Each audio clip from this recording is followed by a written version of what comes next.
Testing. Okay, there we go. Hello, folks. This is your host, NCommander, and we have had our obligatory audio issue for this stream. In this case, the audio input, right as I turned the stream on, jumped off the interface box and onto the line in my sound card. I don't know why. It's a little bit crazy. And yes, this is, so to answer the first question, chat, yes, this is my IBM RS6000 Model 140. I have covered this machine on stream before, but it's been sitting for a while because we had some problems. And hold on a second. Okay, one of the problems with doing a stream first thing in the morning is I didn't have a lot of time to check my setup. So I've done quite a bit of work between streams. So the first thing I will show, we have working internet. We had it sort of working last time, but not quite. Ultimately, there's something wrong. Windows NT4 was never officially supported on this model of RS6000. It's a little bit too new. So the built-in AMD PCNet driver was causing system hangs. I tried a lot of things.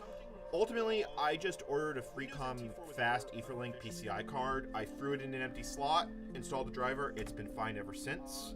I've also managed to get audio working, which I really can't demonstrate. I don't have the speakers plugged in, but it does work. I can hear the Windows NT4 startup chime.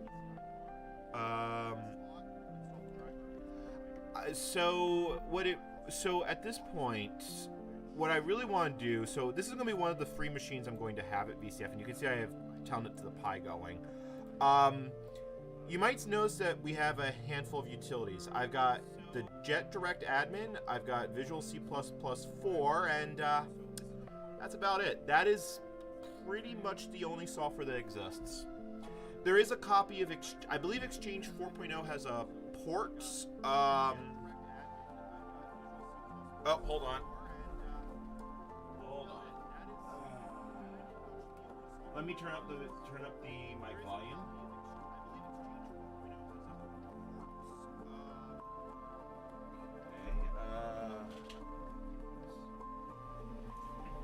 Testing 1, 2, 3. Is that better?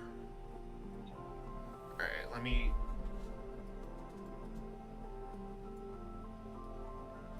All right, test it. Hold on. Testing 1, 2, 3. Nope, that is still low.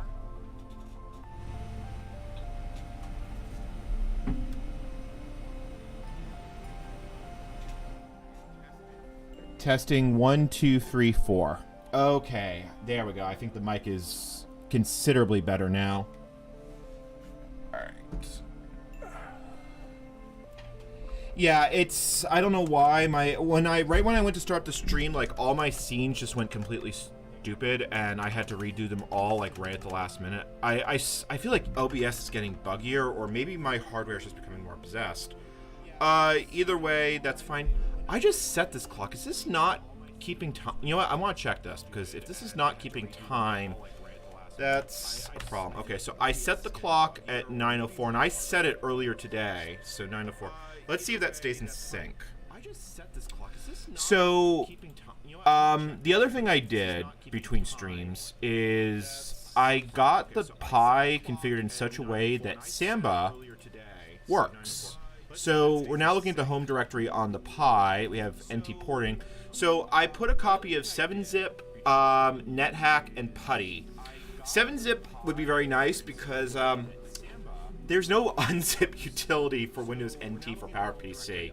I could use the 16-bit version of WinZip, but the idea of trying to do decompression on an emulated x86 on a 233 megahertz PowerPC box, ow. Oh boy. Oh, my stream is playing in the background. Hold on.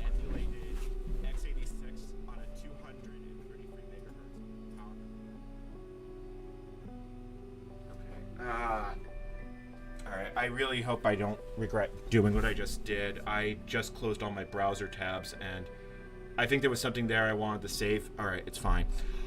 Alright, it's just one of those mornings. Yeah, Stringer News. This predates Windows Time Service by quite a lot. Oh, there is an info zip unzip.exe. Alright, so hopefully that's the end of the main issue. So currently 7-zip is winning the little contest on on things to port. So I grabbed a copy of 3.1.3 7-zip from 2003. So hopefully it will build. The problem is I've got a very old copy of Visual C++. The oldest version available on this system, or sorry, the only copy available is C++ 4. So this is a C89 compiler. Like, this is... Oh, well, I didn't expect it to play a sound. Like, I've played with the MIPS version of this compiler. I've heard it's a little bit... how do I want to put this? I don't want to say buggy, but quirky. So I think the easiest place to start is if we open up this project file. I can't open it in MSDev directly, but these are text readable, because this will tell me pretty much how these things have to be built, because it lists all the files you need. So yeah, so I think what we have to do here is we are going to have to start by making a new project workspace. This is going to be a command line application, because I'm mostly just seeing what this is going to take. What I really want to do is I want to port Doom, but we'll see how bad that. So 7-zip alone.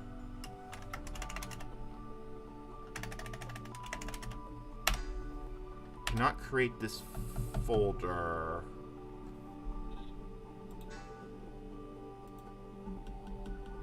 Oh, the Samba permission mapping might be screwed up. Let me copy the files to this system then. I'll deal with that off stream. Like, I just woke up today and I decided to do this, so you can tell that it's a little bit... Plus side, that is nice and fast. Like, I'm used to doing this on the ThinkPad, which is, I think it's a 75 Pentium, and whenever I do something like this on the Pentium, it's just painful. It also helps that the Pi's got a solid-state hard drive, and this is a 10K revolutions per minute SCSI drive, so it's going to be pretty speedy, relatively speaking. All right, let's try that again. New project workspace, 7-zip alone. And then we go to desktop. Oh, right. Where does it save users on this version? It's WinNT profiles administrator, like that. 7-zip alone. Create. Okay, and there we go. So now we have the project. So now we just need to start adding the files to it so we can start building. So it looks like we need the files in... We need a lot of files is what this boils down to, because we basically need to reconstruct this make file or run it through mmake. But I don't think we're going to be able to run that through nmake. I almost wonder if we're better off using nmake files, because that might be less painful in the long run. But let me find... So it looks like... So let's start with importing the files in the project. Like, I feel like I'm going to actually need multiple projects for this, but again, this is mostly just figuring out what we're going to need and what we're not going to need. So let's go to bundles alone, and let's just add everything. Let's see if we can even... Let's just see what happens if we try building this. Like, does it fall over right here at the word go? Because std.afx tells me that this is using NFC, which might be concerning. Yeah, that was kind of what I was worried about. Can't open include file vector. Oh, wait, hold on. I think I know what the problem is. The C standard library is not installed by default. Or, sorry, C++ library. Because back in these days, STL was an add-on. It was not part of the C standard. Or if it was, it still wasn't included. It's you'll see. Let me switch the disk out. Here we go. C++ for PowerPC. Now I have my stack of CDs over here. Yep. There, as far as I know, there only Alpha got a version of C++ past this point. I think there is a C++ 6 for Alpha. MIPS, I don't think MIPS even got Visual Studio 95. I think it also end-of-lifed with 4. So we're going to see how bad the situation is. Like, I might have to change my plan if this is a little bit too painful. Yeah, like, look, this is still vector.h. So I think what I just got to do is I just got to do copy paste into include, like, I don't think it would be pre-installed, but let's just confirm. Yeah, no vector. So let's just add that there, and then this needs to become vector.h, and hopefully it hasn't changed too much. So now we should get some linker errors.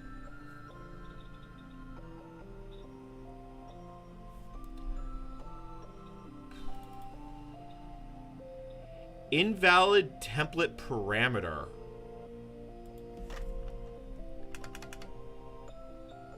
I don't think it likes this. Alright, hold on. Let's read the README file. Alright, so uncopy those files and let's take a look. So if we look at STL, there is a README file. Maybe it'll tell me how to install it. Microsoft README for the standard template library. Support. Mixing MFC and STL requires the use of namespaces. Oh boy. You have to actually wrap it with... That is... Oh boy. Alright, so let's see if that helps at all. So, namespace STL like that. Let's see if it's less broken. Invalid template parameter. Oh, wait. It talked about this. The min-max. The functions min-max conflict with STL like so.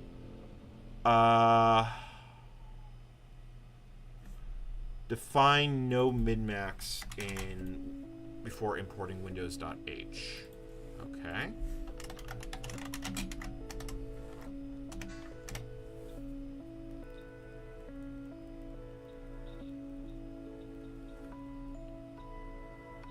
Okay, that is progress. That is legitimately progress right there. It actually managed to build that little segment. It fell over here, but obviously I expected that to some degree. So you know what, I think I can add a new project in here. Let me see here, like, maybe not. Like, this is both similar and different to the other ones that it's kind of annoying. So it needs winresource.c. So if we want that file, where is it? Okay, so 7-zip. Okay,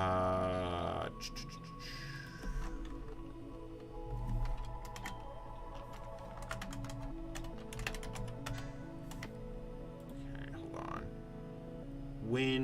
WinRes. Okay.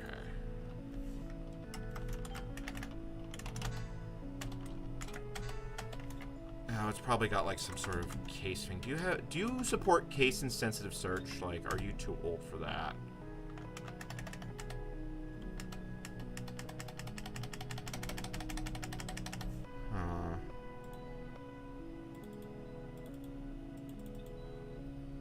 WinRC.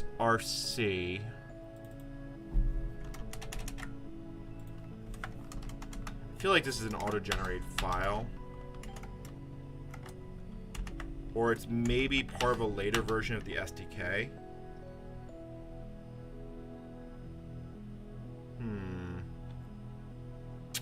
That's a missing standard header. Do I need to install the full SDK? Like, is there enough bits missing that I actually need the SDK? Because I can get the SDK. It's on my NAS. Let's go to the Pi. And let me... I don't even know what the background music is. It's just part of the stream, the library. Okay, hold on. No, actually, I want to stay here, so hold on. So, the file that we're missing is... I also figured out the key shortcuts for the for the KVM. WinRes rc.h. Let's see here. Is that... I'm assuming that's probably a standard file. Make sure you've installed MFC, ATL, and WinSDK.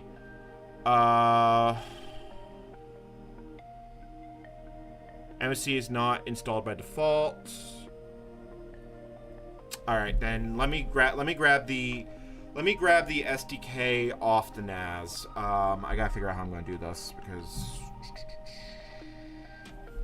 actually that's probably not gonna be that bad. Let's see here. And preview for those who are wondering what we're going to be doing later. Let's see here. Software. Like, I know it's on here. Microsoft. I gotta go through and reorganize this folder. Because this is becoming a little bit unwieldy. I know the SDK is in here. That's 3.1. Come on, I know I have the more... I use this for the POSIX stuff, so I know it's in here. I might have dumped it into a different folder, though I sometimes do that. Because I have a DevTools folder. Did I put it in here? 2000, Platform SDK. Here it is. Windows NT 95, SDK 1996. That is actually... That's what we want. Let me copy this to the Pi's hard drive, the Pi's SD card. It's going to take a little bit, because Pi's not particularly fast. That's what I'm doing. We're getting the SDK. And what we'll do is we'll mount it over the network, and that's how we'll install it.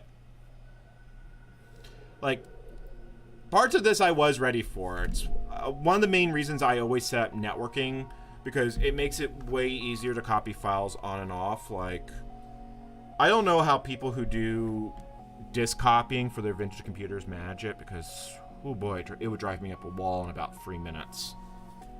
Alright, so, how's everyone's morning doing today? Because it's a bright and sunny morning here in New Jersey. Not that you can tell since I have the window shades closed.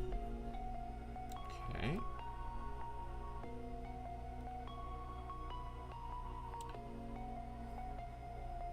Come on.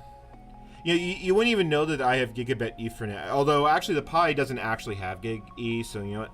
That's actually about what I would expect for performance. Alright. So I have 2 mount points set up. So let me see if I can do something like this. NT4 SDK.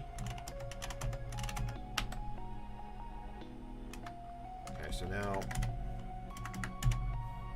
that's mounted. So now if we do minimize all windows, network neighborhood, dpot, SDK. Hey! Yeah, that's interesting that just runs. Oh, it must be a 16-bit app.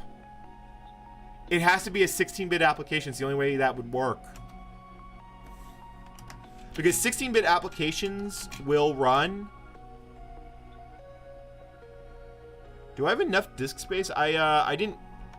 I think I need to make a new partition. So I didn't allocate all my disk space at the start.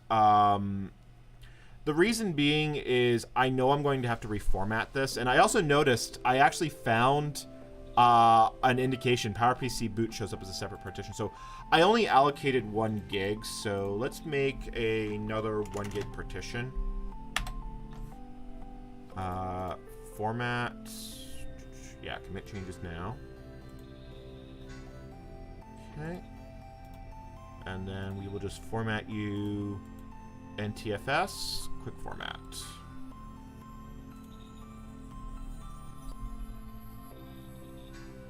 Okay. So much ding.wave. All right. Custom setup. Now we'll install you. Oh, I have to restart you because you don't know that I've added a hard drive to this system.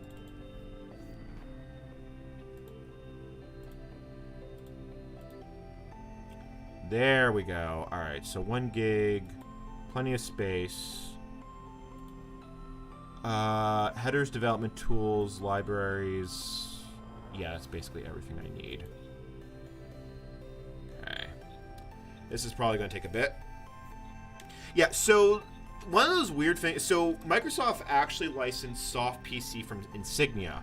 So MS-DOS and Windows 3.1 applications will run on this machine, even though it's PowerPC. They run in emulation and they run slowly, which is no doubt affecting the copy speed right now.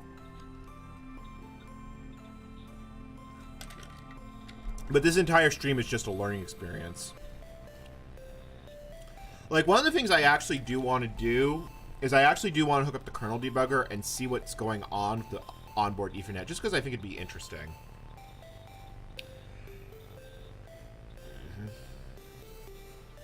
So, let me catch up with chat while this is installing. So, Goth Alice, I'm sorry. I'm hoping your anxiety gets better. So I've actually been working on a creative project for a change. If you're a Patreon, you on Discord, you might have seen me. I've been playing Minecraft in my downtime because I've gotten to the point that I really do have to schedule dedicated downtime or I won't. And what I've realized is a lot of the reason I haven't made a video in quite a while is I've been feeling very burnt out. Like, the last video I did was 9 months ago, and that was the Sun PCI video, which I'm still not happy with, although I've warmed up to. But I think what happened was the AIX video was such an pinnacle of what I could reach, especially from where I started, that it was so hard to reach that high again. I just couldn't work up the energy. You know, we also can build some of these sample applications, which is not a bad thing to do.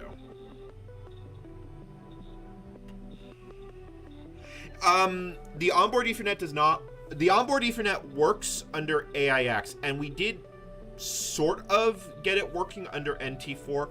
This machine was not officially supported by Windows NT, and if we right-click my computer, it actually misidentifies the system. It says it's an IBM 7042, which is not the right model number. This is a RS6000 7043 140. So I don't know what to make of that because there's so little information about Windows NT for PowerPC. One of the other projects I want to do is I want to take a stab at trying to hack Windows NT 351 working on this. The installer starts, but the hull fails to load because it doesn't recognize this machine is too different. But I've looked at the hull in Grija, so I think I could take components of the NT4 kernel and actually get 351 to work on this. But that probably will be an after VCF project. Yep. Well, Goth Alice, I am on an ARM. We've got my stream computer, you know, like the I guess what you could call this is the museum land, because that is what it looks so. Oh yeah, that is actually something I've added. I don't think it was here last time. I now have a match switch that's currently sitting on top of the power stack. And this is going to become an isolated subnet on the main network. And I'm actually going to take a switch with me to VCF. And I did a thing, which I might as well demonstrate while we're just killing time here. I got the web browser to work, and actually work. So we have IE3 installed, and like if we want to, oh, I don't know, wait for that to load up. Granted, this is a bit slow. Oh, is it not working now, or did the IP address change? All right, no, you have to actually put HTTP on it because, you know, it's... Oh, maybe it's not working? IP adder... it must have... No, it's still running. Oh, it's port 8080. So, this is going to be one of the things that I'm going to be demonstrating as part of this exhibit, but, you know, I find it kind of amusing that I can just do a little bit of web browsing on a 25-year-old browser. Like, this amuses me far too much. And if I had this on anything but the Pi, it would actually be a lot faster. The problem is it has to run WebKit on the other machine for this. And the Pi is probably paging out to its SD card and not having a very good time at the moment. How are we doing? Okay, we're about halfway. Hey, look, it's my YouTube channel on an RS6000. This machine probably actually has enough muscle that if I had an MPEG, I had my stream encoded as MPEG 1, I could probably get it to work. Yep. Yeah, so I can actually look. I can actually pull up YouTube. I can look at my community page. I don't think I would be able to successfully upload a video like this, but it's kind of neat just seeing this work. So Web Rendering Proxy was made by Tenox. I know NeoZ has talked about it, and I want to say it's also been featured on OS2 Museum. I've used it before, although now that I think about it, I may have never shown it on a stream before. What it does is, on a dedicated machine, on a modern machine, it runs a copy of WebKit, and it generates either a GIF or a PNG file, and then puts an image map over it. So you can actually use the original web browsers to look at modern websites. It's not a great experience, but it does work. Yep. Goth Alice, this predates. Oh, it wants the debug files. I need the Service Pack 2 CD for this. Alright, I do have that here. It is Windows. Yeah, so the last version, the only Service Pack that this got was Service Pack 2.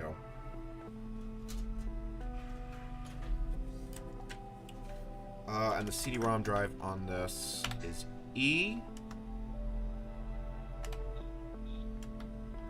And then there's the auto run. So I did learn something else that was kind of neat. The auto run has... Oh, you know what? It probably actually needs the NT4 CD, and then I have to copy it back. I've never... I'm doing a lot of disk swapping today. Alright, wait for the drive to spin up. No, I could not cross-compile because there is no cross-compiler that understands portable executable for PowerPC binaries. Plus, this is a little endian operating system. It's not big endian like pretty much every other PowerPC one, so I don't even know if LLVM or Clang can deal with that properly. They probably can, because I know GCC had the mlittle option, and I know Virtual PC actually did run in little endian mode. It's why it actually won't run on a G5. It only runs on a G3 or G4. The last versions are PowerPC. All right, so that's the SDK installed. That took forever. All right, so we have what did we actually get out of all that? Like, can we run any of these utilities? I'm assuming not. Or maybe we can. Hold on. Let's take a look. because I have looked at this before. You have to install this for the POSIX environment, but I usually use a newer version than this. Let me see here. Star.exe. Like, if I do UUI gen, it works. So either these are all 16-bit applications, or they have to be 16-bit applications. The only way they could possibly work, because they have to run on all versions of Windows. So if we go to, like, you know, we could try building the entire SDK example stuff, because at least that gives me more programs that I can run on this, because there isn't a whole lot. Like, we actually, like, we have the i386 kernel debugger. Yeah, we do. I don't know why you'd want to debug in free i386 machine. Like, hold on, like, I want to they must have had multiple versions of the bind. You know what? Let me run dump bin, because I actually do want to just take a closer look at this, because I do find this interesting. This tools bin.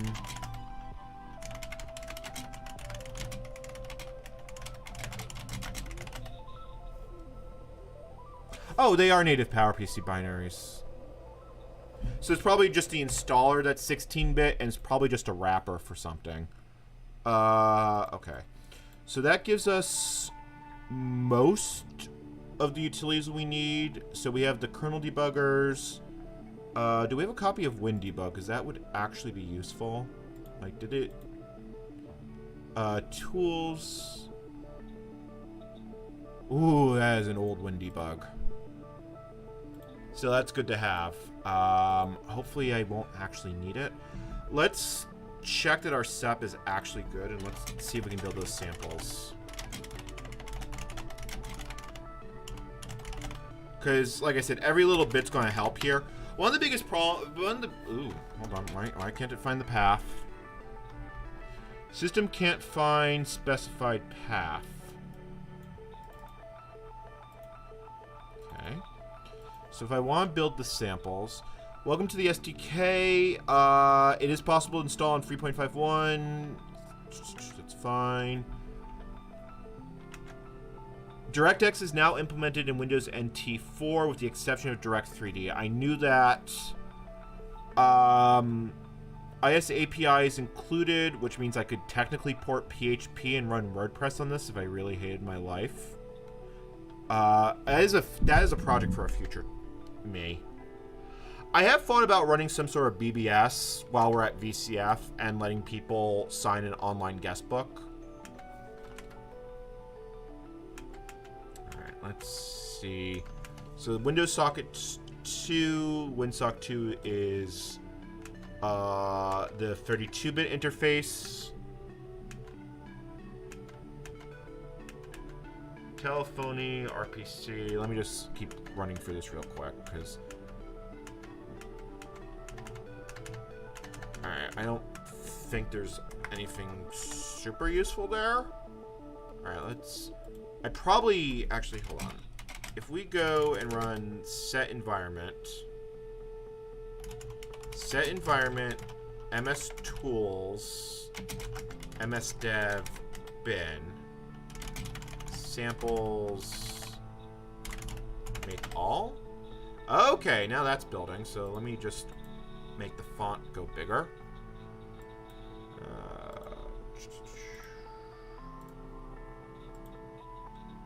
Okay. Well, it's compiling. Yeah, so the reason I picked this theme, it wasn't because I really like Lilac. It's because turning up the fonts in this... So just to show that what we're running at, we are running at a resolution of 1280 by 1024, and it actually does go higher. In fact, I will actually hit... Hold on, test. Like, I will crank this up to the maximum, although it doesn't quite work right with the scaler. This video card has some problems. But, I mean, 1280 by 1024 for 1996, that is a very high standard. The problem is that these versions of Windows really don't do large fonts well. And they're really hard to set. So unless I use the high contrast extra large, you don't have a lot of choice unless you want to go through and change these all by hand. I guess I could do Windows Standard extra large, but I think the lilac actually looks kind of nice. It's thousands of colors mode. It's a 16-bit color mode. I'm not going to use more colors than that, so there's that. This might take quite a bit longer to compile than I thought.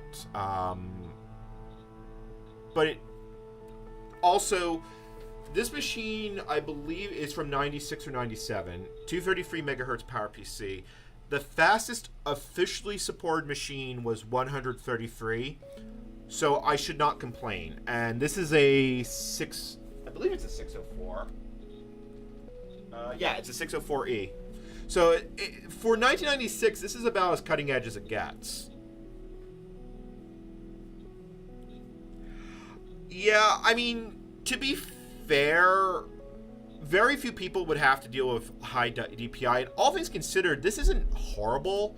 Like, if you try running Windows XP on default settings, like I can crank the fonts higher, but the problem with XP is that the Luna theme could not be scaled.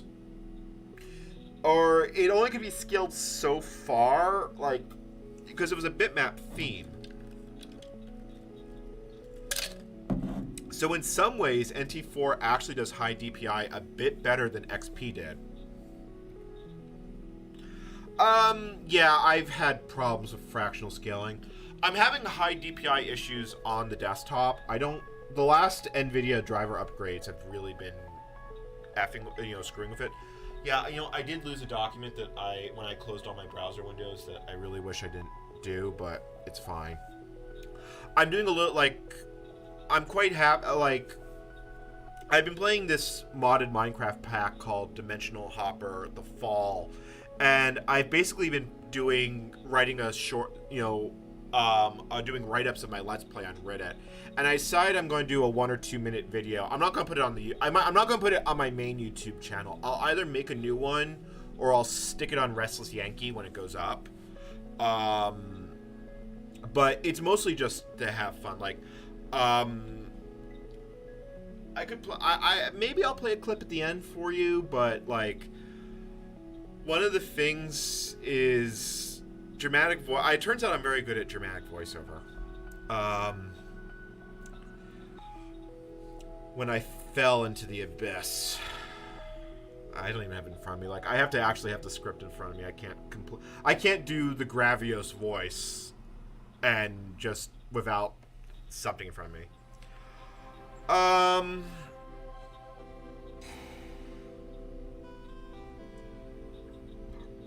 This isn't a Mac. This is an RS6000, so I couldn't put... And the processor isn't socketed, at least... Actually, on this one, hold on, let me look. I have the case off. Or no, I can't. The hard drive's over that. I believe the processor on both these machines are soldered, because this is the 150 on the bottom and the 140 is on top. The 150 will be running AIX, because it will only run AIX or Linux. This is going to run NT4. The power stack is going to run Solaris. And really, I would just need OS2 on PowerPC to complete the set, but that hardware is on Obtanium. That hardware is true on Obtanium. Yep. I mean, this is actually a pretty impressive graphics card for its time. This is a WeTech P9100 card.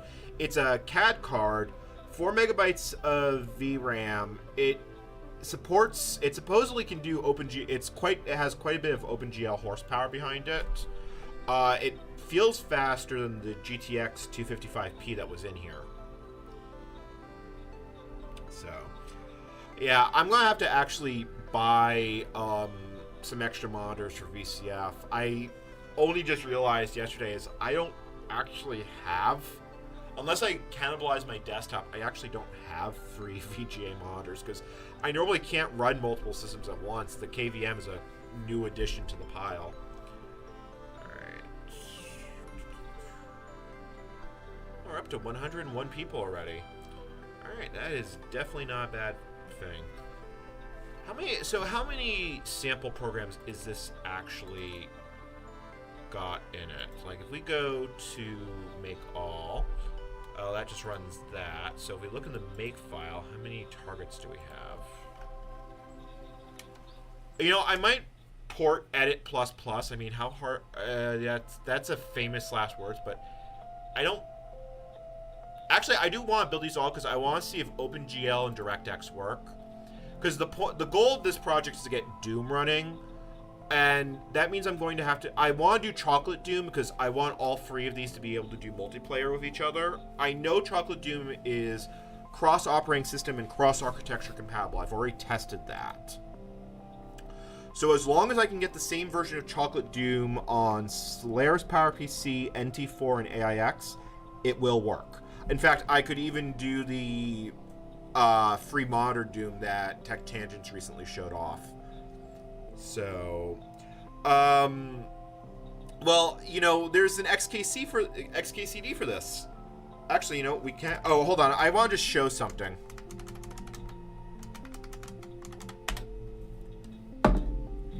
This works just fine.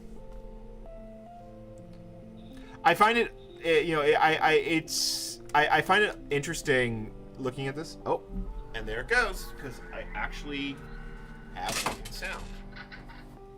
Let me just bring my mouse pad over here. Yeah, so while this compiles, turn the music on. Oh, interesting, no music. Oh, I probably don't have MIDI emulation. But for those who are wondering, you can use an RS6000 to do some gaming.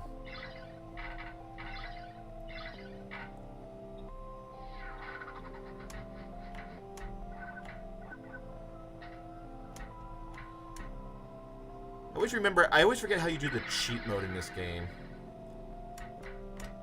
I used to be very good at this, but it's been so long. Alright.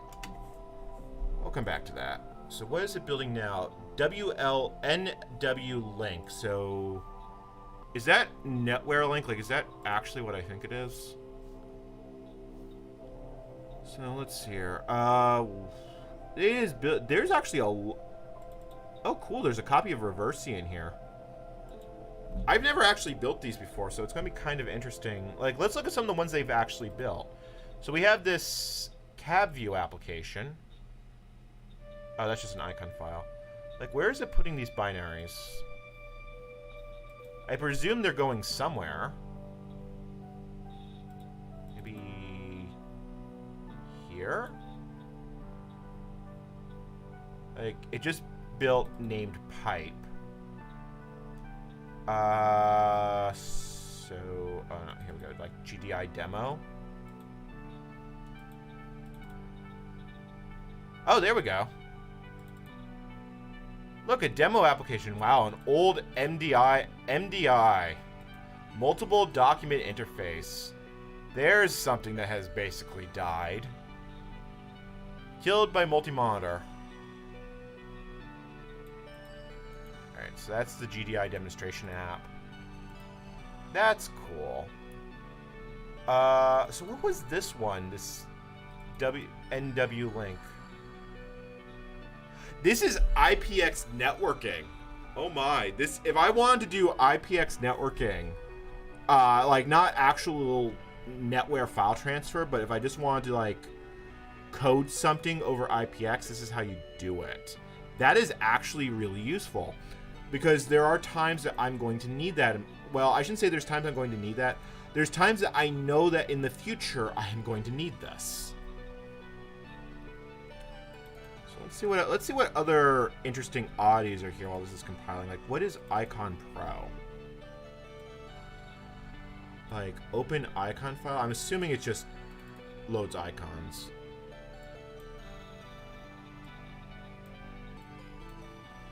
Yeah, that's basically all this is.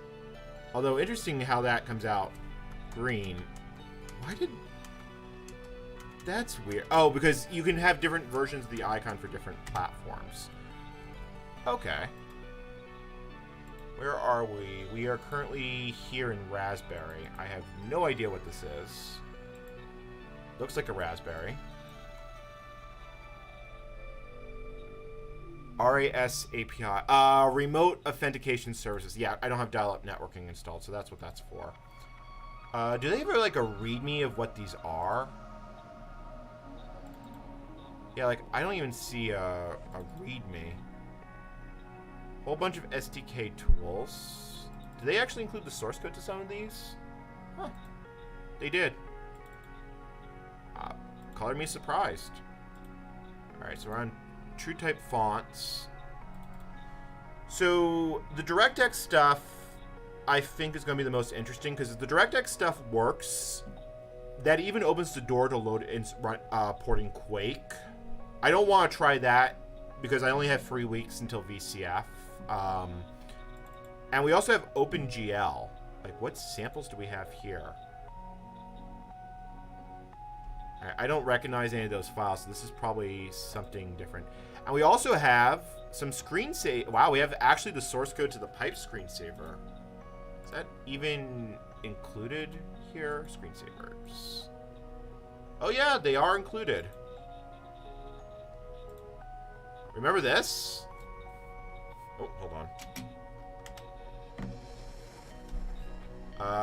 Whoop. Let's see here. Displays. Screensavers. I just took my hand off the mouse. That's running a little slow, but also remember the resolution is running at.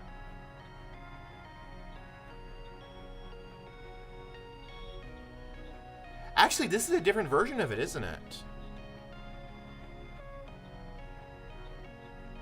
Oh, that's a little painfully slow. Okay. Yeah, but the source code to the screensaver, it's here in the samples SDK. If you go to samples, OpenGL, screensave, and then you have Maze, Pipes, Text 3D. These are basically the, sample screensavers that come with Windows. I don't think you can still use those type of screensavers on modern Windows, but I could be wrong. Like, from what I remember, and it's been a while. Look how fast that is running. I can just see how that runs. Yeah, like that runs fine.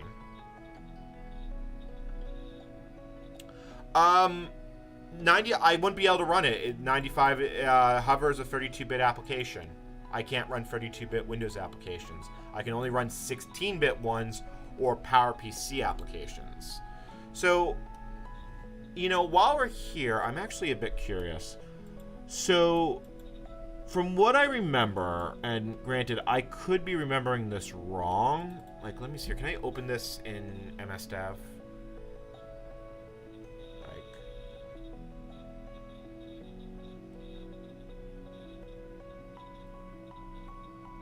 I do find it interesting. I wonder if there was an actual copy of... let's see here. Yeah, no, we can wrap this one. Yeah, you can save that like that. Yeah, so it did convert this to a actual... Nope, it just did that. Okay. So this is how the screensaver is put together. Because I believe screensavers on this version of Windows were .com... not .com. They were COM objects, but I don't actually know that for a fact. So I don't mind taking a look at the source code of them. And one other thing that I might look at doing is I might take a stab at seeing if we can get 3D Movie Maker to build on here once I've got a better handle of what this is going to be like. It's not going to be perfect, but yeah, so let's take a look here. So the maze... where's the maze start? Like, where is the entry point? Oh, here it is. GL maze. So how does this maze actually work? Like, where is your entry point? So there's new maze. Maze goal. So this basically talks about how it's going to move all through the maze. So I could completely change how that screensaver works if I felt like it. So screensaver initialization looks like it's right here.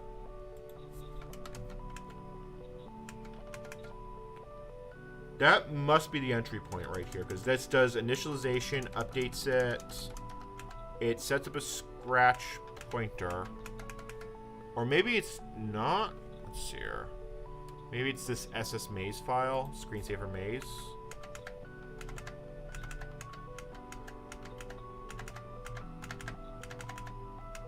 I'm just seeing a whole lot of utility code, which doesn't help. Doesn't help that also a lot of this is not particularly well documented. Like, if it is documented, it's usually in book form and not online help form. How are we doing? We're still building the Win32 samples. Alright. I'm okay with that, because again, this is just a learning experience. I'm not gonna be too miffed if I don't get a whole lot done besides that. So if we are building shell extension, generic help printer. Actually, if we open this file, we can see where it is in the build process. You know what? I'm gonna let you always open this. So optional directories. You are currently building crypto. So where is crypto on this?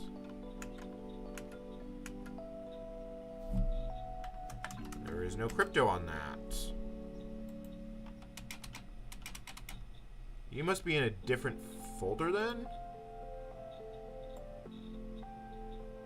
Oh no, hold on. You're in the Win32 NT folder, which is functionality that is specific to Windows NT. So floppy. I have no idea what this one does. Oh, this is accessing a floppy drive to access. Oh, this would be a really useful thing. This is a this makes disk images. This makes and writes disk images. This is actually a useful utility. This is essentially raw write for Windows.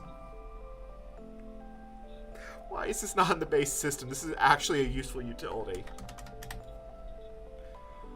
Alright, let's see what else we got in here. Because that is a good one to know exists. And at least having a port of all these with descriptors will be quite handy. SNMP, wow. I mean, it makes sense that spec is older than pretty much anything, but still. Mouse info. I have no idea what mouse info is.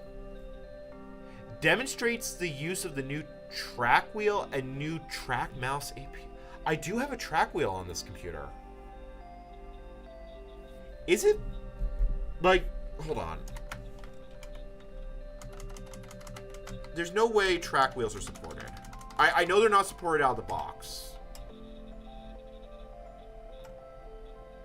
Okay, I think I gotta close some windows because I think the system is, yeah, the system's having a little indigest. Like, let's just see how bad this is. Memory usage is fine. The CPU is a little bit, CPU is a little busy. Just a bit. Like, yeah. 100% CPU utilization.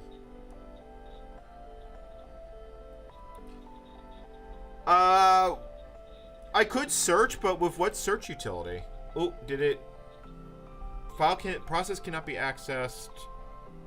Actually, doesn't Windows have like a find command that is like the equivalent of grep? Yeah, it does actually. Alright, I knew there was something like that. Samples. I don't think the entry point is WinMain, but I could be wrong about that. No, it can't be WinMain because it's technically a DLL. So OpenGL, screen save, maze, find DL main. How do I use this? It's find DL main.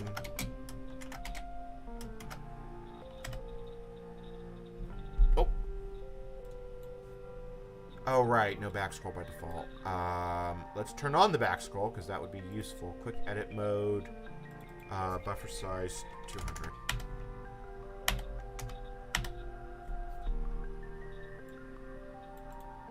Hold on. How do you tell it to layout, colors, cursor size, old duplicate? Is it insert mode that I have to put on? I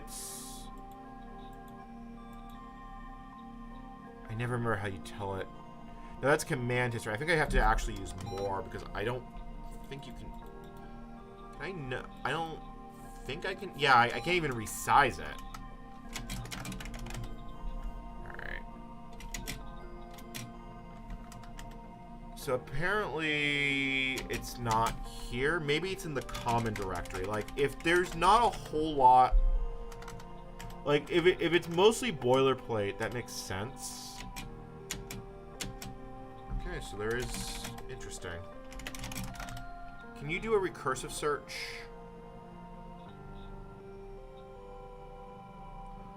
Not with this alone, and there's probably a way to do it.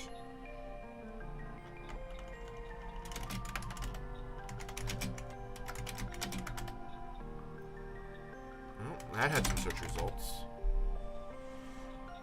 Load string, main instance, nah, nothing there.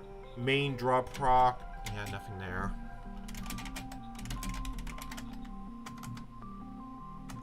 I guess I'm going to want to put grep on our port list. Register main class. I think that might be what we want.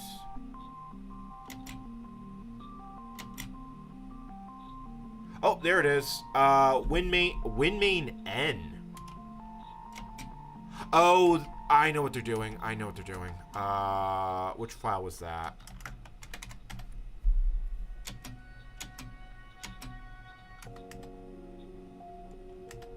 Actually, you know, I know exactly what the next file the next thing we're going to build is. I think I need to. I really want a proper text editor. I'm going to grab the source code to Notepad++. Because this is going to drive me up a wall if I don't have a good editor. So Notepad++ SourceForge. Like, that will just save me hours of aggravation if I can just have Notepad++.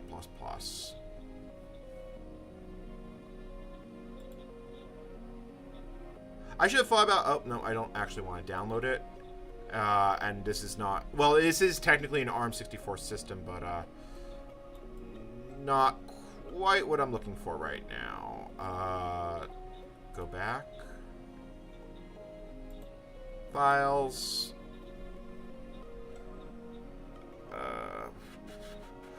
I'm never going to get a modern one to build. I want a really old one. Hopefully you have the source code to the old versions.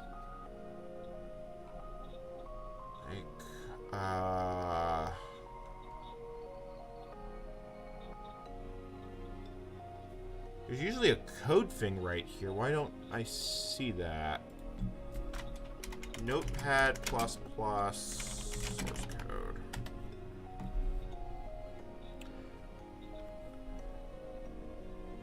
Oh, because it's on GitHub.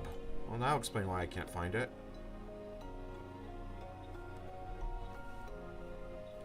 So, hopefully you've got the source code to, like, the ancient versions on here. Like, that would be lovely if you do. Okay, so there's no branches. Do you have tags? Oh, you do have tags. Perfect. So I don't know. Let's like say 4.3. Like from what year is 4.3 from? 16 years ago.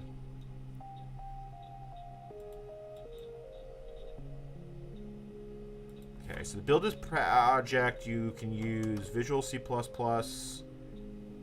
7, they'll all get bundled into that directory. No remedy at the moment. This we might be able to coax into building. It probably is not going to be easy, but we probably can get that to work. My biggest guess is I'm going to probably have to... So there is a utility. I'm really hoping it's not going to come to this. There's the C89 to C99 converter. It's actually maintained by the video LAN people. It uses Clang to convert source code so it could be built with older versions of Microsoft Visual C++. The problem is it needs a local copy of Clang. So if I wanted to use this, I would have to actually modify it to work on the network. So it would run Clang on the Pi and then copy the files back and forth. It's not the end of the world, but it's frustrating. So interestingly enough, this system actually does have open firmware. I discovered it by when I say this system, I mean this system, the RS6000. This one actually does, even though it starts off, it still uses the older ARC loader and does not use Veneer. I found that if you hit F8, it will just drop you to a 0 prompt, and all the standard commands work. So let me grab the source code to Notepad++, because, oh, that's putty. And if we have to do this, we will do this. It's just going to really suck if that's what it takes, but so be it. All right. So how do you build this? Like, we go to Power Adder, and we go to visual.net. We do have a project file.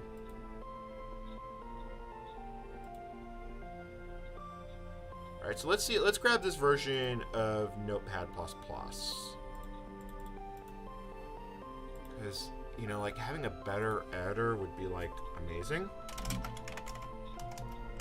Actually, while we're here, why can I not... well, I'm not going to worry about that at the moment. Alright, so that's going to check out. Yeah, I just decided that I have to work on this VCF thing. I've done a lot of work on it off stream, which is why we now have working networking. But I still have a lot of work left to do, and I really did not feel up to doing a stream over the weekend, and I kind of, when I finally get around to doing Slayers for PowerPC, that's going to be an event. So yeah, let me just close as many of these as I'm not using. Wow, it's amazing, you know, like, remembering what it was like before we had grouping windows. That was a different era. All right, you're still building the Win32 sample, so you haven't even gone farther than that. I didn't think it was going to take that long. Oh, okay. All right, so that's going. So while that's going, the joys of having a relatively fast system is you can multitask. So let's go back to the network neighborhood.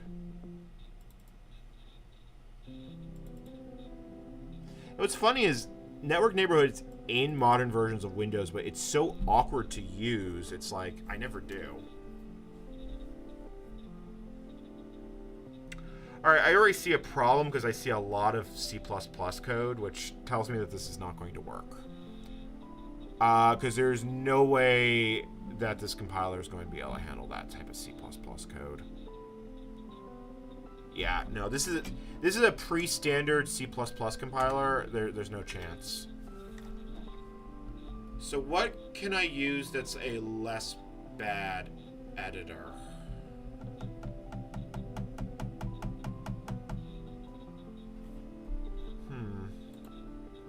I guess I could just use the Studio directly. Like, it's not... Yeah, and the scroll wheel does not work. Yeah, Petro, it's not completely inaccessible. If you take New Jersey Transit to Wall, you can get a taxi from there to InfoAge, but it is about 2 hours each way, assuming you're starting at Newark. The pointing device, the thing is, this is Visual C++ 4, not 6.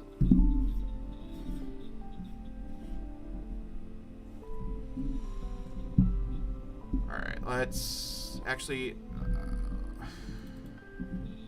Alright, let's, you know what, let's just look at it just to see, like... Oh no, it's using boost. That's not gonna fly. That is really not gonna fly. Like, trying to use boost with a pre-standard C compiler, a C++ compiler, that's like trying to build it with OpenWacom.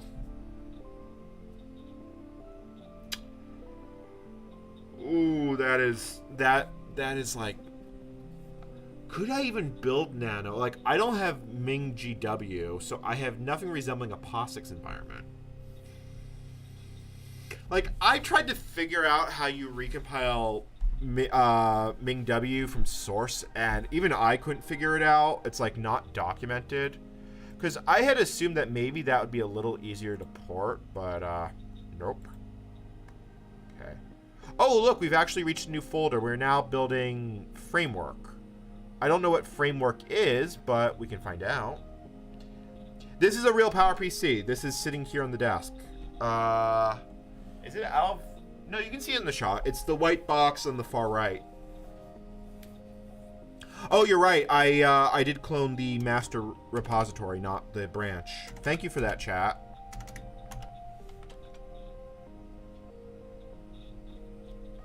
Well, I mean, I pulled the whole thing. I just didn't check out the right one. So V for... get tag... Hold on, get tags.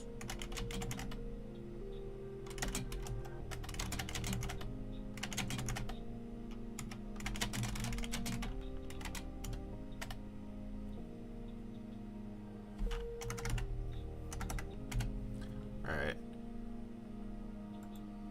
Good catch, chat. I appreciate that. Alright, so let's try that again. Yeah, you're still building. You're building a whole bunch of other interesting stuff. I'm gonna have to go through all those and figure out which ones are interesting applications and which ones aren't.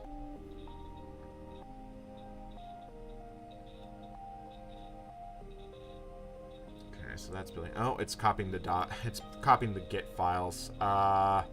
Screw it. I'll just let it do that.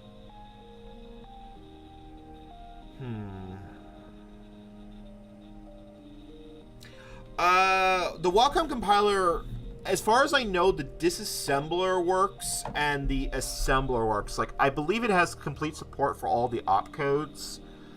I don't know if it actually knows how to do a PowerPC PE binary, although I believe it can actually build Hello World. You know, we can actually test that. I didn't even think about that. Like, if we could get OpenWacom working... Well, I don't even need all of OpenWacom. All I really need is WLink and WASM, and you could probably get GCC to work with that. Because GCC is assembler and linker independent, but the Microsoft linker is a little bit too tied to the compiler that you can't really decouple the two. But if we could get WLink to work on PowerPC, that would actually open the door to using GCC. Because in that case, you could just add support for a linker format, and then Wacom should be able to handle it. Yeah, Wacom. The Wacom was built for 8088 originally. I mean, that was their. It was originally Waterloo C, like back in the day. So there's Notepad C, Notepad++. So let's go to, so source. So you actually do have a CMake file, which is handy because that tells me exactly how you get put together.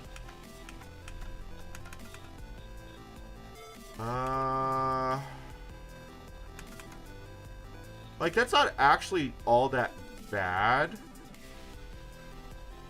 So if we are going to try to build this, new project workspace.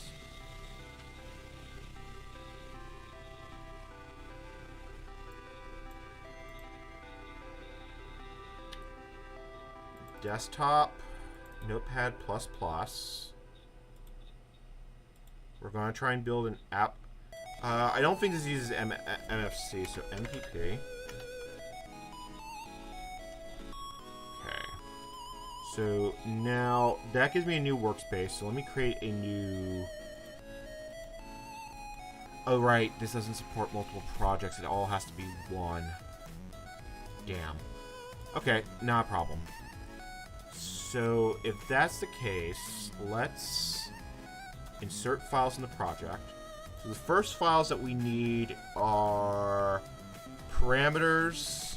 Yeah, so parameters C and H. So it's basically, this is how this is going to boil down. Is here, Notepad++, power editor, source. So where's the main source code? Set parameters, project include directory is there. So we probably need all those include directories. I do wonder how hard it would be to get CMake built, but I don't think it's even a viable option. Actually, you know what? I almost think a makefile would be easier than trying to use MSDev. Now that I'm thinking about this. Like, if we go with a makefile, I can just edit the file. So, like, if we go to the F drive, samples. Like, let me get a sample makefile from, say, the generic folder makefile. And if we open U with Notepad,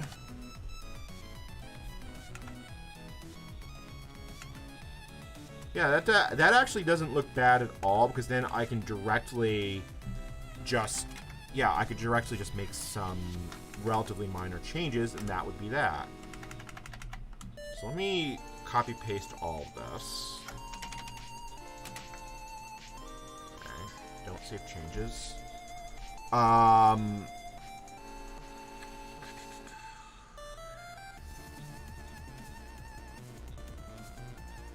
Notepad++. Hold on. We need to make some slight system changes. View, show the file extension, because we are going to need that. Text document, makefile. Okay. There we go. So that gives us the basic makefile. So now we need to define all the project parameters. Basically, all these files need to become basically .objects. So to do that, so what folder is this running out of? So if this looks like this is all relative, like, I just need to understand how this source repo is put together, and that would probably help. Desktop, Notepad++, power editor, source. Yes, this is the top level folder. Okay. So let's close this, and now let's move it up 2 levels. So it's here.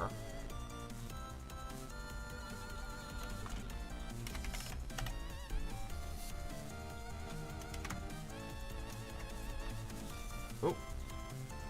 Apparently forgot to save changes, but that's okay. You really start missing the conveniences of modern UIs remarkably quickly. Because I can't just, like, type in a file path. I actually do have to, like, click one at a time to do this, which is a little annoying. Alright, so grab the makefile from here.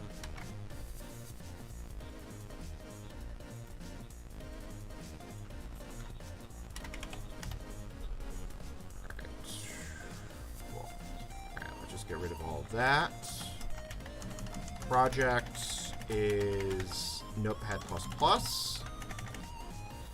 So the way this works with a makefile is you always put the object file name in like that. I'm not going to worry about dependency resolution because we can just do a full make clean. I'm not going to worry about it. And we're not really going to edit this source code.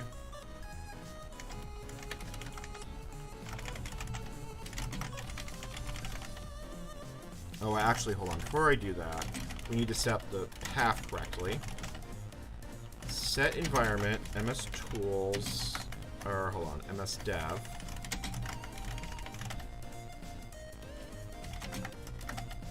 Okay, yep, we have the compiler. Desktop, Notepad.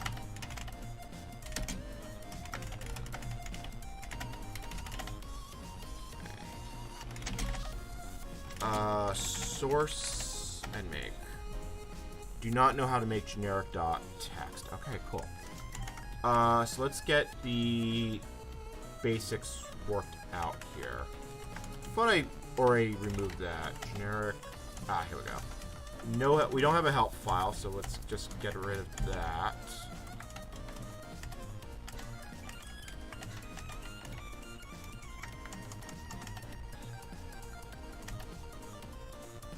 And it put a .txt extension on that. Thank you.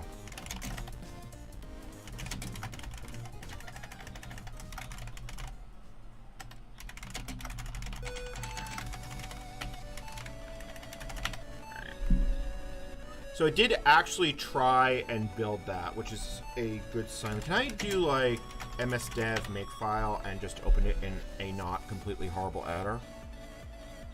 Like this has got to be less bad, right?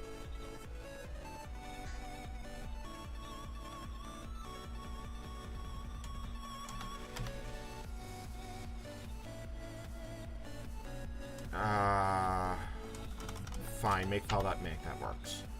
You're really going to make me do that because you are being a giant pain in the butt. Like, I know Microsoft used something called their basic standard was called the M editor, but I never liked it, so, alright. So this tried loading WinMain, so what we need to do here is we need to add some linker file, not some linker, we need to add some CL stuff. So there's the exe, where's the object files? C flags is what we need to add. So C flags, I believe on this compiler, you have to do it, it's /I. I believe that is correct. Like, you do something like this, and that adds it to the build path. I'm not entirely sure. It's been quite a while. So nmake /f, or actually, hold on, nmake /f makefile.make, and that did absolutely nothing.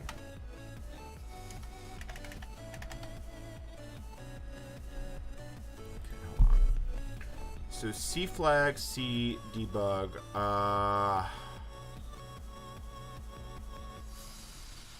Do I just? Oh, I probably should just add it right to the compiler line directly, like this.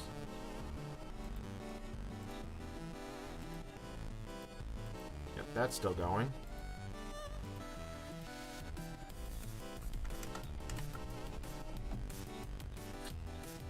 That didn't change. Okay, so hold on. Type makefile. Make sure we're actually editing the right file. All right, so how do I do the include directory? It might be a path thing, but I don't think it is. It would be under preprocessor. Add to include. Okay, there's probably no space. That's probably why it's having problems.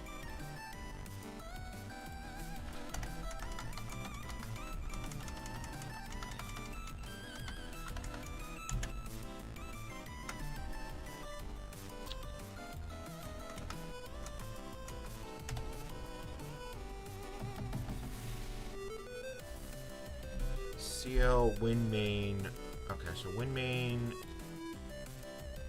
So this rule is not actually getting invoked. Why is that rule not getting invoked? Inherent rule for updating the object files. Fine.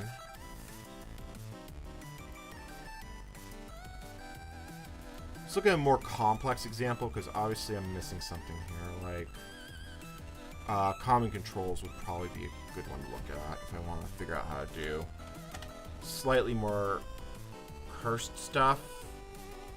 So this updates the object file, blah, blah, blah, blah, blah, CL. Alright, so if I want to do a generic rule, how do I do a generic rule? Because I know it's possible, it's just...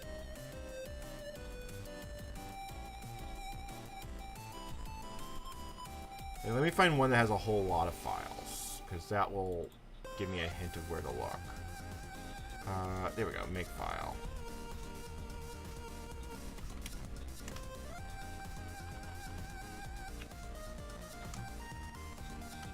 Okay, so that's how it does C flags, is like that. And then it has this rule for updating object files. So, alright, let's try that. So, yeah, so let's re-add that. So that is what it says it is. Grab this C flag. And we will add /I win controls. And we're not using that, so we just get rid of that. Okay. No change. What am I doing wrong? Project.exe, that's fine. Alright, so what's the build rules? Base objects, project.res. So that rule would match here because that's a generic rule. C. Let me try C.object. Like, is that what it has to be? No.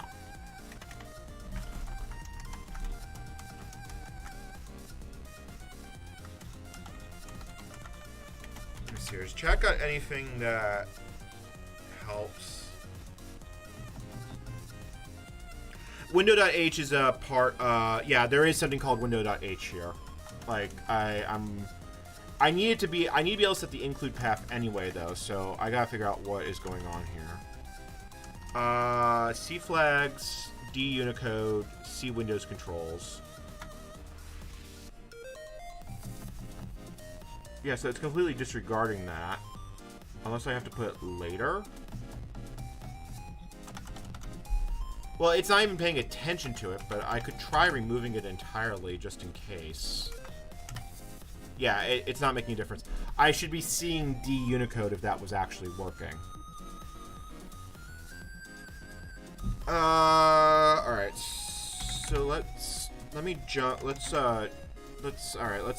phone a friend. Let's phone a friend, and when I say phone a friend, I mean, let's use Google. Actually, you know, I'll just look it up on the laptop. It'll be much faster.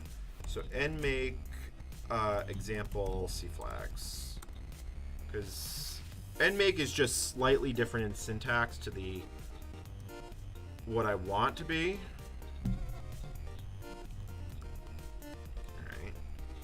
All right. That doesn't nmake. Oh, here we go. Microsoft nmake reference. That's exactly what I want. Alright, so sample make file, target all, project.res, yeah, because we have no RC file, or at least not right now. C.object, CC, CDebug, CFlags. Like, if I add, like, this should just work.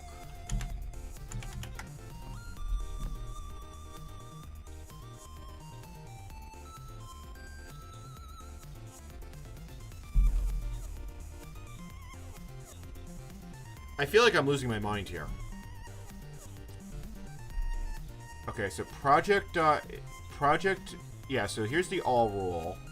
So that exists. That one can go away. We don't have a help file.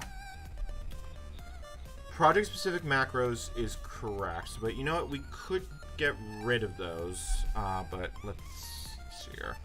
We may not. We may want to keep them because we may have to build multiple different targets. So, question mark. So, .c.objects, cc, cdebug, cflag, cvars. Yeah, so that's a token generic rule. That shouldn't have a problem. Which means I'm probably hitting something that is overriding a rule somewhere. Just so I'm not completely losing my mind here. Okay, so that didn't actually make any difference. And to confirm, I am editing the right file, right?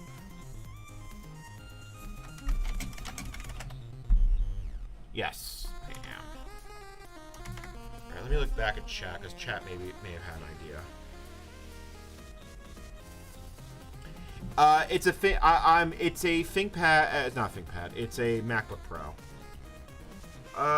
Yeah. You know what? Let's do that. I do think it does have a verbose switch.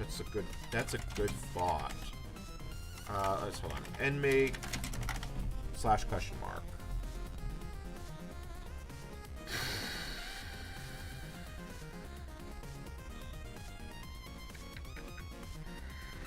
Build all evaluate targets, display commands but do not evaluate, display nmake information. What does nmake / r do? Doesn't know how to make object, doesn't know how to make cmake. So it is a macro expansion. Okay, so I am not completely losing my mind on this one. That is in fact what it is doing. And winmain is a C file, correct? Like, if I can get it to... I can't even get this to build one file, though. Oh, it's a CPP file. Oh, that explains it. That explains it. Okay, hold on. So that means I need winmain objects, winmain CPP. Or actually, hold on. I need .cpp.object. This needs a that explains it. Okay, hold on. Let's see here. Now. Well, it put some flags on it. Did it? Yes, it did put D Unicode on it. Okay. Okay. Now we're getting somewhere. So that was the problem. Okay, so what do I actually need from here? So Win Controls is the name of the directory. Win Controls. Okay. So we do that. It starts building and then falls over. Warning, non-standard extension bool. It doesn't actually understand what the bool. Virtual not. Oh, wow. Look at those errors. Non-standard extension used. True keyword is reserved for future use. It doesn't understand the bool type. It's too old. It's Visual C++ 4.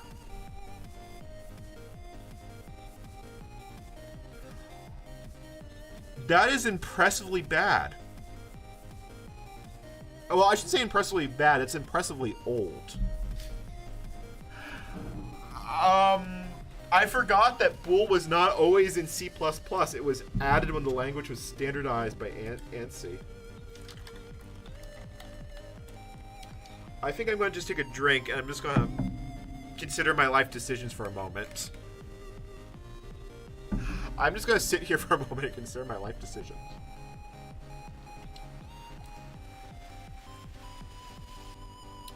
Yeah, bool's a newer construct.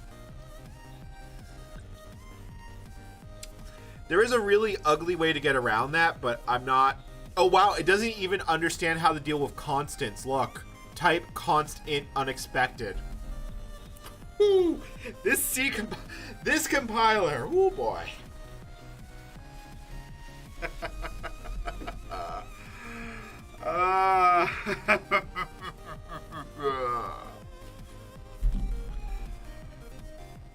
Ooh. This is pre-standard C++.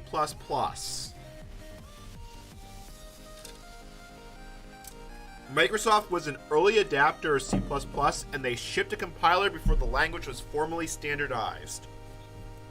If you've ever wondered why MSC is such a miserable pile of fail, that's why. I could try that, but I feel like trying to compile any C++ code is going to be questionable, but we could try bool equal int, true equal 1, false equals 0. Like, that's probably a really bad idea, but we could try it.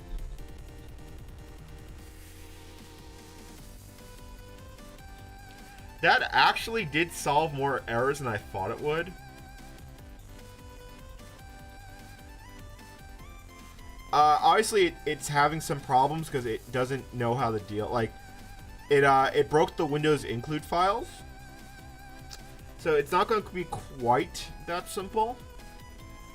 Like, I'd have to... How would I have to do this? Like, I wouldn't be able to do global defines of the Windows headers because I just break it.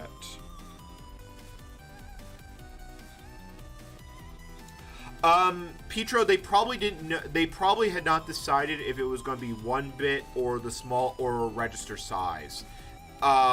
Because there is some, because Boolean values are always going to be 1-bit, but the C++ standard actually says that the Boolean storage member is implementation defined. It is quite possible at the time that wasn't determined yet, that they were going to make it implementation defined.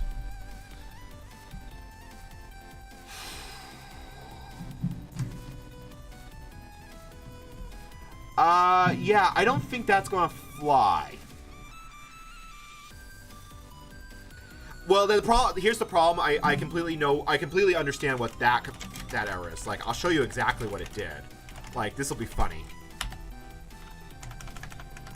Like, if we look for variant...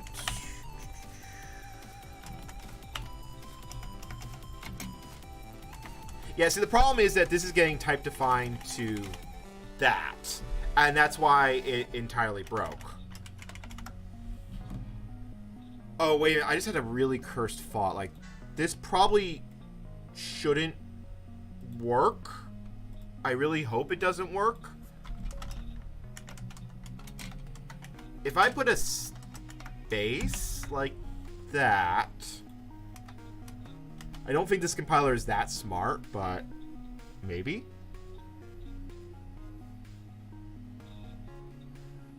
It's less You know what? Actually, let me remove that bool and let me see if we can actually get around this problem. Like, maybe this isn't as bad as I think it is. Because if we just type define it on a file-by-file basis, we could get around this problem. Non-standard is reserved. Like, if we just remove the constant int and we add a type define to the file itself, that actually should work. Like, let's open that file. And, you know, let's go for broke. Let's actually see what we can do with this. Like, let's open window.h. So if we look for, yeah, so these are all Boolean values. So if I add here define bool int, that's past windows.h, so that should solve part of the problem. Let's see how far it gets. Can't convert message box W from character to unsigned. Oh, okay, that I know what the problem is. That I just need to remove the Unicode flag.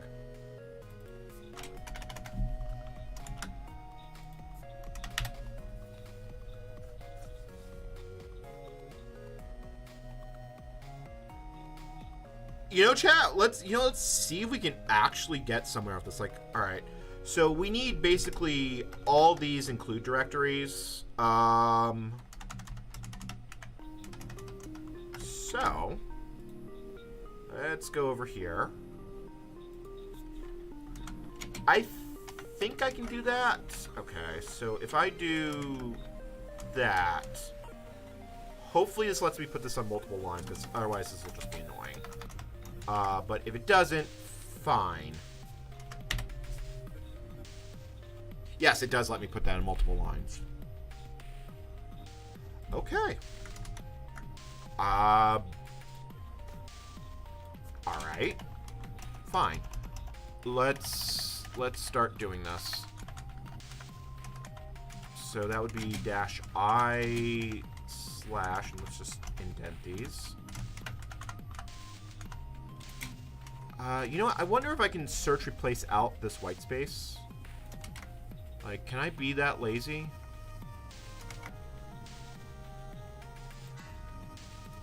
Hold on. Maybe not copy paste it because it looks like it automatically. Yes, actually I can. Replace.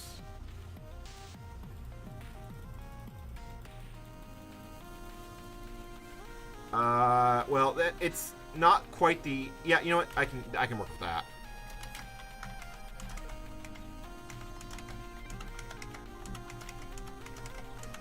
Now, hopefully we don't hit, like, some stupid limit on the command line size, but that's progress.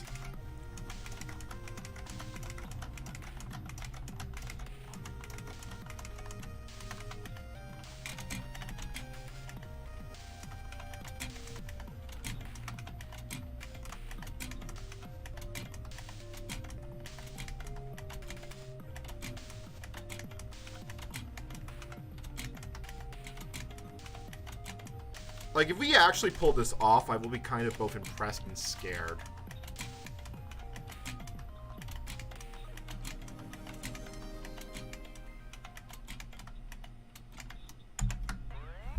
Alright, let's see if we can build that one file. Oh, syntax error. Did I forget? Oh, I probably forgot one on the very top. Yeah, I did.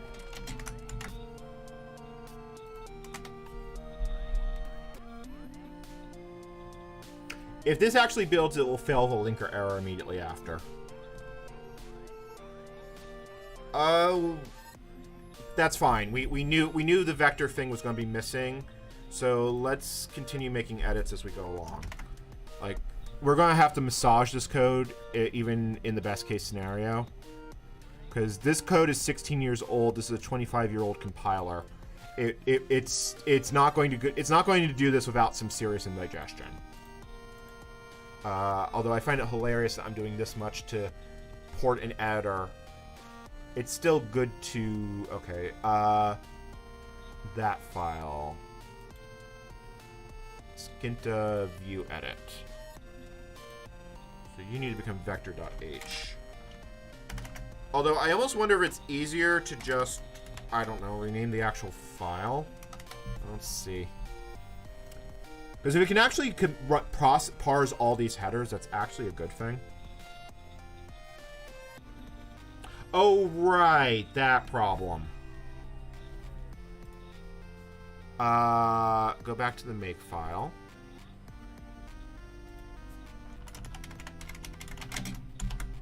We need no min-max. We are just really chipping away at this one, aren't we?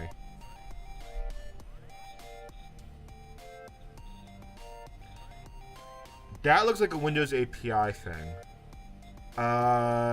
Shell WWPI. That's almost certainly a Windows API thing. Like, I'm... Hold on. slwph.i. It is part of the Windows shell. What version is that from? Like... Probably just means I have a header. I probably just don't have one that switches set correctly. Do I have... You know what? Hold on. Let me just... Like... this isn't the way I should solve this, but I'm lazy. MS Tools include. There, I fixed it. Oh, right.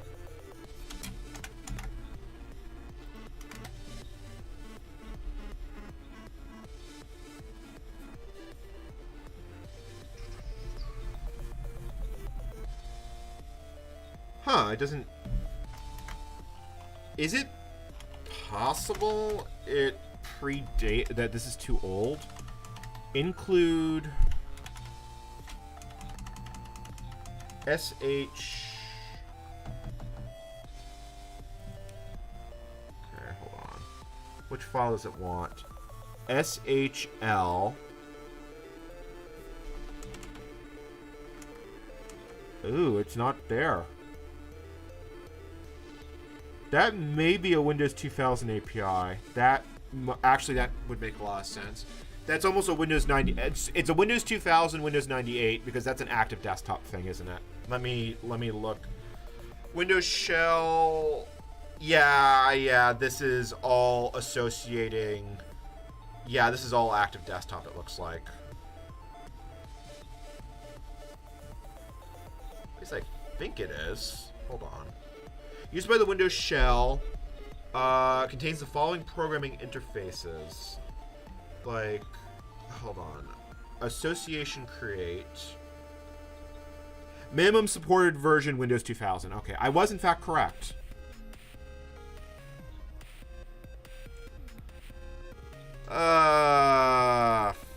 Frig. Okay, so this is too new. All right. That was still a valuable learning experience. Like, we now know what it's going to take to port some stuff. So I'm going to still call that like an overall win. I'm going to step away from keyboard for a moment, and then we're going to take another crack at 7-zip. So I'll be right back.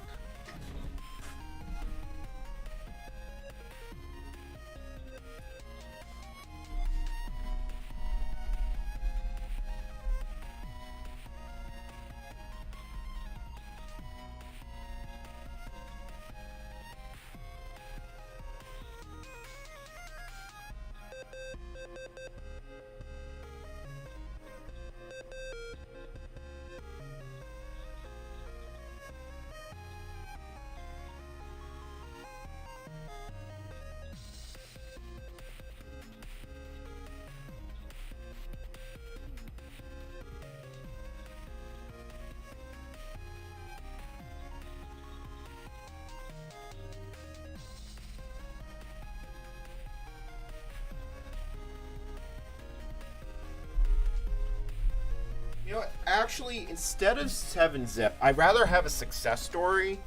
So I'm sort of thinking NetHack, because NetHack I'm near certain we can get to build. Well, no, we can do NetHack for last. If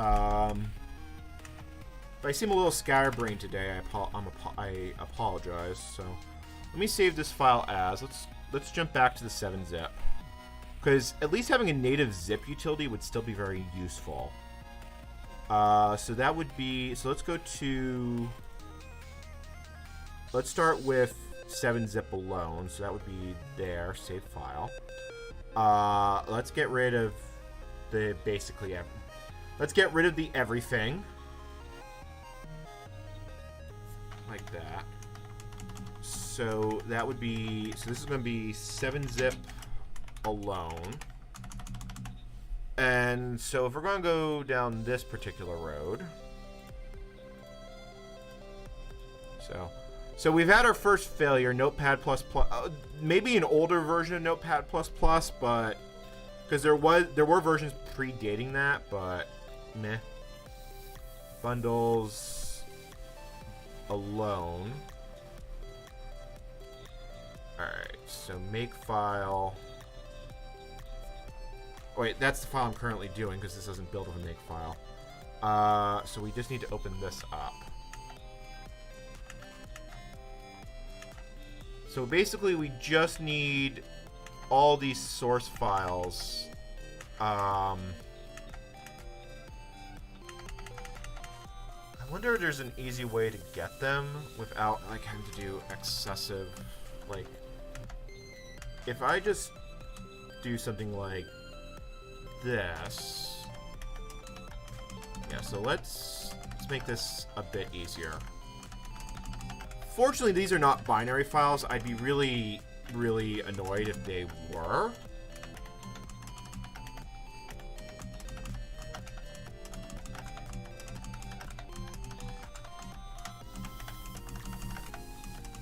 Oh, my quest for a better... You know what? Hold on. I have a better editor. Why don't I use it? Select all. Copy. I just want a text file. Paste. Cool. Now, let's just search, replace, get rid of all the things we don't care about. Begin.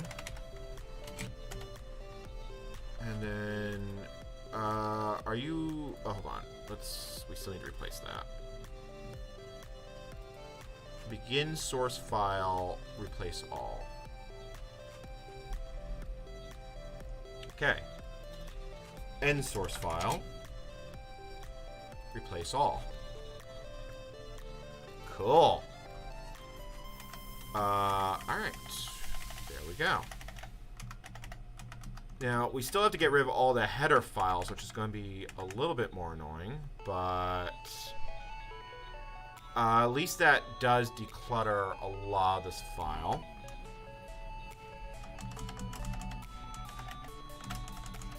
Actually, you know what? I can leave the .h files in there, and then I can just define a rule for them, and that will handle that.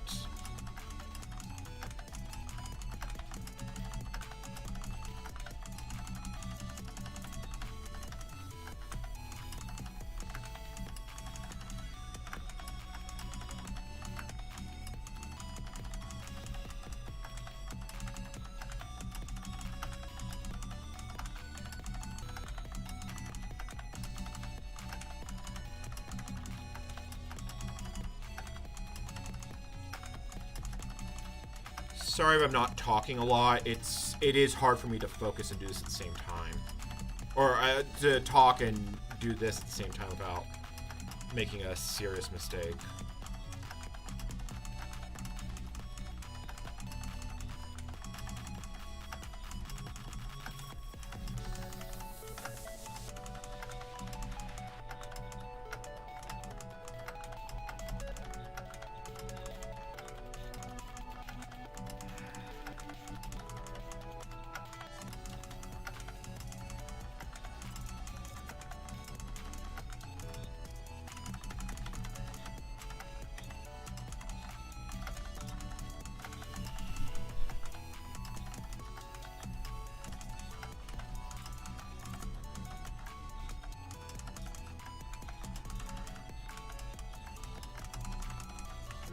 Okay, so I still have a fair bit. Oh boy, I still have a lot of file to go. That's actually going to take me a while. Is there a faster way to do? How long is this file? That's a lot of file. Okay, hold on. Can we be smarter about this? Like, we can use regular expressions, so let's do that. So if I do /n/n, find next.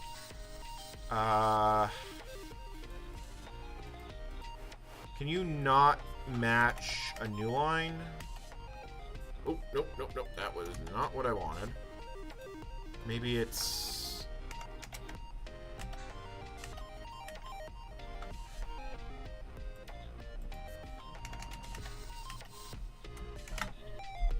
Please tell me you have the syntax.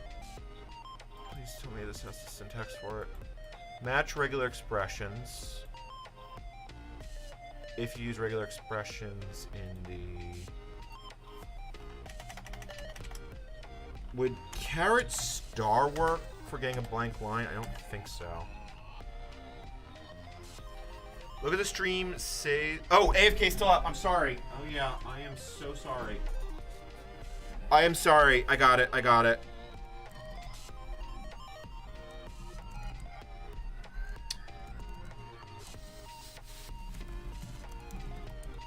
Yeah, I just noticed the chat. I apologize. I got lost in the zone.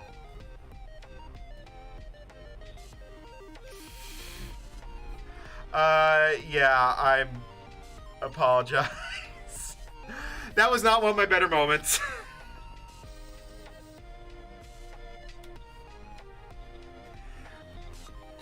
That was a complete fail on my part. Okay, I'm going to have to figure out a better way to handle this because this is going to get really irritating. You know what? Hold on. Wait. I have a Linux system. You know, I have a perfectly usable Linux system that we can edit this file on. Like, can I just... Oh, I don't know. Like, can we call this makefile and save it here? Okay, I don't have permissions, but we can fix that. Like, if I... temp, change mode, 777 temp. Can we do this?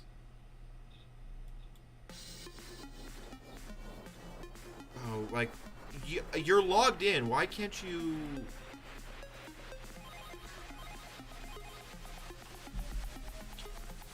That's annoying.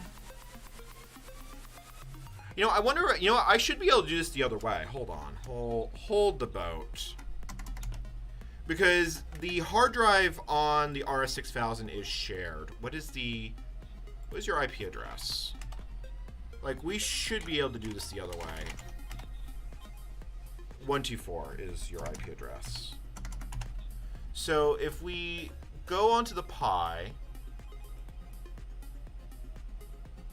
and as a reminder, I don't normally ask for support to take the AFK screen off. But if you want to support this channel and less AFK shenanigans, what did I say the IP address was? 124. All right, let's see if we can just do it from here. Oh, right. Do we have SMB mount? Mount CIFS? Yes, we do. All right, let me see if I can remember how to do this. It's been a while. Mount CFS //120.124 C colon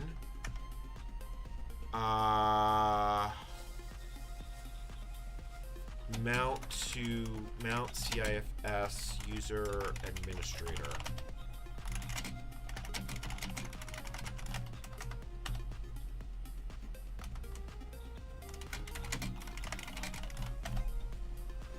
Where's the right syntax for this thing?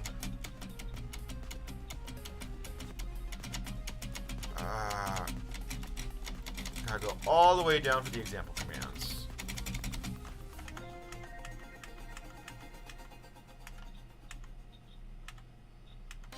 Or maybe you won't give me any example commands because, you know, that would be actually useful.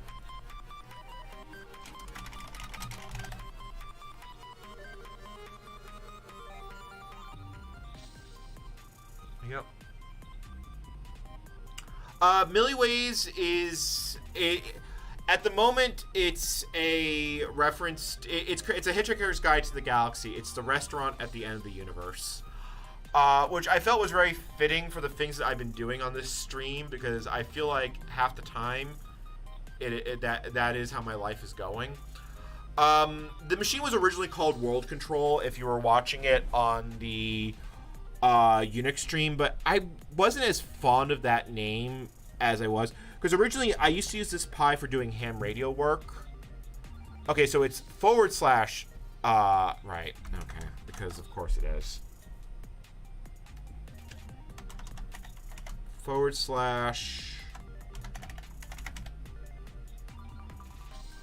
/ still no.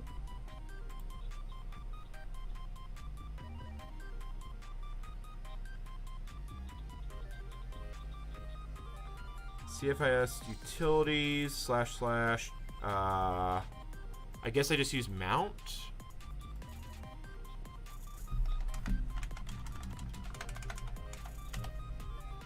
Bad usage.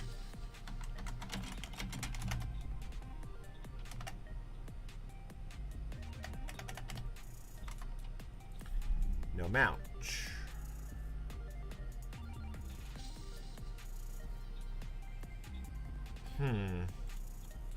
Does it... hold on. Just to confirm, if I go to network... Oh, hold on. Windows Network. Oh, I may not have Windows file sharing. It may be shared, but I may not actually have Windows file sharing enabled. Let's see here. Like, if I can use Nano for this or grep, it would be... Or, like, any editor would be such an improvement. Services, browser, bindings, NetBIOS interface. It's all doing it over TCP IP. Yeah,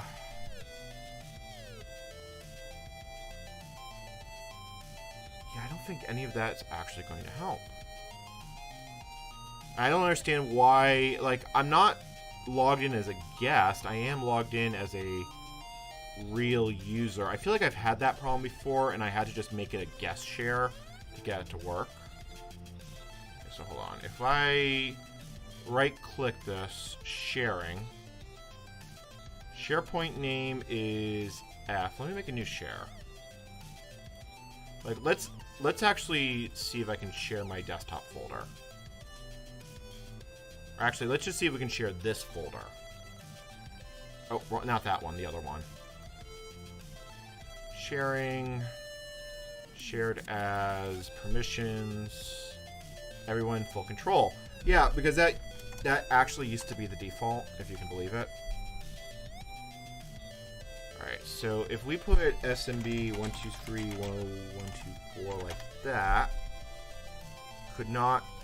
Yeah, it probably is just a little bit too old, that it just doesn't like it. Okay.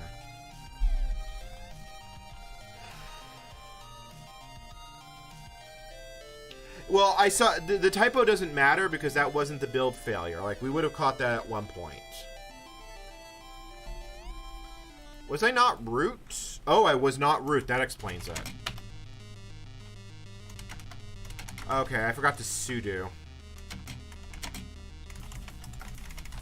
Thank you, chat. Server abruptly... Oh, I have to put vers 1. Wow. Vers 1.0.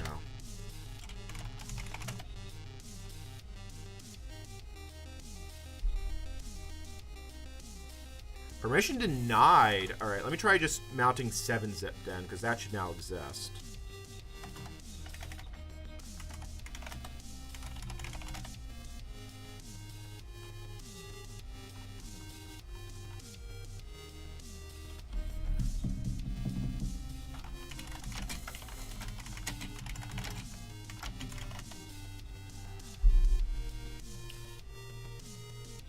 Status returned NT login failure.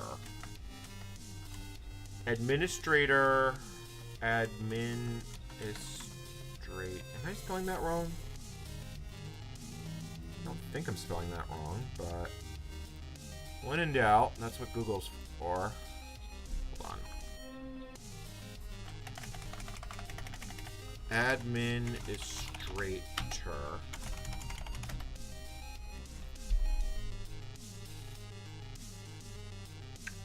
It is, you know what? Let me just get rid of the user, because that should be allowed by anyone.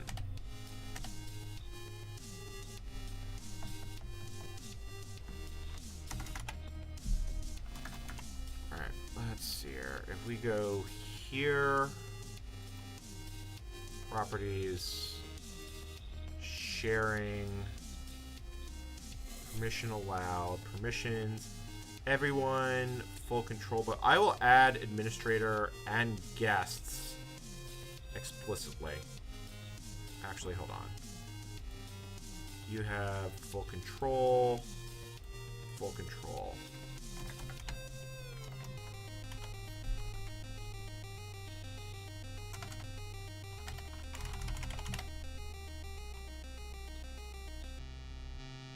Permission denied.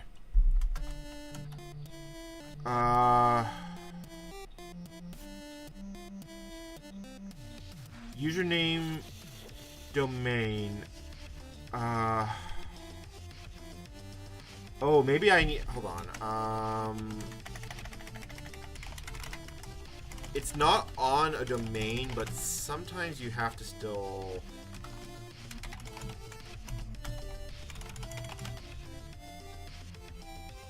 Invalid argument. Okay, well, that's a new error. Oh,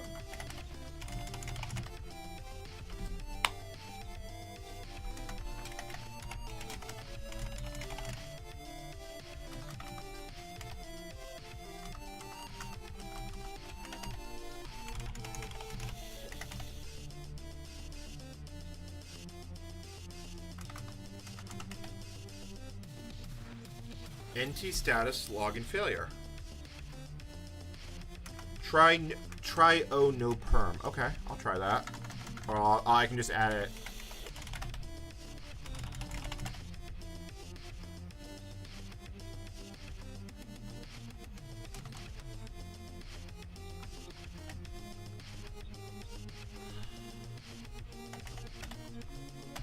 I'm assuming that's no permissions.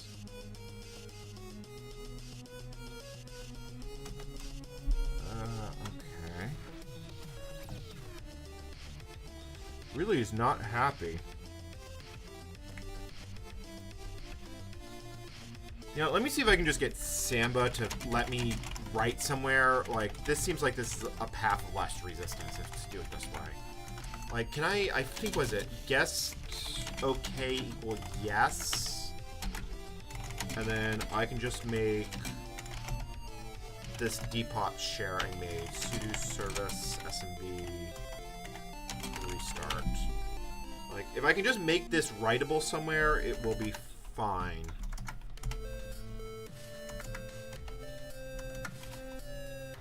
Alright, so now if I was to like do that and we go to the depot, remove write protected in or use a different disk. Okay, hold on. Disconnect.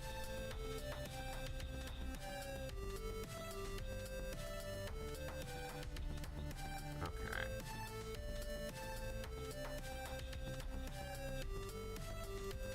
So can I make a new file now? Media is write protected. Alright. So let me unmount.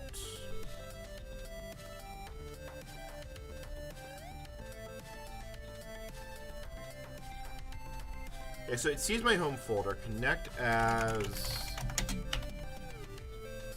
Yeah, but it doesn't ask me for my password, which tells me this is not quite working right. Well, I did give it a valid... Oh, it's not prompting for the password. Okay, hold on. I see what you're saying. Hold on.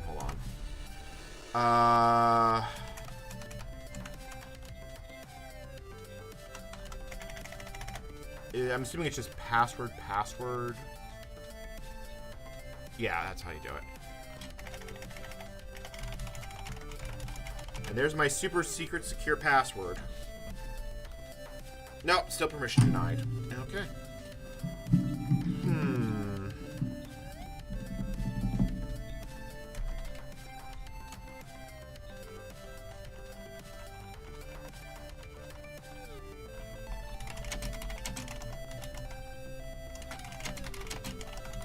From what I think I think the guest user is mapped to someone.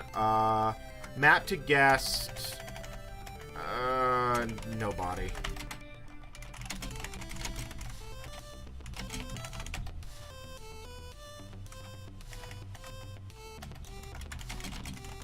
Oh, okay, that's not actually what that is. Bad user. Let's see here. Guest. Allow users to create public shares, just not authenticated ones. Guest okay. Profiles. Guest okay. Browsable, yes. Let's see here. UMask equal... sorry, it's create mask. Would be...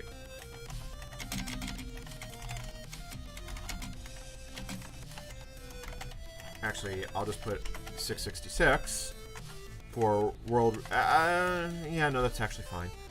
Let's see here. So guest okay, read only, false.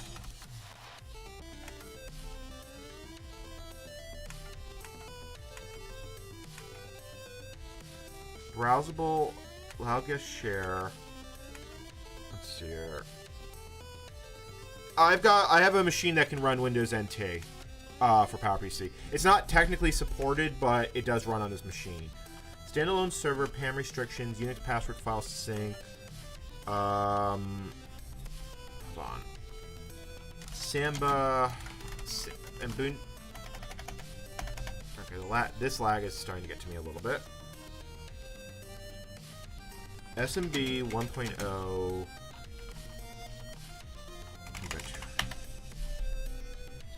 I mean, at least it is talking with Landman, so it's not completely wrong.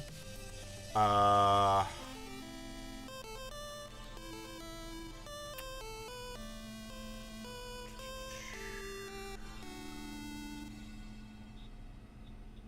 see here.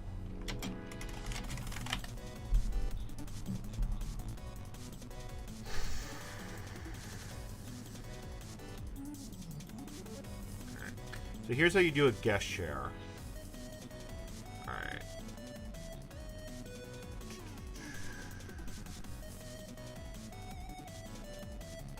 Here we go. So how to share files for your LAN without username and password. Okay,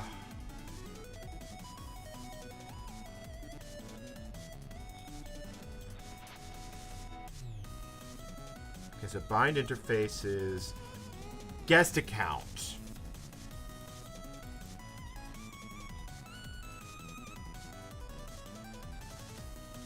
Okay, so we need security is share, and guest account has to be enabled. That explains it. Security equals share guest account. I'm actually just going to make it my normal user account, which is horrible for security, but whatever.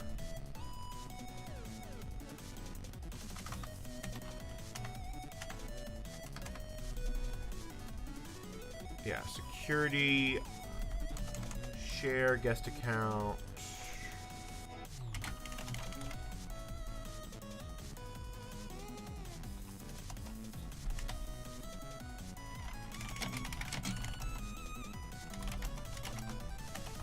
Okay, so apparently that one doesn't work, so we just get rid of that.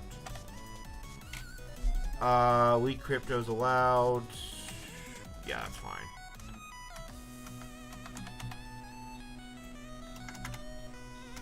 Apparently we're not actually doing coding today. Apparently all I'm doing today is fiddling with networking. Alright, can I copy this file? No, I can't, because, you know, that would be actually useful. Alright, hold on. Disconnect.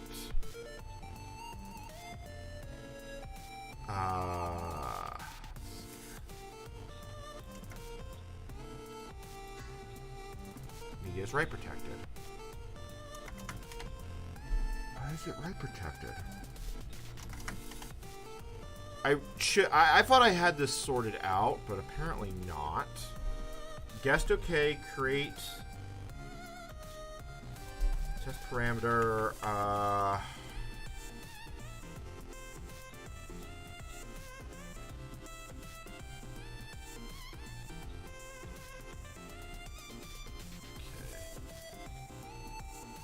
Guest OK. Writable. Thank you. That is actually the missing option. Writable.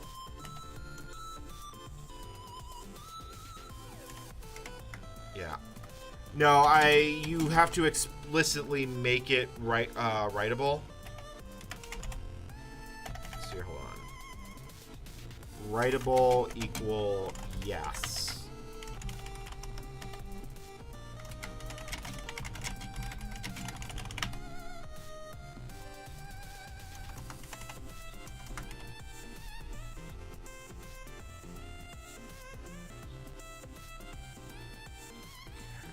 Desktop, my computer.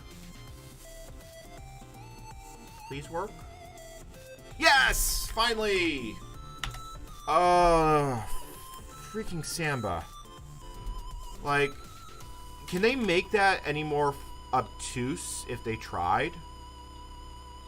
Alright, let's get this on here. Alright, sharing violation. I gotta close these windows, but... yes. It's fine.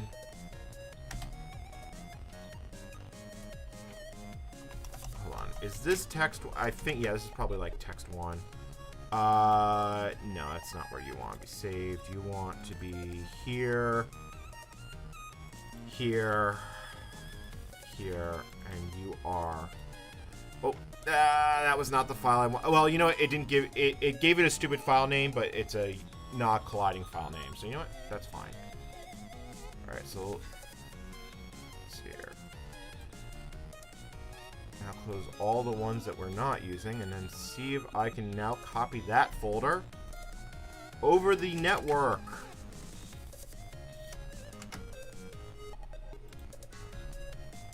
The source or destination may be in use. Okay. I don't see how. Like, can I not copy you because you're a shared folder?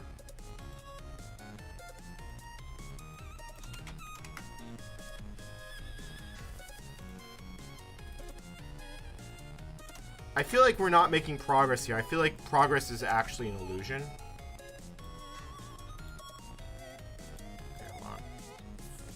Can I copy everything like...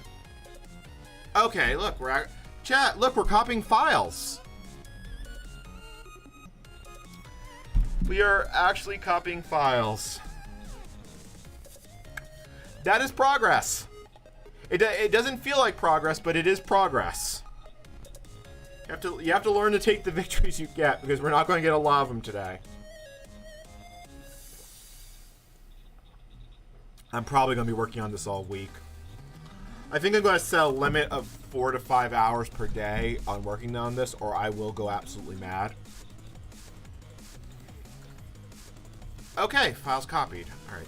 Now we can use a less garbage editor. Oh, that is going to feel amazing. Okay, so now we've got that solved.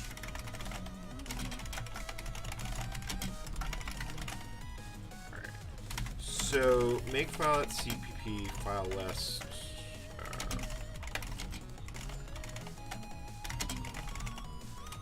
Alright, so yeah, I can open that. Alright. I think I have Visual Studio Code on the Pi. I really hope I do. Or, like, I remember, I thought I grabbed it. Maybe not.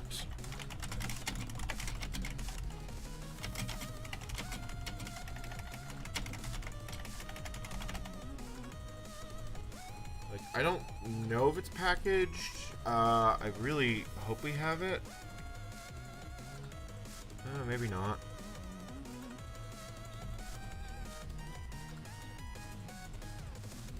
Alright, let's close some browser tabs and try and reclaim. Like, we can do this with Vive, it really comes down to it. Yeah, you know what, we could just do that. Alright, so if that's the case, let's do a little bit of search replace. So file list, because I probably do actually want to use Vive for this. So source equal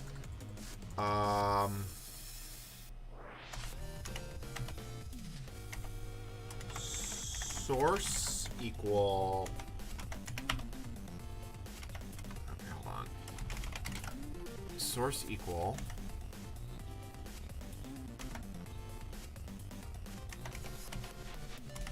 You know what? I'm just going to use nano because that's going to annoy me a lot less. Until I actually need to use Vi, I'm not going to use it. Replace source equal. So that gets rid of all that. Alright, so now I want to get rid of every line that's starts with a comment. So I need meta. Oh, you really are not going to let me send an Alt-R? Yeah, it's not actually letting me send an Alt-R because the Telnet program is capturing it.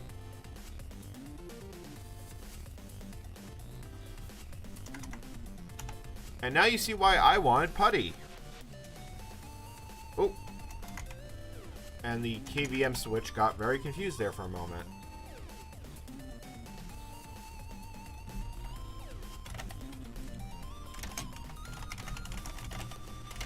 Alright.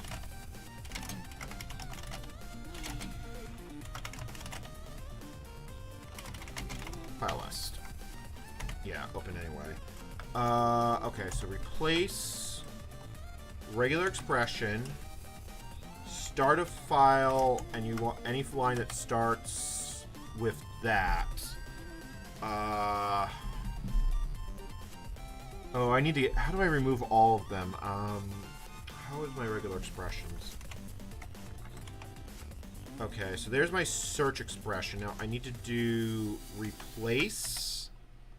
Now replace. It's not gonna let me do that. Okay, I didn't think it would have been nice. Alright, you know what? I'm just gonna find a one-liner. Filter, remove all comments from file, command line. Linux. Grep. Alright, like that. File list.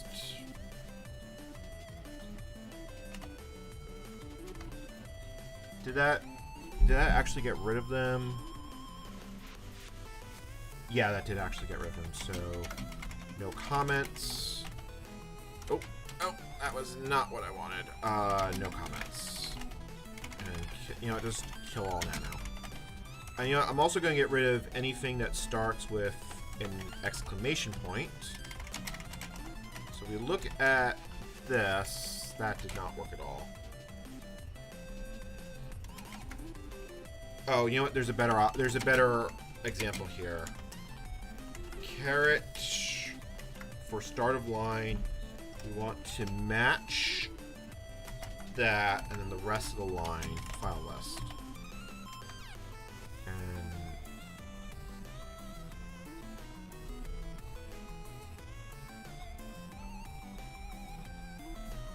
did I type that wrong? Oh, of course it did. Okay, hold on. Slash. I gotta do. This needs to be escaped more, doesn't it? No, okay, hold on. I'm not great with regular expressions, if you can't tell.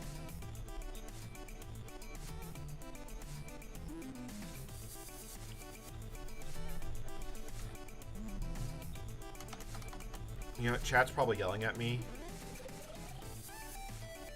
Yeah, chat is in fact yelling at me.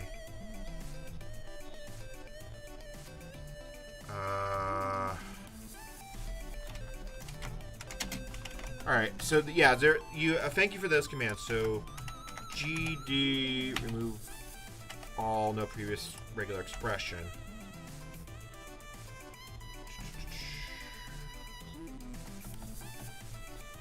They keep looking at. Oh, so it is apparent. So VS Code is there? Okay, hold on. If Raspbian has VS Code, I'll be very happy. Okay, I guess it has VS Code. Hopefully it's fast enough to be usable. It's just the Streambeats library. If you search Streambeats, you can find the whole thing. It's just a collection of music for streamers to use without royalty. I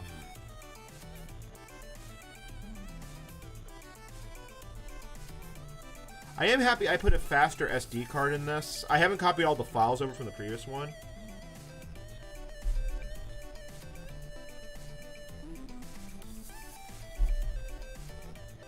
Okay, well, it's unpacking.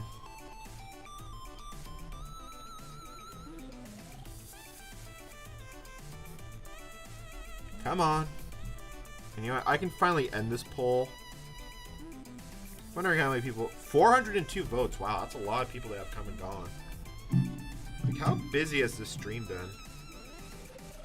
Oh, actually, and I should read it off. Thank you for both people who super chatted $7 to remind me for the AFK screen. I didn't see the second one.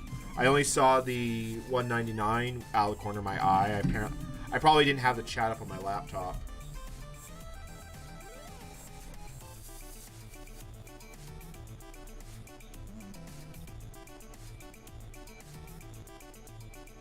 It's still going. Alright, let me close this web browser and let's get some memory back, because this is going to be an Electron app, so it's not going to be particularly speedy. But hopefully once it's loaded, it will not be bad. Although that very much might be tempting fate.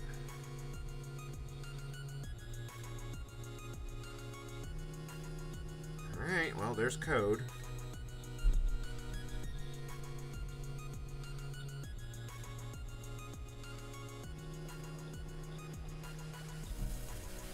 See, I gotta tell you know, I think I'm old school because I honestly, on the rare times I do Java, which is very rare, I will note that I still use Eclipse. Like, I understand Eclipse well enough that I can fix it when it breaks, and honestly, I find the Eclipse debugger is quite good. Maybe IntelliJ is better these days, but Alright, well, it's a little laggy. Okay, that's actually a lot laggy, but fine. Oh boy, yeah, I can feel the lag trying to run an Electron app on a Pi. I really want a Pi 4, but not at the price that they want to make me pay for it. Okay. No, I think I was better off with the command line on this one. I think trying to use code is going to hurt too much. Let me just find the shell scripts I need. Okay, apparently, you know what, someone, I just looked at this window, and apparently, here's a sed script that can do it. Blank.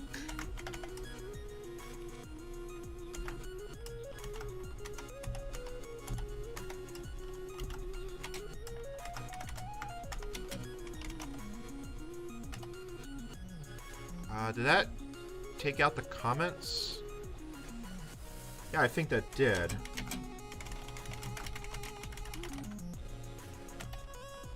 Alright, so now let me just get rid of the exclamation points. Oh, hold on, I gotta do the first one first. File list, no comments. File list, no directives.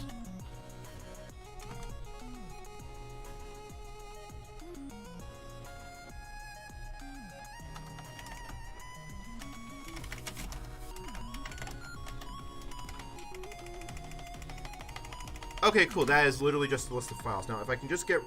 I gotta do two more things.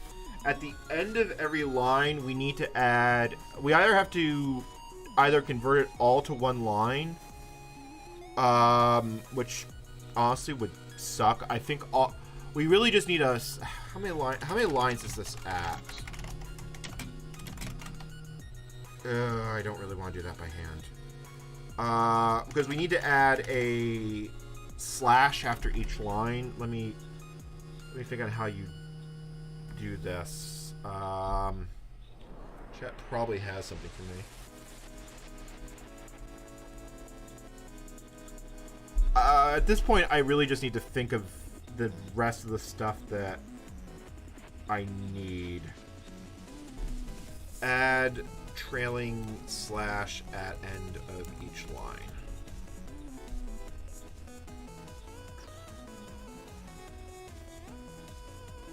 Okay, so there's an easy VI one-liner, and I just need to get rid of all the empty lines. Remove empty lines Linux one-liner. Okay, so I just want me. Okay, so this another sed line to do what I need to do. I probably should write these down, but that would be sed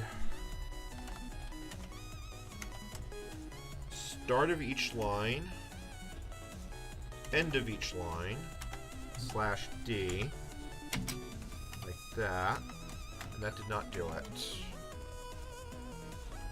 Is there white space in those lines? That may be why.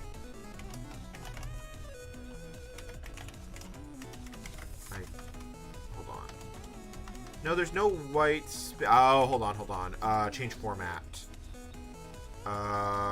Meta D to switch it to Unix format. I will have to switch it back, but yeah, that did what I thought. That was it. Okay, no spaces.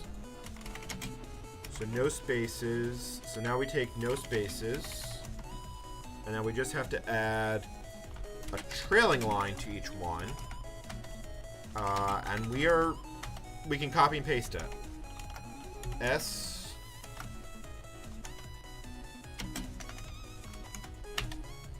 Yes! Okay, cool. Now we just need to convert it back to... You know what? Do I have this?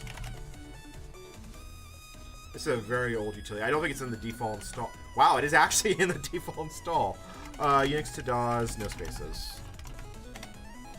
Yeah. Okay, cool. Now I should just be able to open that file and copy and paste it into the make file. Okay, that was I'll admit that was a little rough. Like, that was kind of painful. But if it works, then at least we've now figured out how to go forward from there. Which one did... Hold on, what did I save that under? Was it no spaces?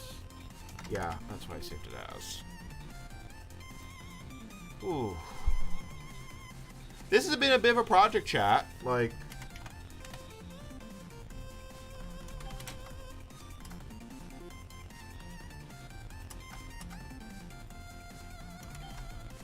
if you want your high-quality pane, you have come to the right place.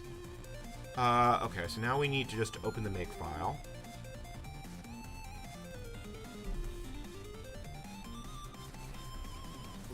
I just need to lower... I gotta move my legs.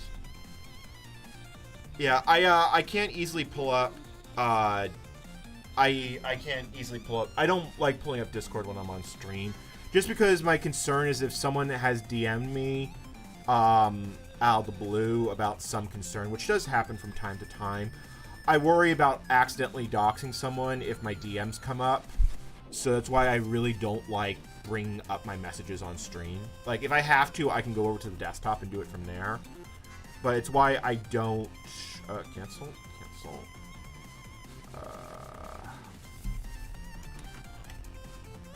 Yeah, you know, like, it'd be nice if I could just use this thing as a bloody text adder. All files. Alright, make file. Cool. And now we just need to open the other one, which is no spaces. Copy everything. Go into the make file. Oh, right, we need to change the rules here.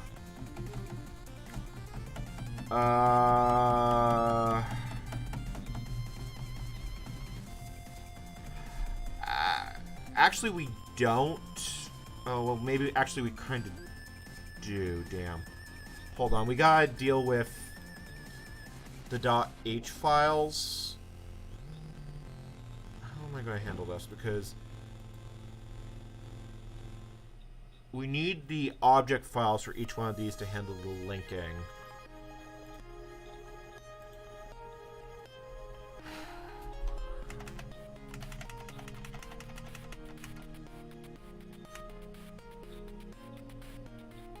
How many lines? This file's a lot smaller than it used to be. Oh, you know what? I know exactly how we can handle this. Let me close this file.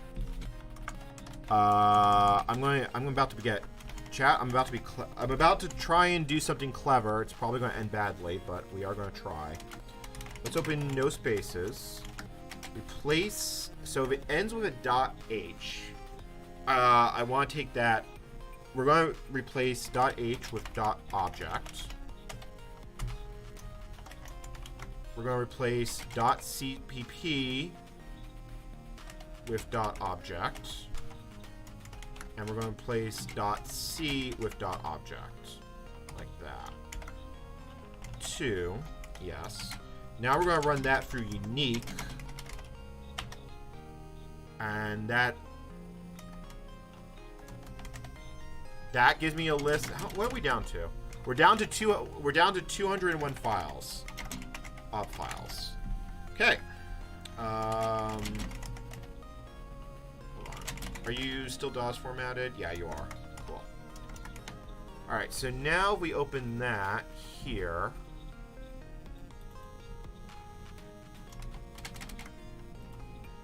Go back here. That might just work. Like, I'm probably being overly optimistic, and yeah, I am actually going to compile this over the network. It's already going to be slow, so like whatever. And make. Doesn't know how to make UI console. What file are you complaining about? Let's see here.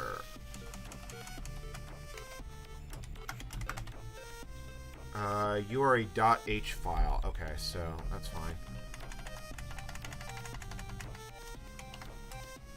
AR. Let's see here. Hold on. Which file was that? That was AR error. AR error. Actually, we can just add a rule for that. So if it's a header file,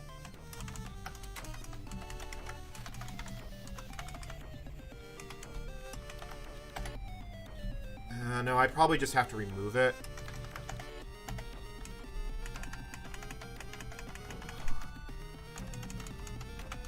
Let's see how many of these I have to remove by hand. If like maybe it's only a handful that like that, but probably not. Yeah, that's what I thought. Those are probably all header files. Okay. Alright, so let's undo that. We have to actually deal with those header files. Okay.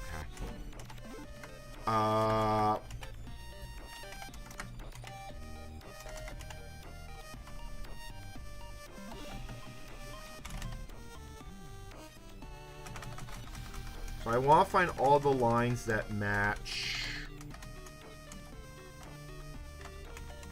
What am I looking for?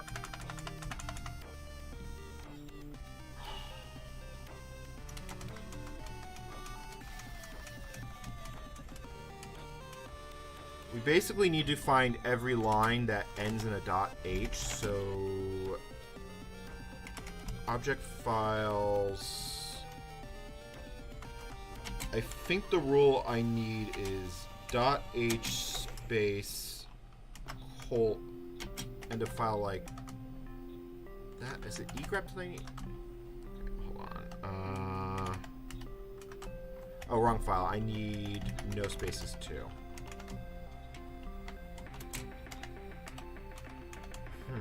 Oh, right.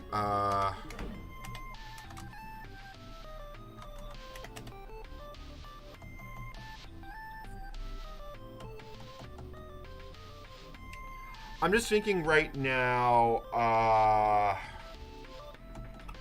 we basically just need to handle all those header files. I mean, I could just tell it to make a dummy header file, but then it will try and link with that, which I really don't want it to do. So we have to remove all the header files from the file list. That is not the one. So that's the one. I need to do it here.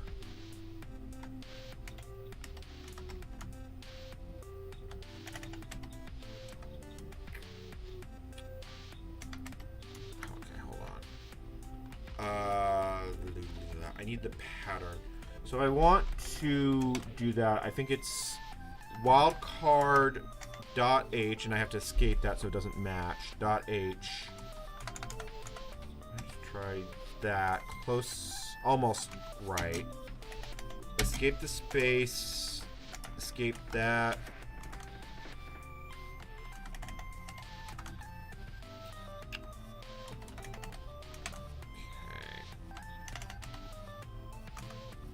Alright, so we need to get those lines. So that's my match rule right there.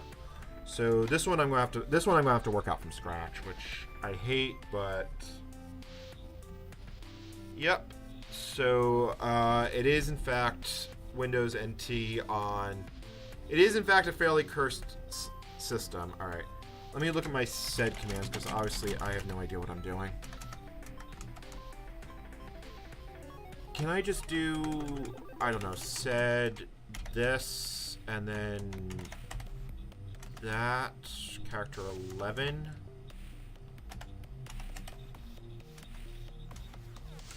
Well, that matched everything. Or no, that didn't actually match anything. I want to delete the line. Oh wait, no, it's a dash. It's dash O to invert, isn't it? Hold on. If I do, not quite. Isn't there? There is an inverse. Yeah, it's capital V.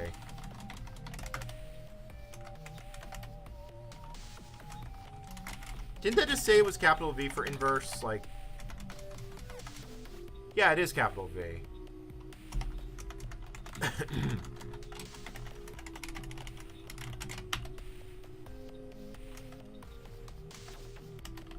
Hold on. Invert.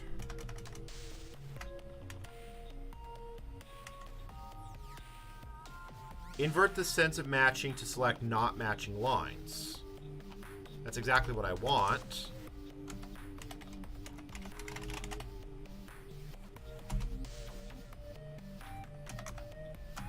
As far as I'm currently working on porting software to it. That's what I'm or at least that's what I'm trying to do. All right, so hold on. If I just do that.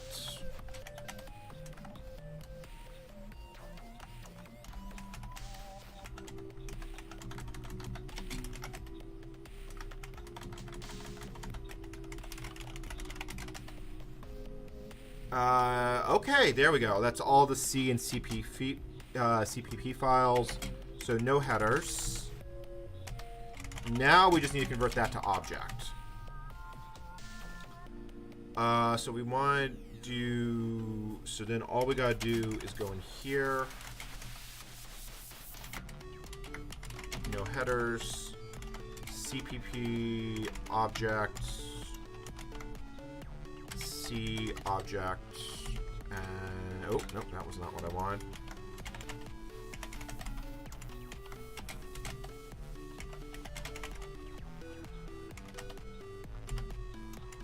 I'm assuming that's... Yeah, that is the only resource file. Cool.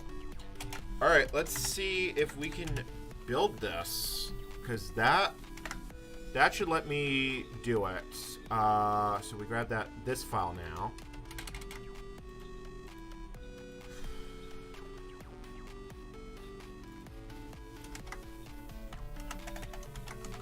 I probably am going to have to write a utility that can make this a lot easier if I intend to actually do this.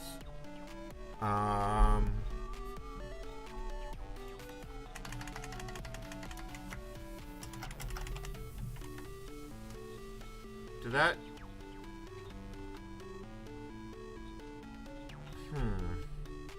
Because that was where we were getting errors before. Is that... Wow, that is still compiling, actually.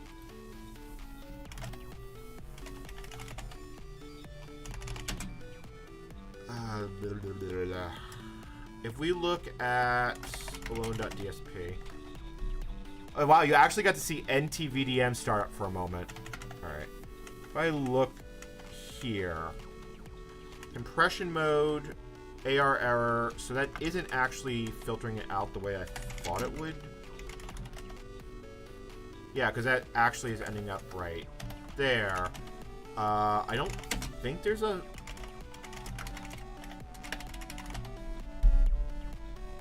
Alright, that's not going to work because you don't... Actually, just out of curiosity, what... Yeah, Microsoft Editor. I'm assuming you're the version from DAWs 6. Yeah, you are. That's what I thought. The SDK.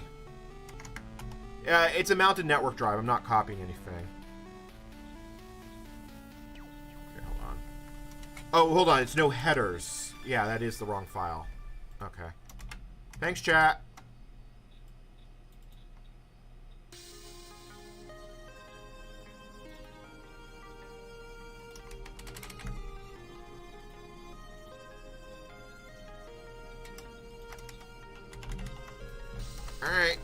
now we get to find out.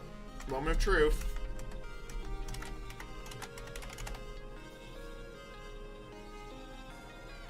Chat, it's compiling. It didn't get particularly far, but we definitely got over the starting line. Like, that is actual progress. I probably don't actually need that. I might need it in the future, but we'll see.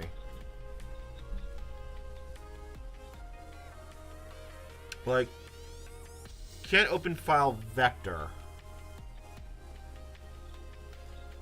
Oh boy. Oh, this is gonna be. This is. We still have to figure out the include path, which probably won't be as bad as I think it will be. I really hope it won't be.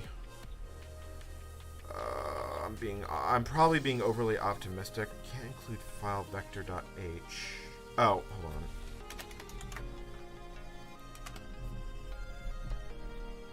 Let's see if we can actually build something.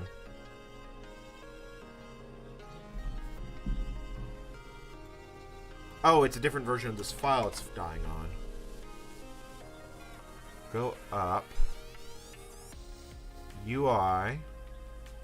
Common.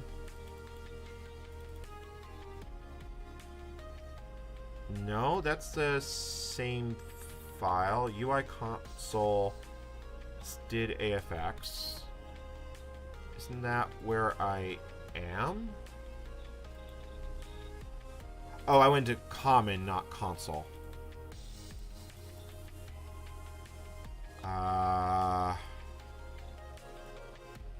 Where's that file? Here it is. I probably should just, I don't know, rename this. I have that distinct feeling I'm going to have pain due to this point. But let's see. Oh, it actually built a file. Chat, it is actually building. It's going to fail at some point. Yeah.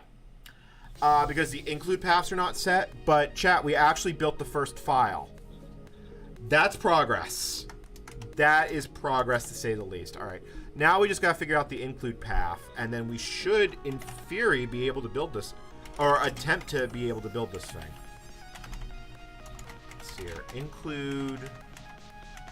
So how are include directories defined here? Because we have all these source files.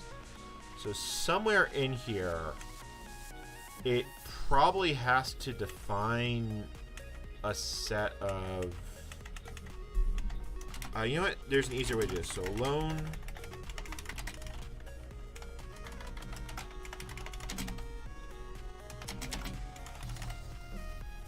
Alright, so we have console... Like, how is it figuring out a UI path? Oh,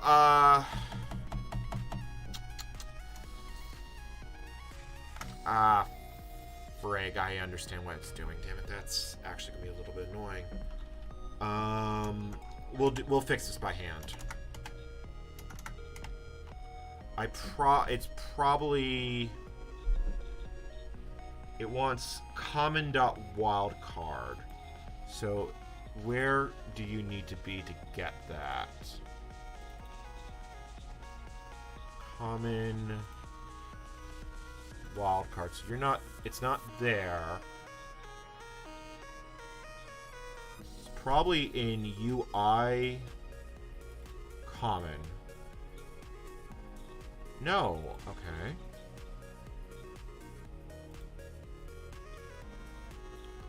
Is it under File Manager?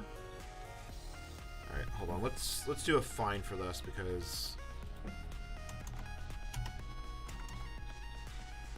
Oh wait. Is that header file the wrong way? The slash is the wrong way, but where is... Well... Oh, this version of... Oh. Wrong output.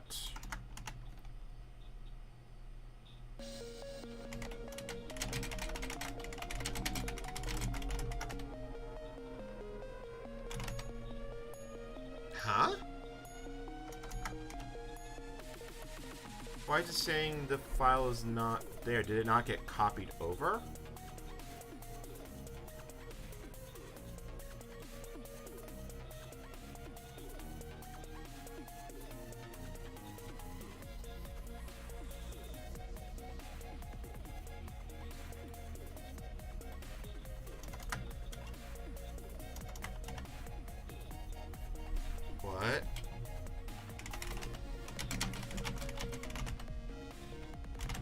Am I missing files? Like, did I go for all that for nothing?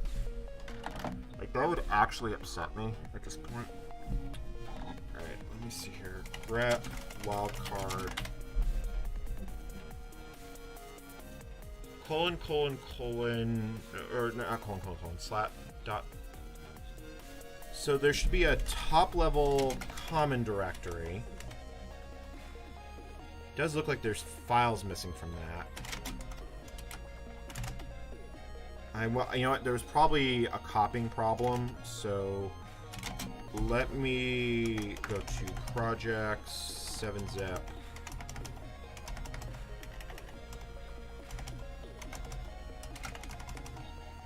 Yeah, okay, so some files apparently did not make it across. Okay. Common.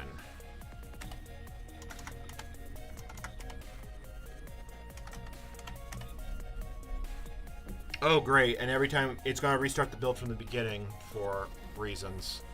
That's going to get annoying.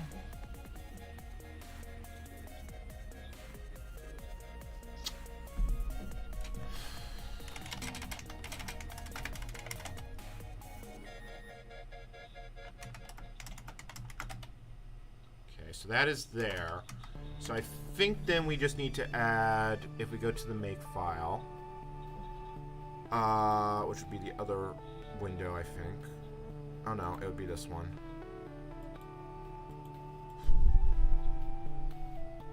I have this distinct feeling this is going to be a lot harder than I realized. It's not end of the world hard, but it is going to be a lot more annoying. Alright, so...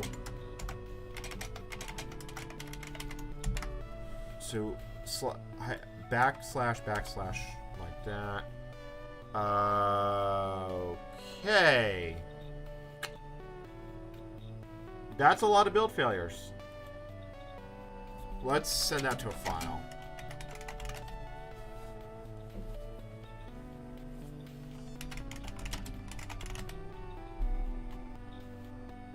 Right, so it doesn't like bool. It doesn't like... Yeah...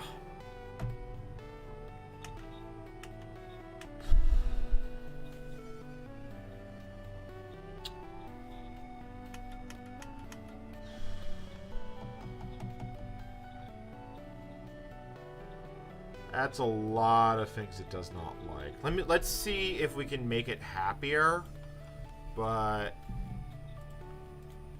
I think we're going to have to use that. I think we're going to have to get a little bit more creative about this.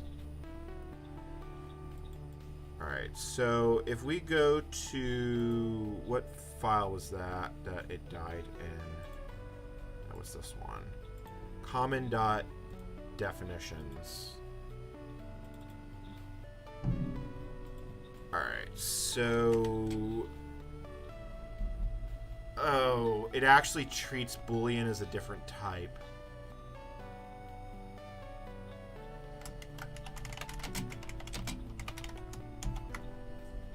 That's going to cause some things to break.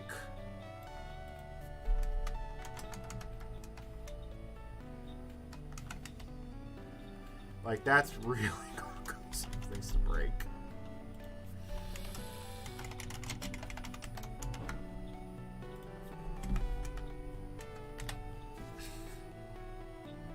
Yeah, it worked about as well as I thought it would. Nuts.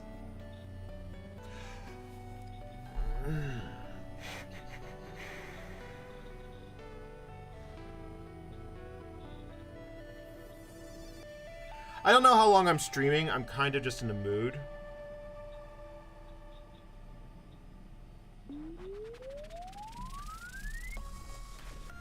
Alright, so I think at this point we have to write off any C++ code base. I don't think we're going to get this compiler to do anything. Theoretically, we could get 3D Movie Maker to build or NetHack. I'm more confident that we can get NetHack to build. Because NetHack, either the most, at least 343 I know will build because that was ran in K and RC. So let's clean up some... Oh, no, that is still building.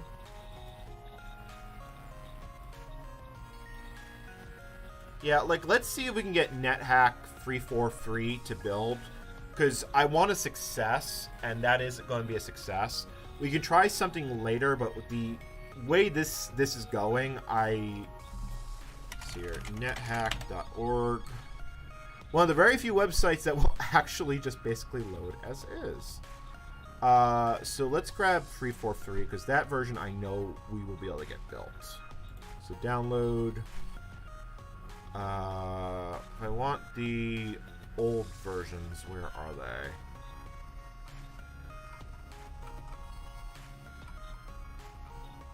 Here we go. Old versions.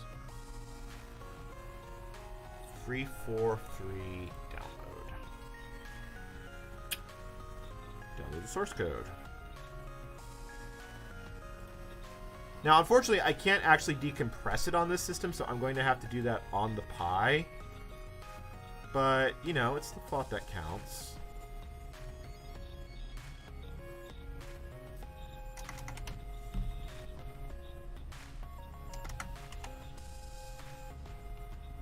Yeah, this is going to be a lot more pain than I thought it would be. I think we're going to have to deal with that C99 thing, which I'm not thrilled about.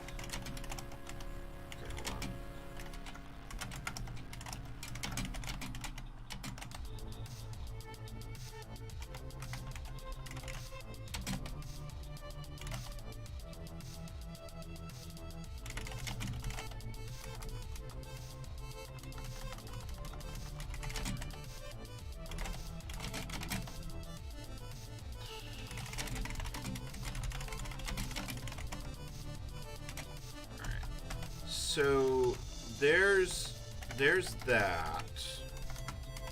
Like, we probably could get newer to build, but let's start with what I know what I'm almost certain we're going to be able to build. So NetHack from this era has a very fat, because I've actually built this version of NetHack with OpenWatcom. I had to write a custom makefile to do it, but it wasn't that bad. So let's see here. So if we want to build that, we got to go to WinNT. You actually do have makefiles as is. So let's just read the build instructions. Maybe we can just, like, that would be nice. So, okay. So Notepad. Oh, right.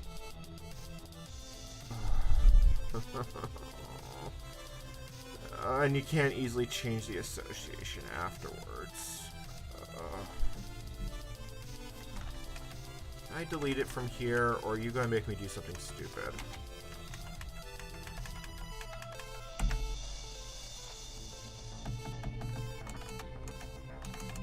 What is this nh.setup.bat? Like, what do you do? So you basically copy a bunch of directories, you do a bunch of setup work, you copy a bunch of other stuff.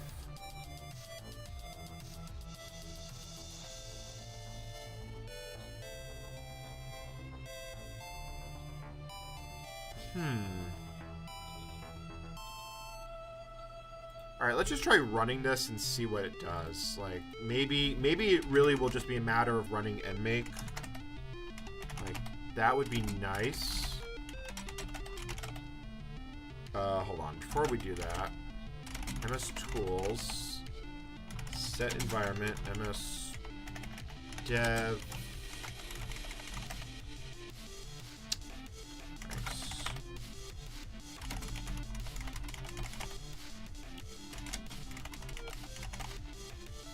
Alright, so let's just, so NH setup. So that's going to set up the project files, the make files to source make files. So is this just going to work? Well, it's actually, look, it's actually trying to build it. So let's make the font bigger.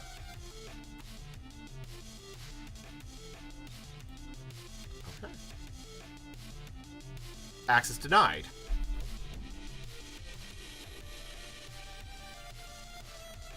Why couldn't it run that? Like, it tried to run it.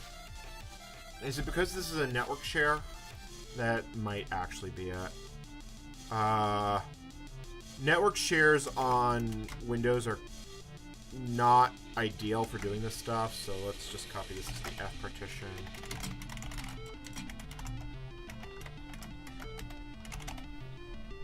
Alright, so let's let that copy over. Yeah, it's... we'll take a stab at PuTTY, but, like, I know for a fact that we should be able to get NetHack to build. At least 343. We could try 367 later, but 343 was still compilable. I built it with OpenWatcom, which is basically about the same functionality level I'm dealing with right here. So...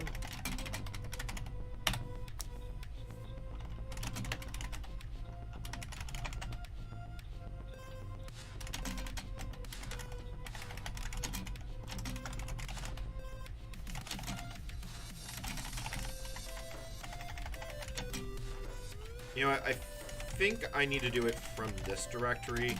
NetHack's build system is a little bit weird. Do I have to do it like this? No, I have to actually do it from the source directory.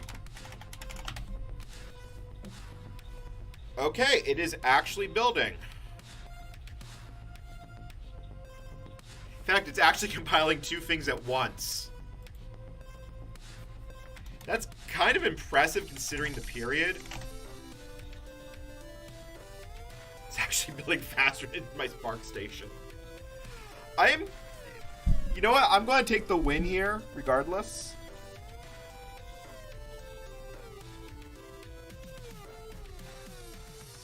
Okay, so...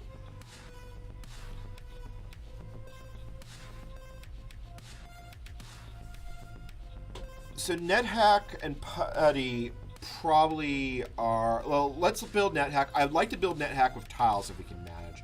Oop. That's just warnings. I'm not going to worry about that. NetHack. Because... Oh, you know what? I just realized something. Chat, I probably just sound... I'm about to sound a lot better. Or I will in a moment as soon as I rotate. I just realized that my mic is facing the wrong way. And because it's a Cordal mic... that matters for audio quality. The first one is just all the examples that came with the Win32 SDK. They are still building.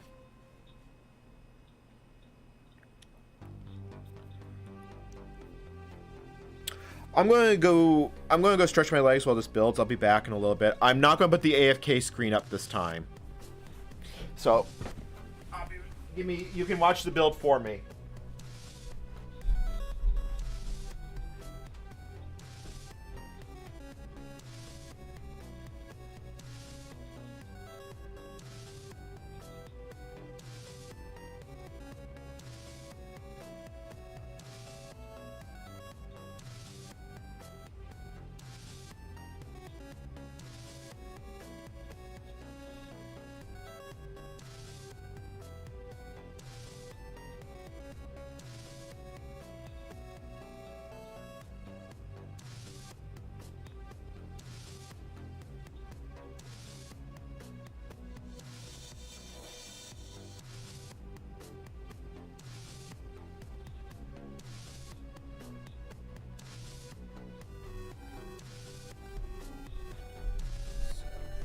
So what I think we're going to do is I think we're going to have to write a tool that can convert Visual C++ workspaces to make-files, at which point I should be able to get SDL to build.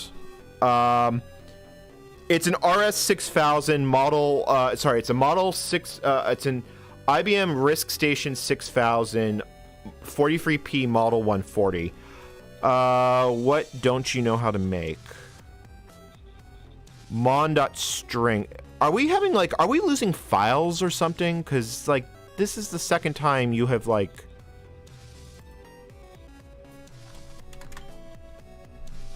Like, chat, am I losing my mind here? Or are we actually, like, just randomly losing files along the way?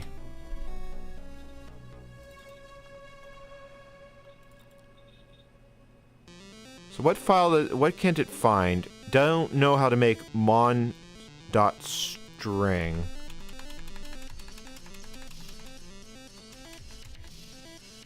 Oh.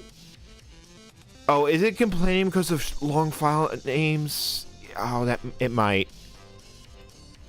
Hold on.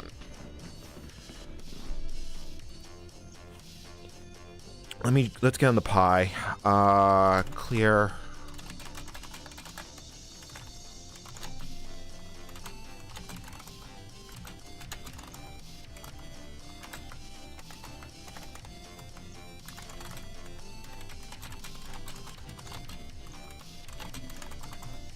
So nethack, tar.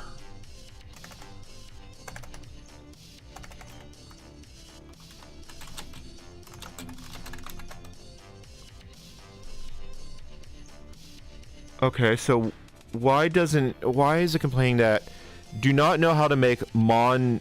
That must be a typo. Or well, maybe not a mons.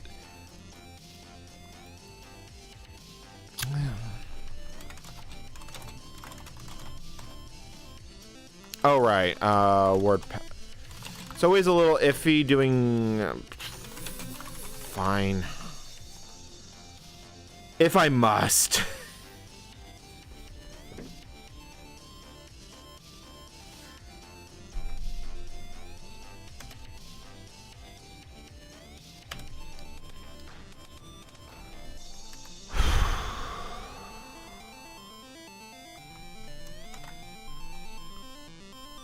Probably should just leave this open. Alright, so I should have a make file in this folder.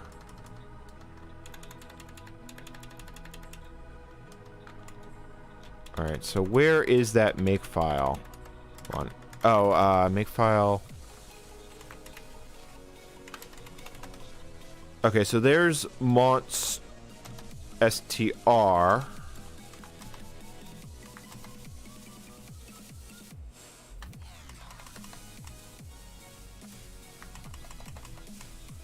Yeah, so it's doing a whole bunch of stuff here.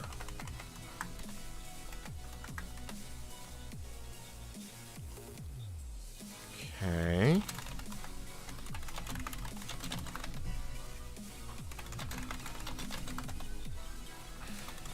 It helps when you can type. Oh, okay. That looks like... Oh, I see what happened. That first build probably just screwed with it, so let me just do a make clean and then we'll rebuild it.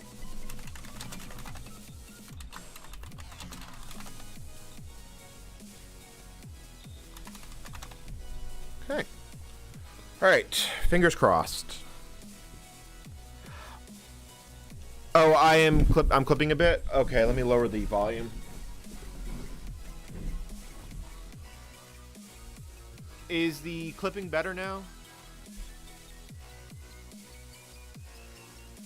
Yeah, it's generated from some tool. I think that's just from the first failed build. So let's just do a clean and retry it.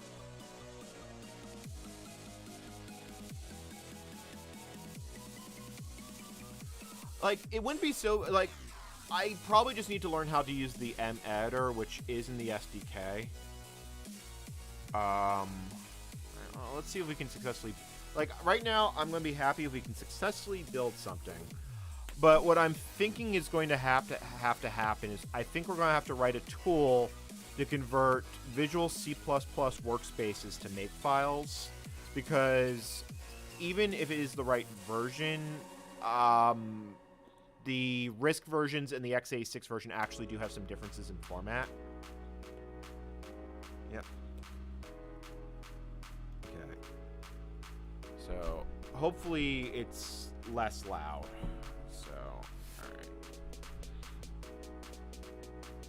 I will say that this is considerably faster than building it with GCC, which really shouldn't surprise me because, you know, GCC in the 90s was the rubbish compiler. It's gone a lot better in recent decades, but there was a reason why you used to pay money for basically anything that wasn't GCC. Okay. All right, so let me... All right, is that better? Okay, yeah. I think we're back in the green. Okay. That's looking promising. So one of the things I do need to figure out in the future, I might want to reinstall this. Okay, that build rule failed again. All right, so let me take a closer look at the build instructions, because obviously we're not doing something right. All right, PC port. So Visual C++ 6.0 or later, Ming W. I'm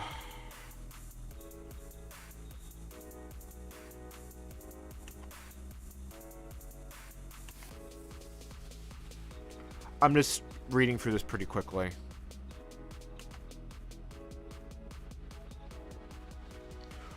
Ooh. Oh no, we won't need Lex and Yak. That would be that would be quite a bit of pain if I had to compile a new Lex and Yak from scratch. Finding one I could build even. Explicit path. Tools are set correctly. VVARs, blah blah blah blah. That's all fine. Your appropriate subdirectory. You need to go into the Win TTY directories. Required directories, that's fine. Check the files, that's fine. Edit your make file. Compiling. Nmake install. Okay, so apparently you have to use the install rule. But it is also possible that there are problems with this version of Nmake. Although I don't know how this version of Nmake is older. Nmake is older than dirt. So how does this get generated? Make definitions C. So let me, okay. So what is the source folder like? How are you defining this? So it looks like you're having some quote unquote relativity problems. /source. So no, you should end up in the right place. Alright, so let me see here. Come on. See here. Nmake. Yeah, that's okay. So make defs -m.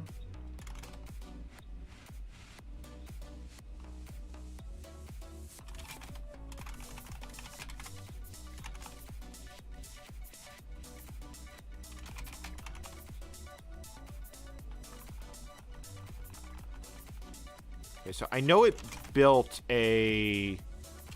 It did build some things. Let's see here. WinNT.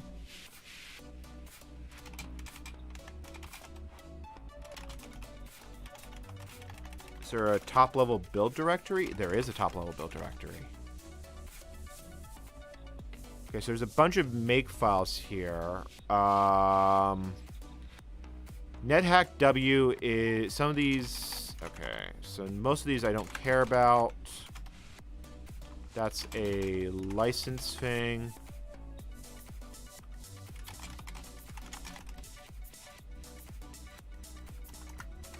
Alright, let's take a look at this again. So how exactly is this file generated?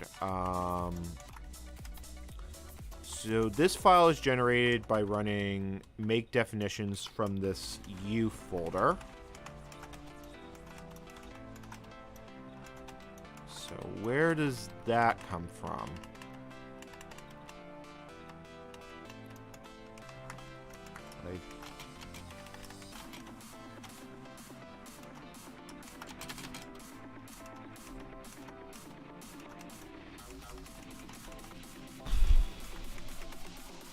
Okay, so object directory.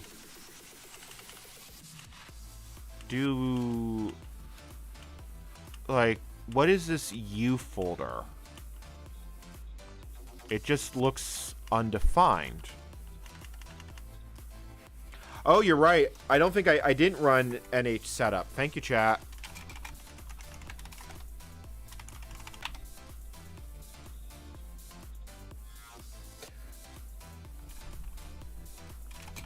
Although I did... Alright, let's see here. And make.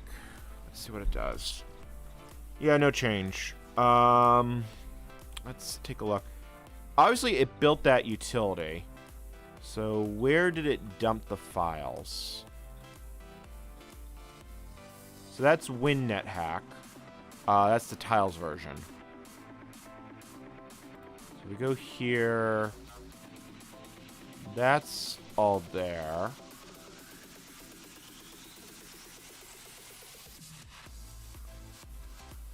Is there a way to list all files recursively on Windows?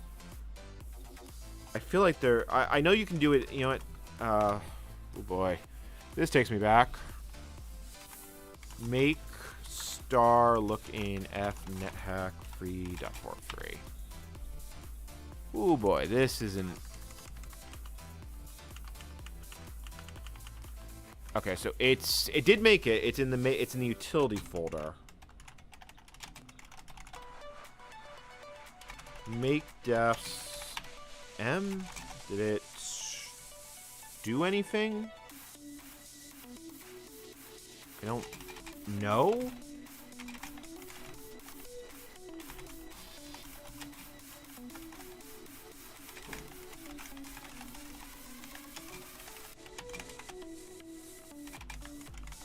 Util make defs M and make.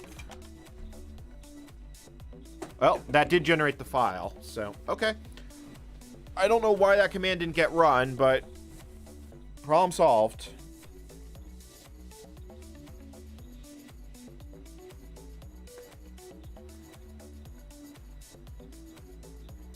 Oh yes, and tree. Thank you, chat. Although without grep, it would have been really annoying. I probably just need to port a grep utility. Actually, no, you can't use OS2 binaries in PowerPC, or I could just grab the OS2 binaries package. I do want to take a crack at putting 3D Movie Maker on this thing. It's not going to be a today thing, because we're going to have to go through a lot of pain for that. Like, more so than we have. But this is this is not a bad starting point.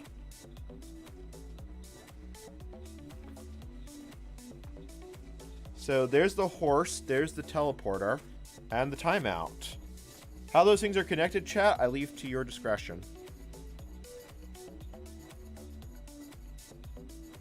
Like, my very first IT job was actually administrating one of the servers we had. We already were in the Active Directory era, but we still had an NT4 server running Exchange 5.5. That was one of my very first jobs at the very beginning of my career. So I'm assuming that then just something else failed to do a thing. So yeah, okay, that's... I really wonder why that isn't getting built, but...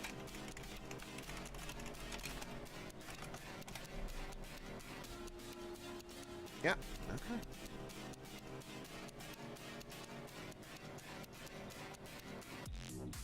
I am really impressed at how fast this compiler is. Although Microsoft would have had to make it fast because they were building Windows on this. Like, one of the big things that people don't realize about Linux is the only people who ever really build an entire distribution, especially in this era, were groups like Slackware and Debian, and rebuilding an archive was a weeks-long process. And I would say, comparatively speaking, the full source code of Windows NT was probably on par with a Linux distribution of that era, at least the core packages, and I know how long that takes to build on period-correct hardware. Well, it's linking. It linked a debug. No, that might be a release build. All right, let's see here. Do we have... oh, wait, I have to run install. That was...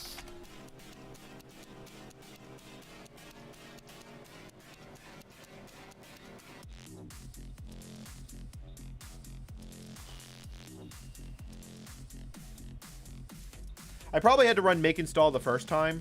That's probably why there were some problems. Find is here. We just don't have find string. Yep, now it's compiling all the levels.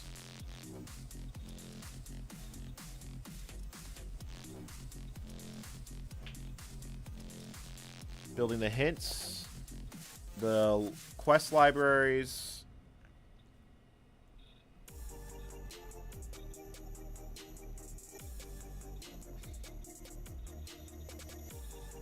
Nice. So if we go into binary,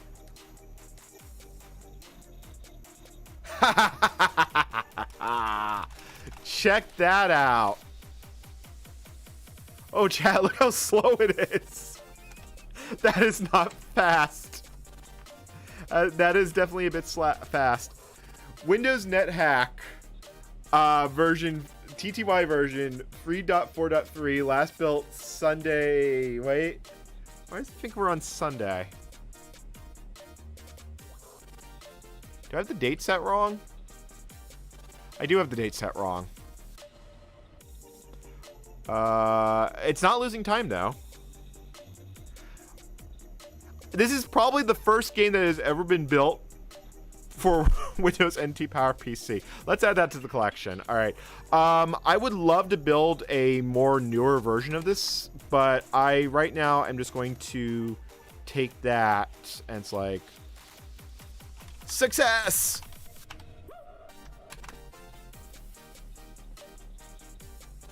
Yes. Nice.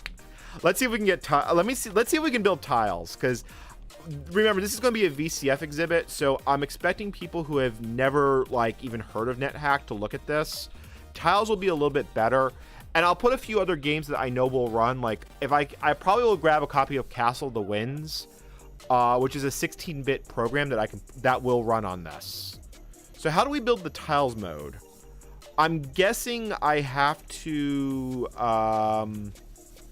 is there a makefile for building tiles mode? I really hope there is, because that's the nethack.w file. Let's look back at the file.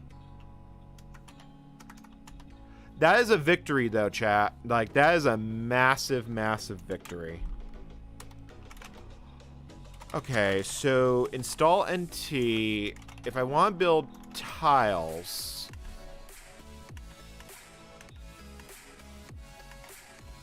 let's see here.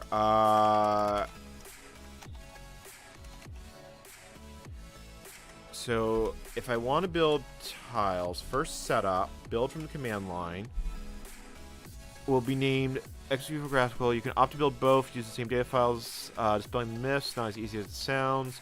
Value version on NetHack, blah, blah, blah, blah. I don't want to use Borland C. If download, edit your make file, a couple header files. For building graphical, you just have to edit. Okay, so we just have to edit the make file. That's easy enough.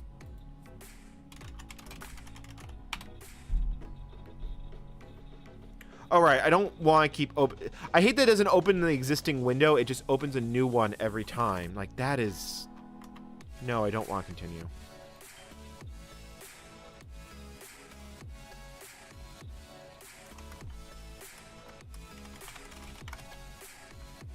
Alright, so if I want to build graphical, I'm assuming like right here, all the way at the top, they'll have something for that.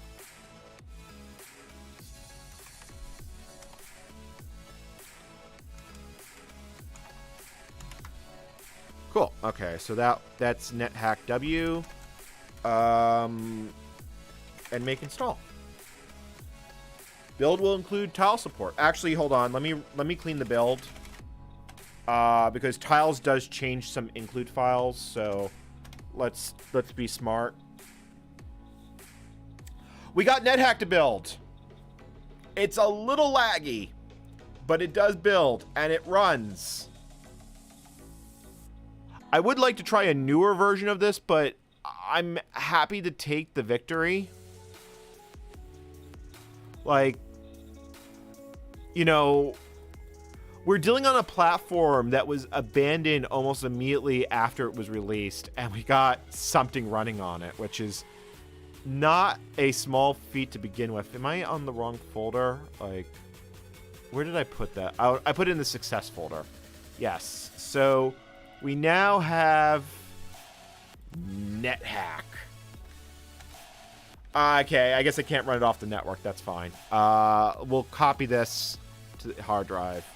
Because I may make installers for this. Maybe I should even rebuild these on x86 so people without really exotic hardware can try them. Alright. I just wish I knew why it was so slow. Alright. Oh, I forgot about this. It's defaulting to numpad because, yep. Yeah, that is in fact working. Oh, I'm actually a wizard. I just realized that. Oh, and something blew up when I wasn't looking. All right, let me...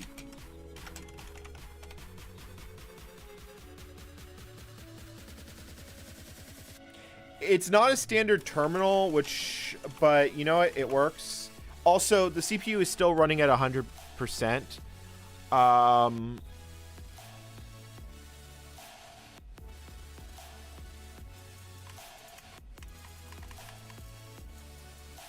LVM item activate. Undeclared identifier. Is that a NetHack or a Windows thing? It almost feels like a NetHack, a Windows thing. Let's pull out the good old Google item activate. Win32. Notification code. That cannot be right. Added in Windows Vista? No, that cannot possibly be right because this version of NetHack predates Windows Vista by about 5 years.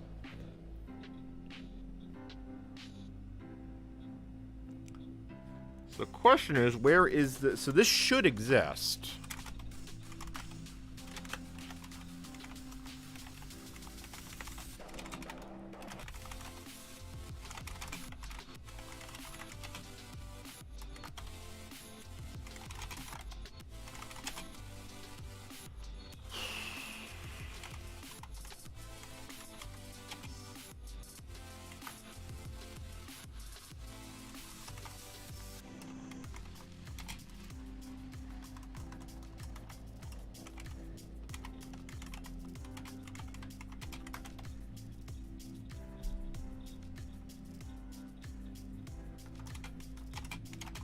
All right, let's see if we can find it because I saw an access denied go by.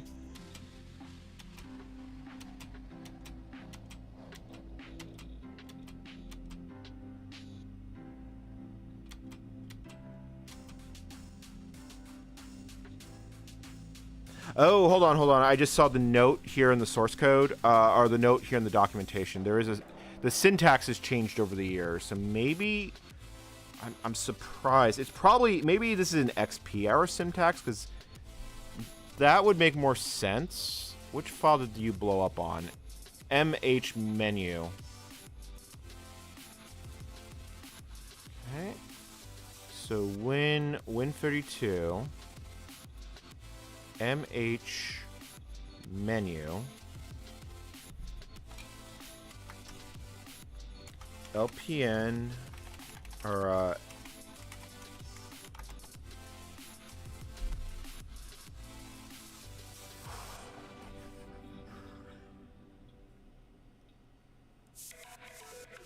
okay, so this is part of the Common Controls API. And you're a case of, so this is an item activate call.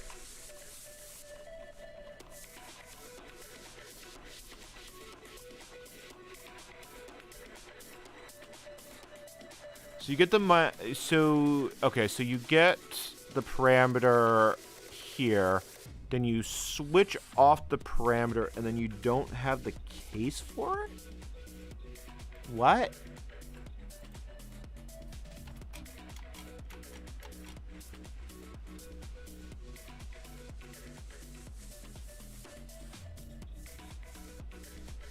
What is this code actually trying to do here?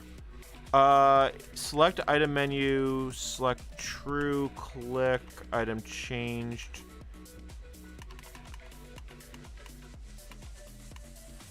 Alright, let me look at chat just to see here.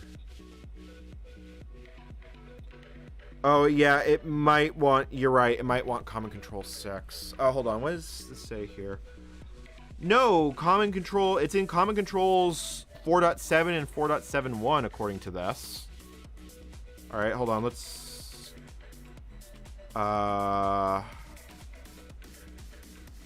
What version of Common Controls do we have here? Common Controls 5, which is the oldest one on this particular list, says Internet Explorer 5.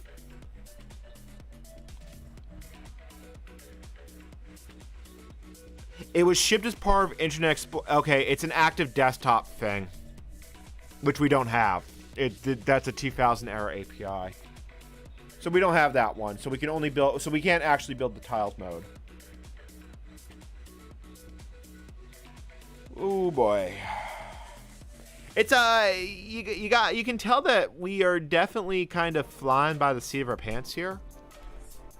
What's funny is I've run the NetHack tiles binary on NT4 without I ran it on NT4 embedded. Which makes me wonder if we could just stub it out. Let me look at this code a little bit closer. What is this actually trying to do?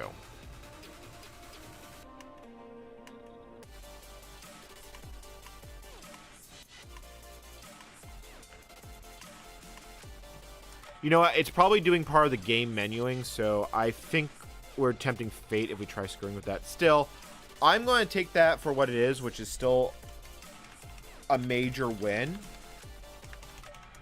Yeah, I mean, that is completely playable.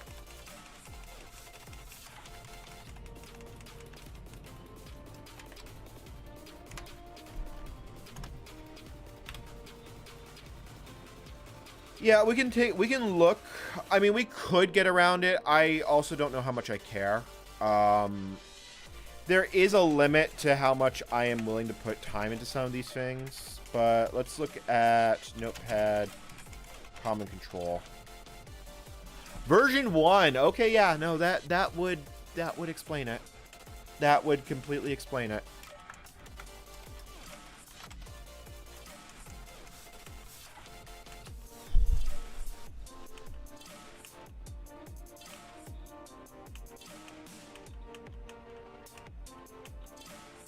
Yeah.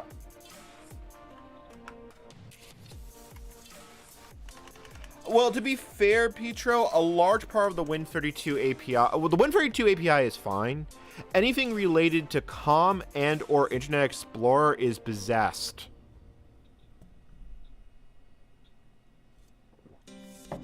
I am still calling that a win. That is a complete and total win. It wasn't quite the win I was hoping for, but it's still a win. So let's close some windows down just so I can get a little bit of system resources back. Yeah, no, that's still building. Look, it's actually building the DirectX examples, which I'm curious if those will work. Because if we have DirectX, that does open the door to try and do something a little bit more ambitious, like Quake. Which would actually be really... What year did Quake come out? Like, I think Quake... I don't remember what year it came out. Quake came out in 96. Okay. So Quake is actually period correct. But we do have OpenGL and we do have DirectX, which means we should be able to run GL Quake on this.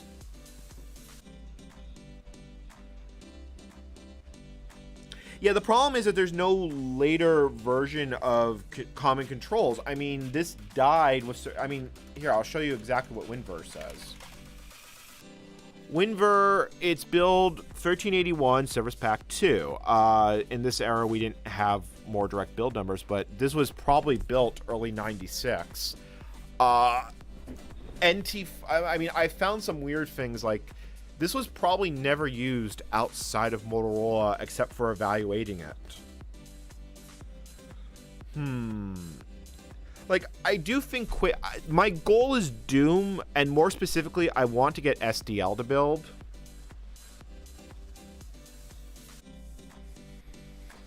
I am debating if I want to try doing SDL today, because that is going to be kind of a big ask, but I do have to do it sooner rather than later. But I'm going to have to remake that entire project, which I don't really want to do. Because we're not only going to have to do SDL, we're going to have to do SDL Mixer, SDL Net. We have to build those as DLLs, and then we have to build Chocolate Doom to link against Humpty Dumpty. Like, that is not a small ask. It's what I signed up for, but definitely not a small ask. And I do want more than just Doom on this thing if I can manage it. Yeah, that can go away. Because what I basically want to do is when this machine gets to VCF, I'm probably going to either put the N now loading or the @ sign here. I'll put the VCF logo up here in the right-hand corner. And then it'll be a non-privileged login for automatic. And I want to just have a bunch of ported utilities and games right there for it. Yeah, like it shouldn't be a big deal to get SDL itself to build. The problem is that SDL assumes that you're building with something a little bit less. Let me rephrase that. It's assuming that you're going to build with tools that are from 2001 and not from 1996. Oh, this finished. This actually finished. Let's see if we have working DirectX. Like, we're going to have to go through and, like, fish all these demo apps out. And I also have to go through and order some extra hard drives. So let's look at the OpenGL demos. So aux demo. Neat. Yeah, that is working OpenGL. So we do have a full working OpenGL backtrace. Is that doing like some sort of ray tracing?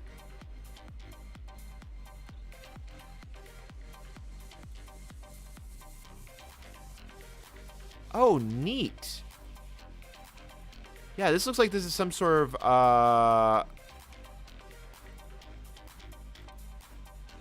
oh, look, I can actually rotate it. Sort of. It's a bit slow. Okay, hold on. Let's turn off some of the. Let's turn off the texture map and.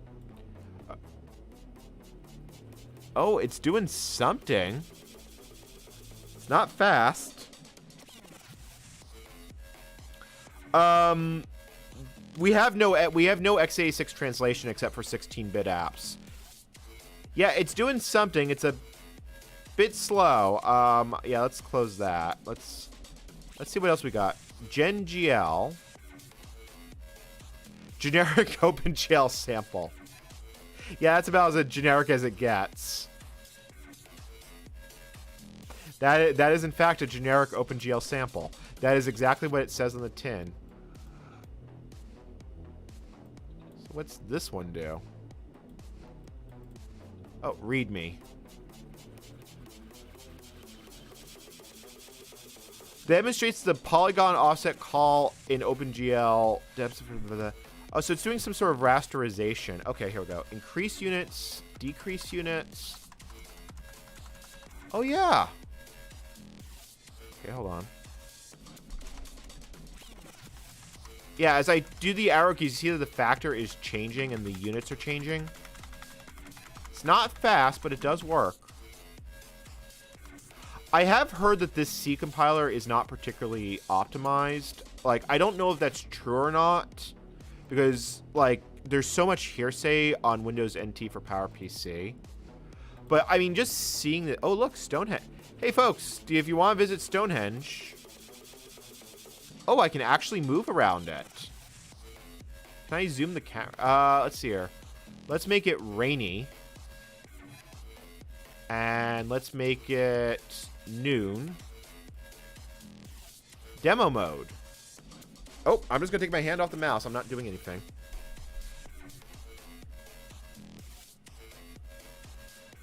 I wouldn't even try Wolfenstein.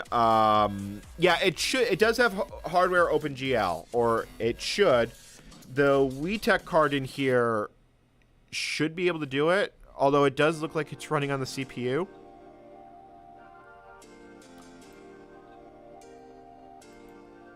Let's see, our CPU. Yeah, no, that is in fact running on the CPU. Yeah, maybe Quake isn't going to run on this. Like, the hardware supports OpenGL, but Windows may not support OpenGL. Because well, not on this machine. I've done it on the newer one. And what is Vastsphere? Ooh, that's shiny. All right, let's see if DirectX is any better. So we go up. DirectX. That's a lot of DirectX demos. Wormhole. That is a wormhole. How do I get out of that? Okay, you hit escape. Let's see here. Like, this is probably DirectX 2. Actually, do we have DX Diags? We might. No, we do not. It predates that. All right, let's see here. Direct Sound is released on T, uses hardware emulation, higher latency with Direct Sound. That's not surprising. DirectX was not particular. Oh, here it is. Systems with video cards are still able to run direct draw applications, but no hardware acceleration is provided. Oh, damn it. My video card is not on that list. So I tried S3 cards and I couldn't get them to work, but apparently it's a different S3 card. Maybe I should try an 848 if I can find one. Although I've already spent money on two 864s. Granted, it's like $20 or $30 a pop, but it was apparently supported on PowerPC. Actually, Direct3D was supported.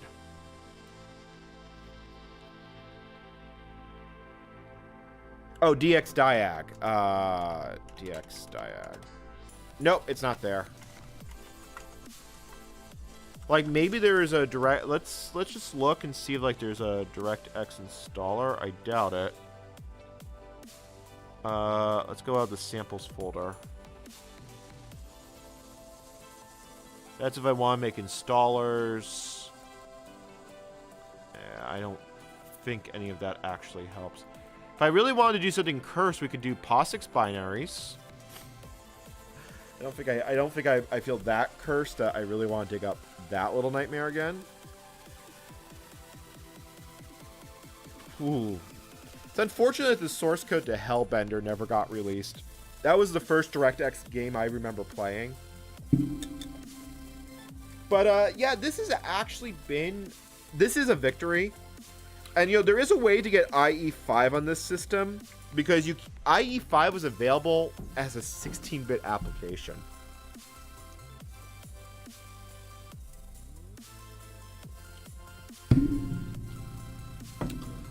Yeah, alright, so let's see if we can build Putty, because if I have a better terminal program, my life is going to suck a lot less. And I really would appreciate that.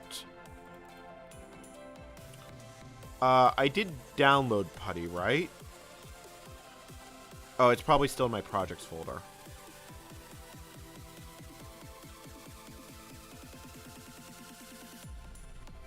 Like, this one is just me wanting a luxury item.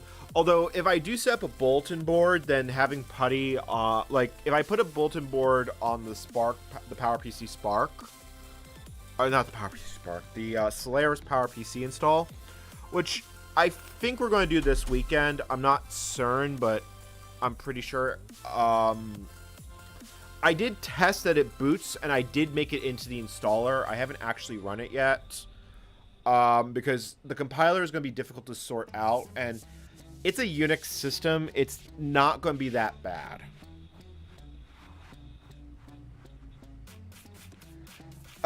If the source code for Mozilla from this time period is available, I'll take a stab at it. I thought early Mozilla, this, like, we would be... Actually, it probably would not work. Yeah, I grabbed the modern source code, didn't I? Let's see here. Do we have a make file? Like, no, I don't have a make file. What version did I grab? Like,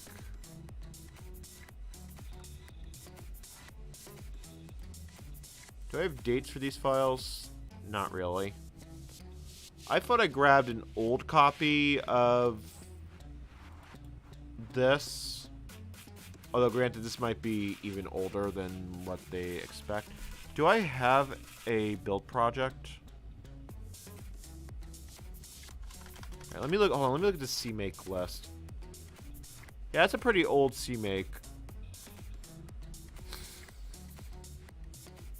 I am vaguely wondering if I could get CMake to build, but that feels really scary to even contemplate.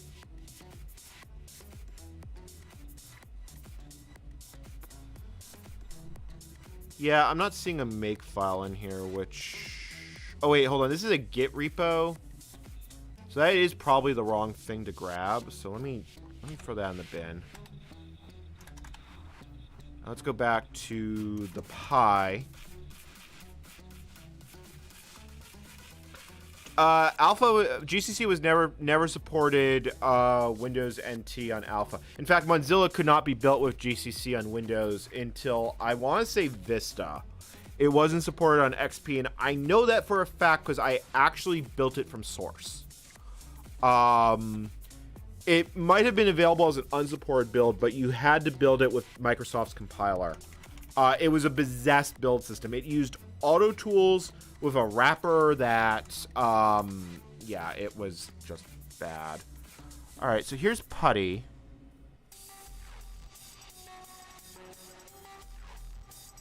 I just want old Putty.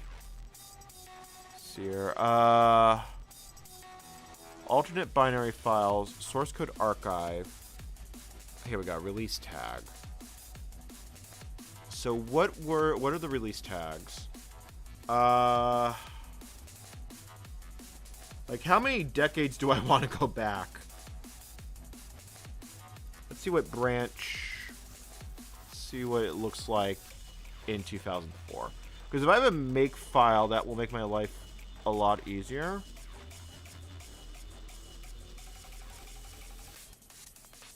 I don't see a make file.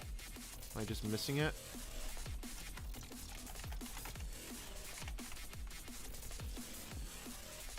Am I just missing a make file, or is it really not there? Readme.txt.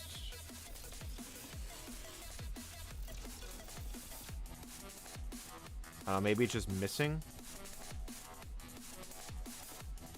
Bump the version number. That's an inno setup script for Putty. But where's the actual build file? I don't need ciphers. I really just need telnet. Like, I just need a less bad telnet client. That's all I care about. Build source. Here we go.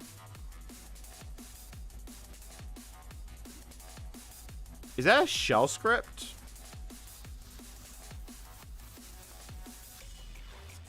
I mean, that looks like that's a shell script. So make arguments.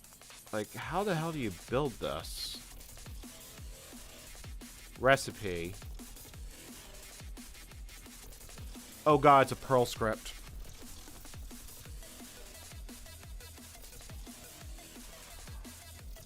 Oh, I just had an incredibly cursed thought. I almost don't want to check this because this is... I think there's a copy of Perl for Windows in the Windows Resource Kit, which means there might be a copy of Perl for PowerPC on there. Let's check.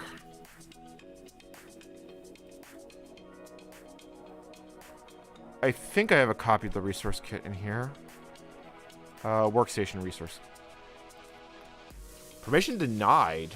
What?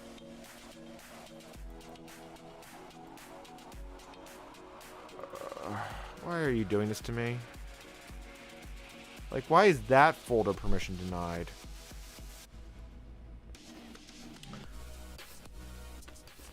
No, I have it. The problem is the Telnet client is just so garbage. Like, I can't send I can't send alt commands. I can't send a meta.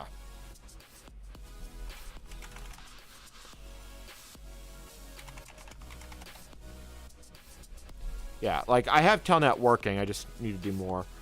I'm just going to sit here and contemplate my life decisions for a moment before I actually think about doing this, because I don't really want to compile Perl from source. Like, I really don't want to do that. I don't hate myself that much. I already have a large Perl project that's coming up. I have to deal with Soylent News' codebase.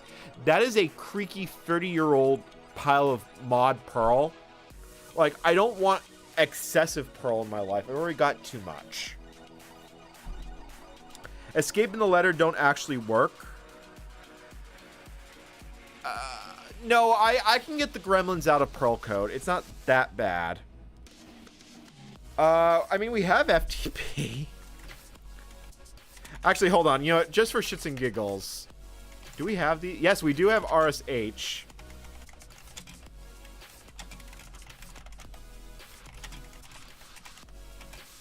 What was the Pi's IP address? Remote terminal not supported. Oh boy. Oh,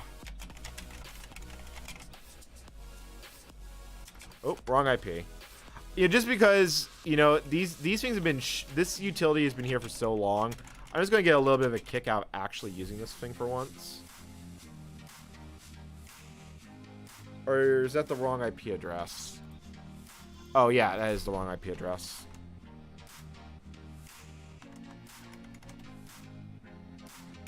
Permission denied, but hey, at least I actually tried using RSH for something. The thing is, I don't have Cygwin. There was no port of Cygwin for Windows NT on PowerPC.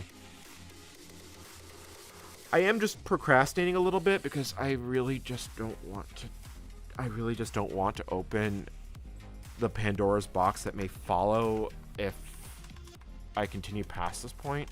Like, we're going to have to, you know, let me actually do something first. Like, let me make a copy of the samples directory, because I need to pull all the binaries out, and I know this machine is going to get reinstalled before VCF. I know for a fact that I'm going to do that. I just don't know exactly how I want to configure it as of yet. So if I want to back up all the samples... Yeah, that's here. Let me just grab that. Control C. Let's go to the depot. And this I'm going to rename.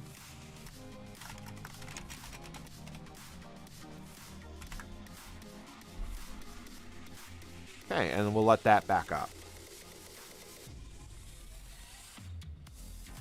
No, I don't feel like writing that much assembly in my life, because I'd have to implement fork for in user space Win32 on a system that is so badly documented. Like, to port Cygwin to Windows, they had to reverse engineer the structured exception handler, or SEH. That's documented in modern versions of Windows, but it is a platform-specific piece of code. So I would literally have to reverse engineer it from scratch. And I don't think I'm willing to do that to myself.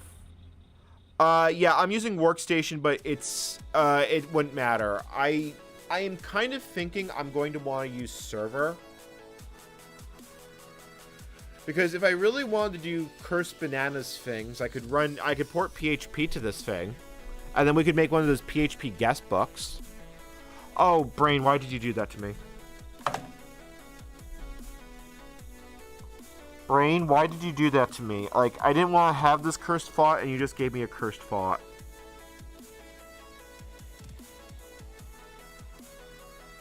There was a copy of Visual Basic for RISC, so there is Visual... I believe it's Visual Basic 5 for PowerPC does actually exist. I could write an ASP application. Yes, a Formcraft reference. Favortro, I actually got that. Hellhound, this would be PHP 3.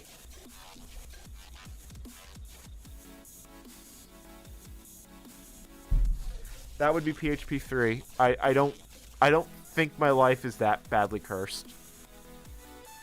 It's cursed, but it's not that cursed. Here's the thing. There was a version of OS2 for PowerPC. It won't run on this, but it does exist. Draxel, you need to port GCC. Like, you can't just port Sigwin. There's a lot more to it than that. Like, even if you port Sigwin, you still have to do a bin utilities port, and then you have to do a GCC port. And Sigwin was really for 2000. Like, there were versions that ran on NT4, but it was very early in its life. No, this is NT4 for PowerPC, Pietro. You should know that. That being said, I now own Alpha hardware. I still have to assemble it, but I do actually have an Alpha PC motherboard and all the associated bits that go with it. So at some point, we will be able to build into Deck Alpha. I just have to assemble my own Doom.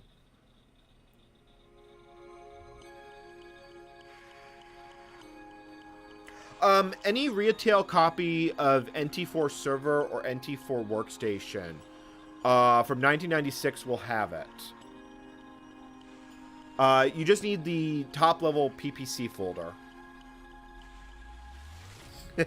Well, there's lag involved. You know, unfortunately, YouTube does not use FTL. Okay. I'm gonna have to I'm gonna have to figure out which one of those examples I actually want, because I do think I may install Office on this machine, because I could use a 16-bit version of PowerPoint, and I kind of want a presentation with this. Oh, look, the M-Editor is actually here. And what the heck is Port Tool? Man, that hard drive is making noise. Oh, port information files. That's probably for, like, the serial ports. Architecture, well, I actually have two prep boxes. I have them both sitting here on the desk. 1 and 2. I think we're getting close to wrapping this up, because I have to kind of mull where we're going to take this, because this proved to be several degrees more broken than I actually expected it to be. Like, I knew it was going to be bad. I didn't think it was going to be that bad. Because if I really take a stab at putting 3D Movie Maker on this thing, I'm probably going to have to compile DMake and Blender, or I'm going to have to remake that CMake file from scratch from Foon's repo. Because I did send a message to Foon, and what Foon told me was that Audio Man, Microsoft never could find the source code to it. That was the binary object we ran into problems with. But someone also sent me a stub copy of Audio Man that can link 3D Movie Maker without the binaries.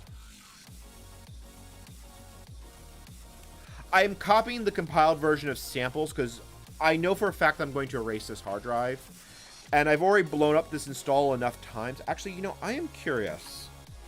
Can we back up this system? Because that would be really nice. I don't think NT Backup can back up to a file, though. I think it wants to back up to a tape. A SCSI tape drive has been detected, but tape driver has not been installed. Yeah, oh, maybe you will let me do it. Hold on. Can we actually back this up to a file? Because if I can back up the system, it would actually be quite useful, but I don't think I can. Yeah, it wants... I don't even know if the tape drive on this system works. And I don't know if I'd want to risk it either. Like, tape drives are really iffy after 30 years.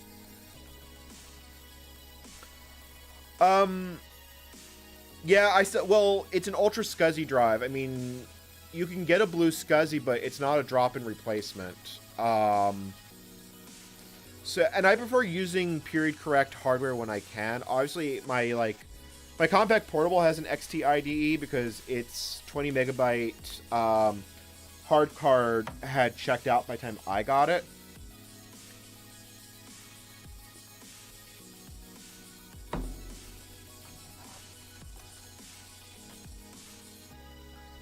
Okay.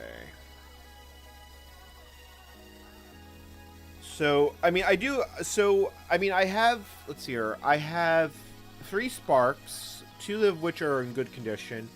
I do have an SGI Indy. At some point, I will do something with it. Alright, so let's let that copy. Yeah. Granted, I've had to tinker with this machine quite a bit to even get it to run Windows, so, you know, the odds and ends. Wow, this is taking a while to copy. I'm currently mulling what I want to do next. Like, my current thought process... Actually, you know what? There is something I can use as a reference. Hold on. While this copies. So, many years ago at this point... Okay, the KVM is definitely less than happy. So, many years ago from this point, NeoZed ported... When Cume got the ability to run Windows NT on MIPS. Windows NT MIPS... NeoZed ported a whole ton of applications to NT MIPS. Now, NT MIPS has a newer compiler, but it's only a little bit newer. I think it's I think VC5 is available for MIPS, although maybe it's just 4. So, Nico 80 really? Was Nico 8098 source code available? And he did also get Quake and Quake World to build.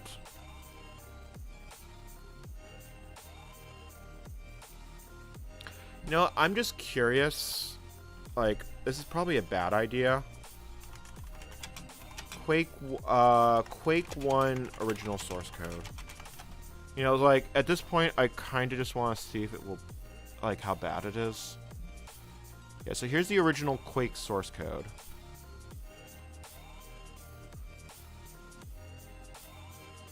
Like, how bad is this actually?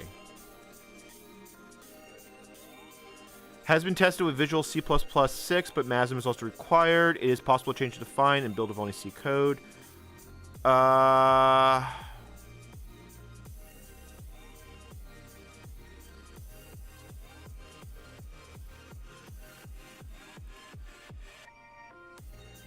Like, is there a make file here? Yeah, there is actually a make file. Well, there's sort of a make file. It's another DSP. Chat, do we want to go for it? Like, can we get some hype in chat? Like, because if folks want to give me some hype, I will actually I'll take a brief stab at this, because this would be a neat brownie point sort of thing to actually get this to work.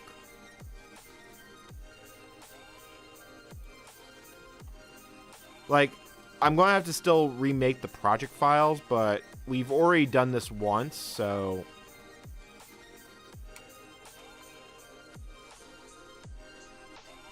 Okay. And if you want to support the channel... Oh, you know what? I just realized my coffee banner has not been up this entire stream. Hold on.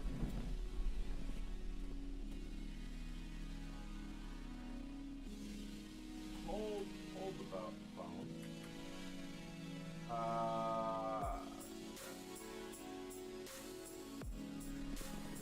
There we go.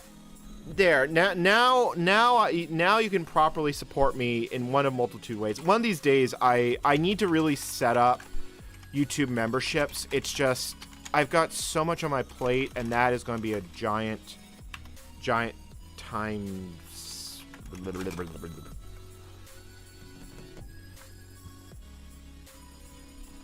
Alright, so if we take a look in the Quake folder, so WinQuake, wrong platform. So how do you build this? I see project files. I'm hoping they have a make file.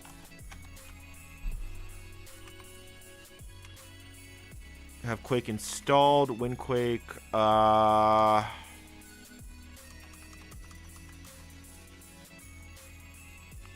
Windquake.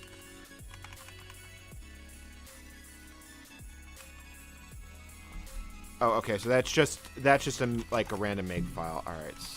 Wow, I keep typing the wrong commands. Is there a make file here or not? All right. So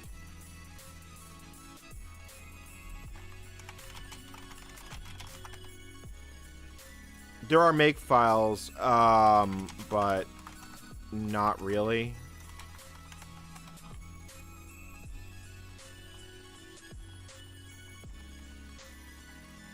Yeah, I'd probably have to go through and export this again. Possible changes for configuration. Actually, this doesn't look as bad as the other one. Hold on, let's take a look.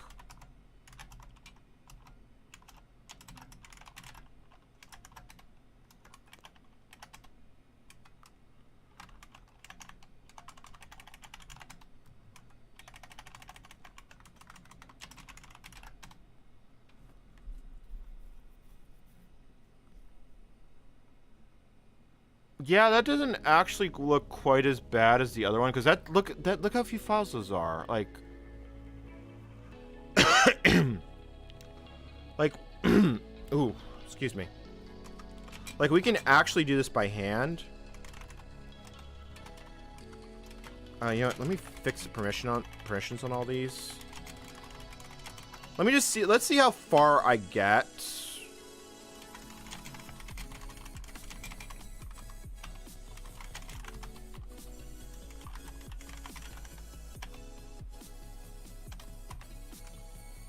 So now, let's get rid of all the -s files.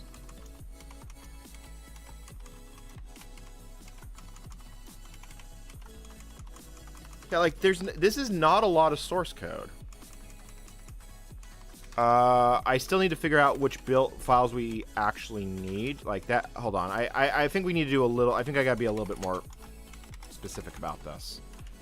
Okay, hold on. DSP. GL. Like, are you building in files? So your DSP.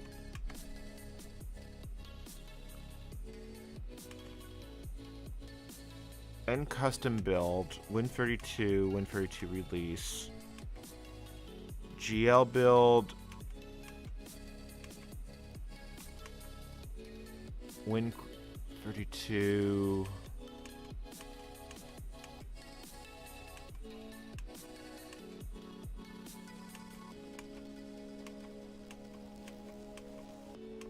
I wonder if we could just do use the make file as a basis. Like, hold on.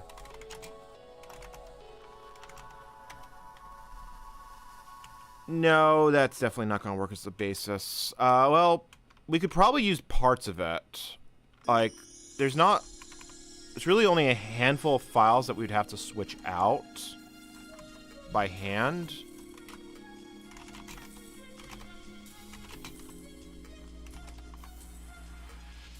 You know what? Let's just take a stab at it. Let's just take a stab at it and get working.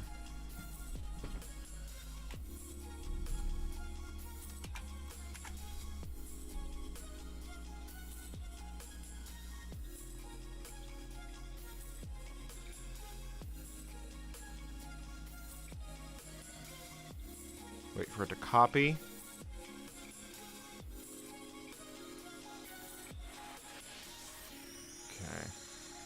Okay. So let's open one of those other make files that I was working on. Ooh. Yeah, I am reaching my limit. We'll work on it for a bit, but past that point, I'm pretty close to, like, checking out. Alright, so if I want to do makefile. So here's our makefile skeleton. Let's make a new file, text file.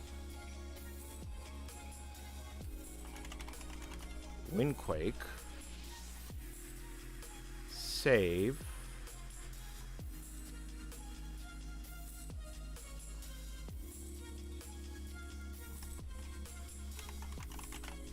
makefile. And I'm actually, let's see here, makefile.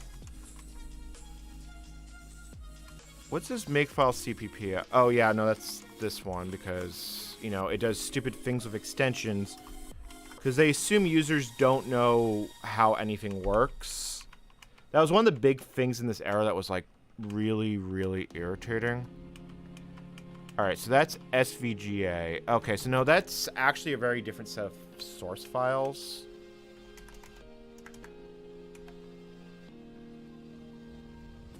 Actually, Windquake is almost certainly using GL, probably. Let me see here.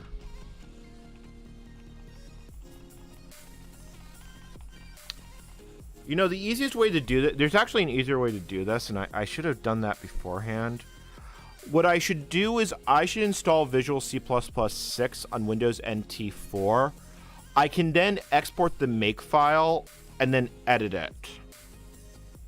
I can't really easily do it with the way the stream is set up today, but I can do that for tomorrow or next time I stream.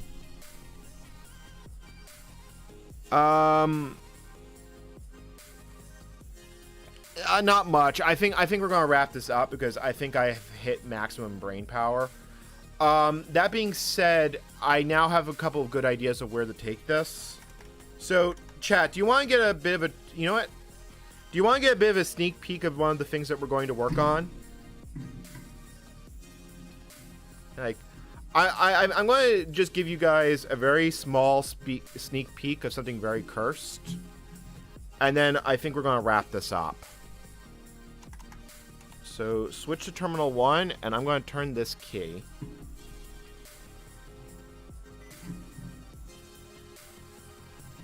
So this is going to be a sneak peek of a stream that's going to happen probably this, either this week or this weekend. This is the power stack. Well, we do have DirectX. All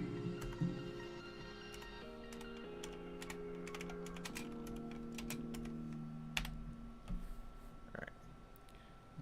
So we're going to have to be a bit patient for this. And I can leave the support me thing up. It's like we're basically done. This is me just giving everyone a preview of what's to come.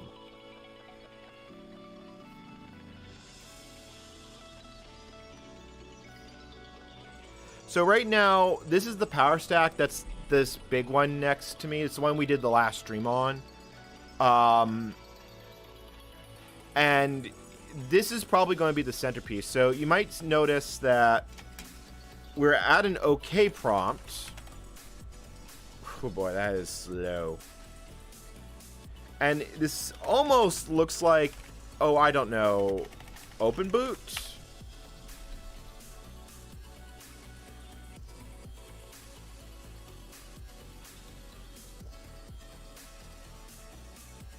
Okay, so now it's loading Solaris.elf off the CD-ROM drive.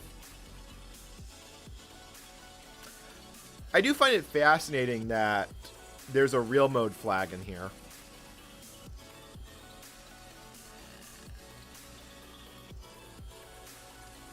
SunOS release 5.51 version LAR, System 5 release 4.0, copyright 1983 to 1995 Sun Microsystems. If this isn't cursed, I don't know what is. Actually, let me turn off the coffee links just so you can see it a little better.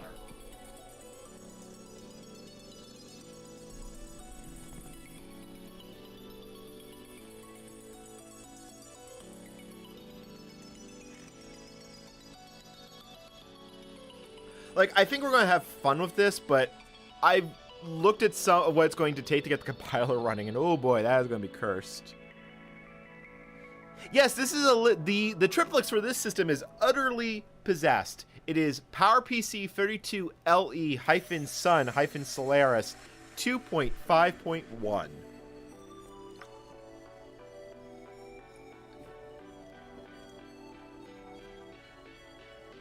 ELF standard, I think, is 19. Linux took a long time to adapt ELF, but it was Solaris was always elf, from what I think of. I think... No, Solaris was always elf. That was the big change from Sun OS. One of the big changes from Sun OS.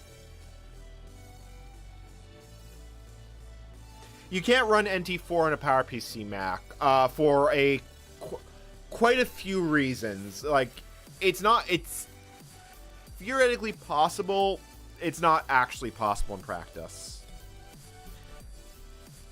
Yep. Actually, you know, I'm going to look that up. When did the ELF standard actually come out? Executable and link format. Was first standardized... Wow, that is a really...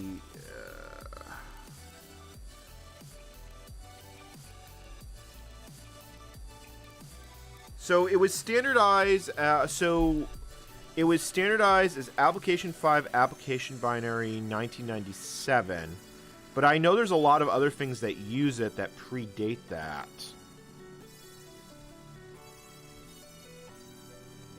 Like, OS2 for PowerPC uses ELF.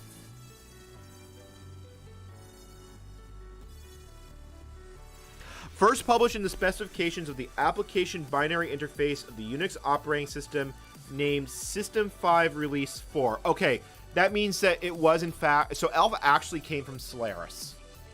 The System 5 Release 4 was the AT&T release... reference release that Solaris was used as the template for. So, yeah. Yep.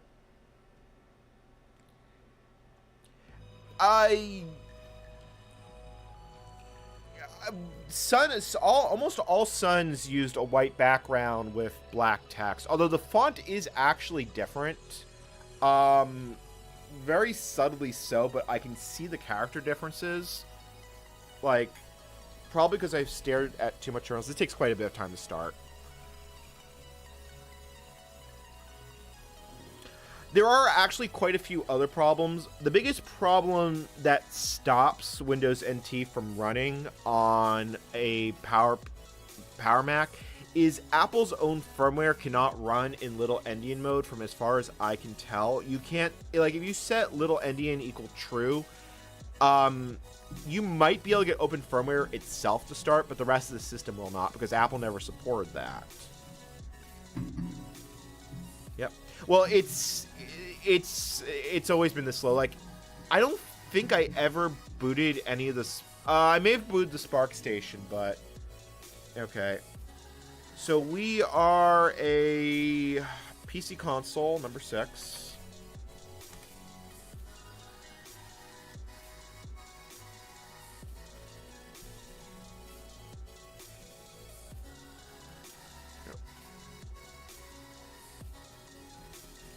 I've always wondered, I have suspected that this port by Sun was to throw a bone to Motorola, because you need to remember that before the era of Spark, Sun ran on Motorola chips. The Sun 1, the Sun 2, and the Sun 3 were all Motorola 680XO powered, and Spark was only about 4 years old at that time, and they were, okay, escape to English.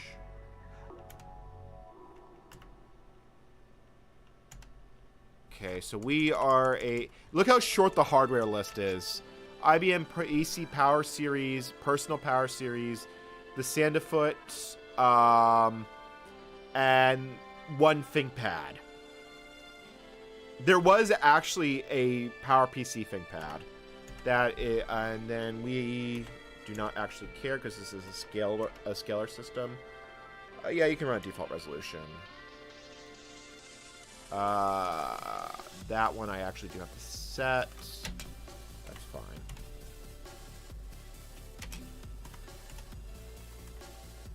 This is actually a graphical thing. It just needs to do all the setup. This is, weirdly enough, this is not based on the Spark port. It's based on the x86 one. And then there's the cursed line, starting open Windows.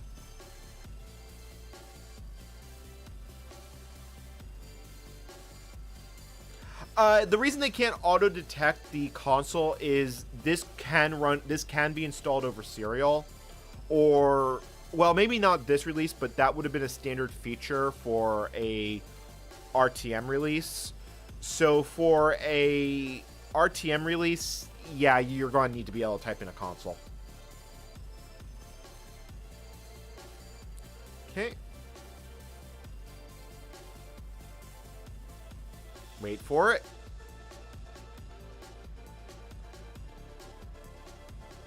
Wait for it.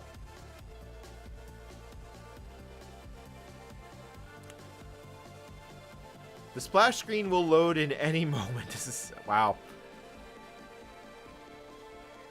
I think I went off and did something. Oh, there it is. Solaris, open Windows, free51, limited availability, and then the Adobe PostScript is off to the side.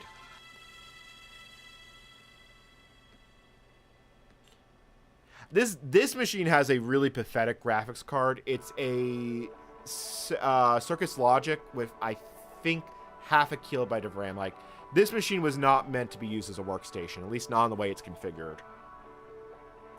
No CDE is available for this machine. I have the disc. You install, it was open Windows, and then you can install CDE as an add-on. So let's just pull up the very cursed uname. SunOS, PowerPC, ShowRev.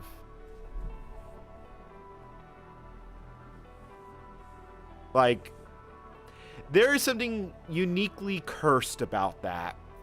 It kind of makes my heart just... Yeah, I don't know. It makes me happy seeing this.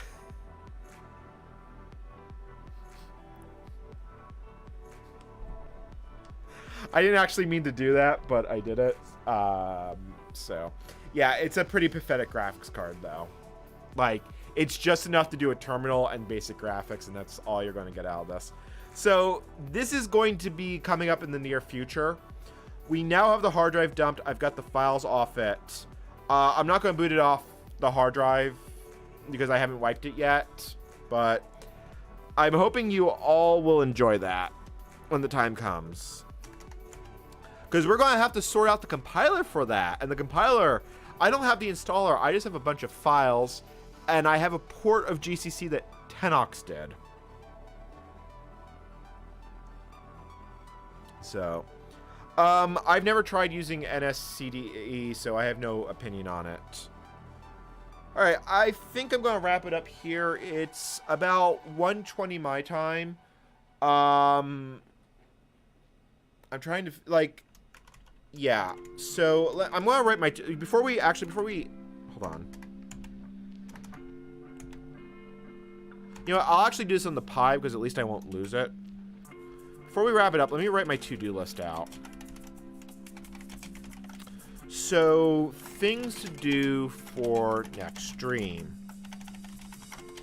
Install Windows NT for i386. You know what? I don't actually need NT4. Install Visual C++ 6 so you can export make files. Because if I can just export the make file from Visual C++, that's going to be a lot easier to edit. So I can compile it with Visual C++ 4. Investigate other C applications we can port. Doom, Quake, Duke Nukem. I would love some that are not first-person shooters. Oh, maybe Tyrion. Maybe we can actually get Open Tyrion to build. Like, that is a great game. Open Tyrion. Chat, throw some names out. If we can get a port of SDL, we can get Open TDD.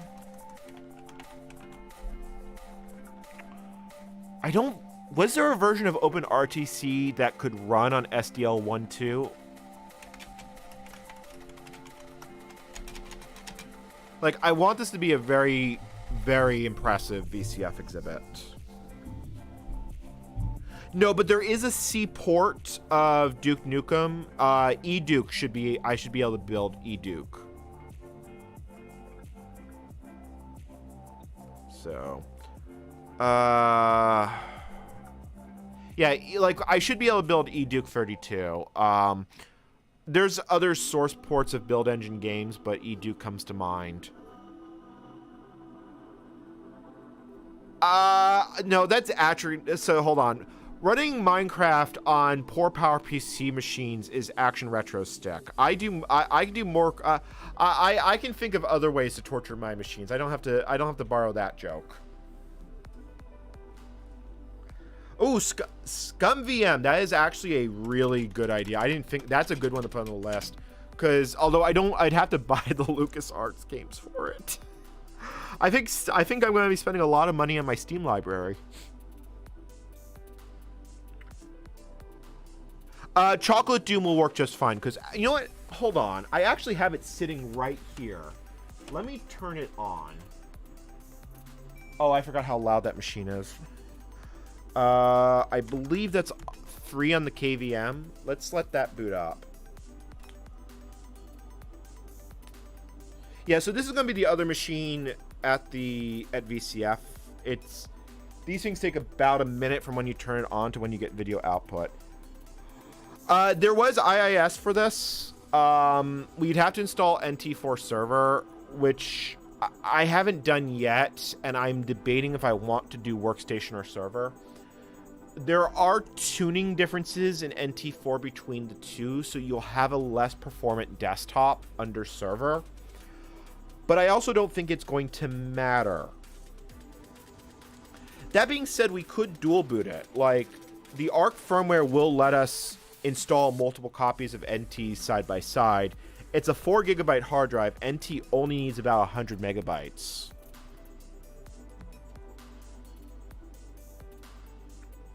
The reason I want to do Chocolate Doom is that Chocolate Doom supports networking between cross-architecture and cross-operating system. Yep, there it goes. I actually haven't turned this machine on in a very long time. So it is good to know that it still works. Oh, and there's the hard drive spinning up. Yeah, we're kind of at the end of this stream. But we might as well boot this one up while we're here.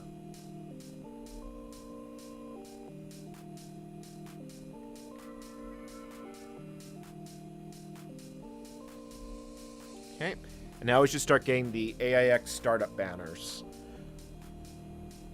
Welcome to AIX and the 640 megabytes of memory I put in this system. I don't know what possessed me to put that much in. Like, this is a 2001 low-end PowerPC system. Yep. So, yeah, this is a pretty loud hard drive. The one that was in the Model 140 originally was actually louder, and then it died. So, because this system originally, the white one on the top had 2 hard drives when I first got it. I turned it on once, and hard drive 2 immediately checked out. Okay. Wait for it.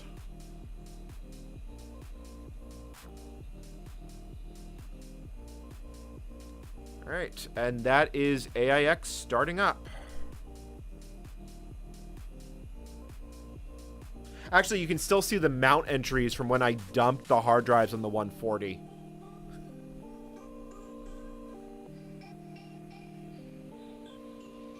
Running SendMail. I probably need to go through and disable some services on this box, because there's a lot of things on... I almost am debating if I want to reinstall this machine, because I had no idea what I was doing when I got it. And I almost want to put AIX 5 on it instead of 4, because AIX 4 has bugs, and not some insignificant ones either. Like, that's how you get an hour-long video out of it. No, Ubuntu 16.04 well, I never tried 16.04. I tried 14.04. It boots, it doesn't support the graphics card. I could get a terminal output over serial, though, and if I swapped the graphics card, it would work just fine. I actually don't think I've had this machine on since the last time. You know what, chat? I'm gonna let you make a decision here. Are we going to do KDE, GNOME, or CDE?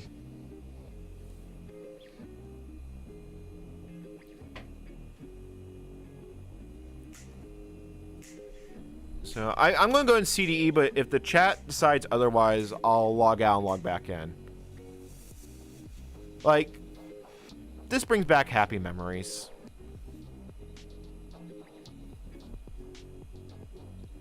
Yeah, so I hope the idea of what I'm planning to build for VCF is starting to become more clear.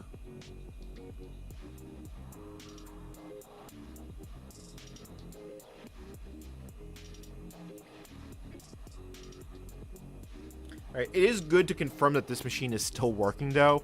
I might have had a little bit of a panic attack if I turned this machine on and it didn't boot. Because this machine has had issues in the past. Oh, why is that cut off? Oh, you know, the scaler's probably having problems. Like, there's nothing new about that, but... Alright, Doom. Doom... Setup. I just need to say... I need to just turn off the sound. Yeah, the scaler's having some problems with this system. Yeah, disable the gust sound fonts, because I never actually found a real fix for that. Okay.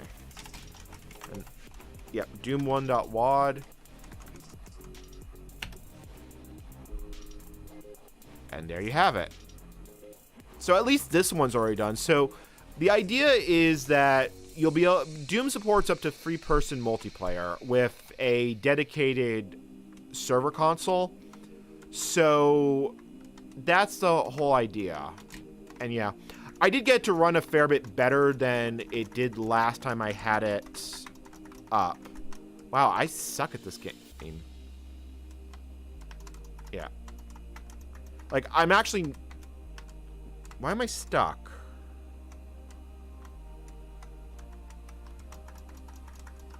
Alright, let me... Oh, wow. I'm having, like, key input lag. Like, it's sticking. You know, that could be the KVM. I've had some... Yeah, like, look, I'm actually sticking here. You know, it may just be having problems with the KVM switch, so I'm not going to worry too much about it.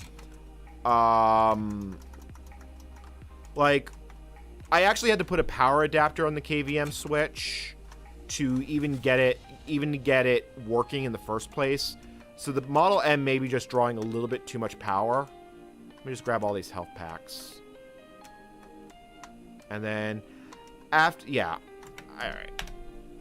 Good enough. All right, folks. I think on that point, you have seen what I'm planning for VCF. I don't know when the next stream will be. It'll probably be another one this week because we have a lot of work to do. Until next time, this is your host, NCommander, signing out. If you've enjoyed this content, please like and subscribe. If you really enjoy this content, please support the channel with hitting subscribe, Patreon, or Coffee, or following me on social media links. They are in the description.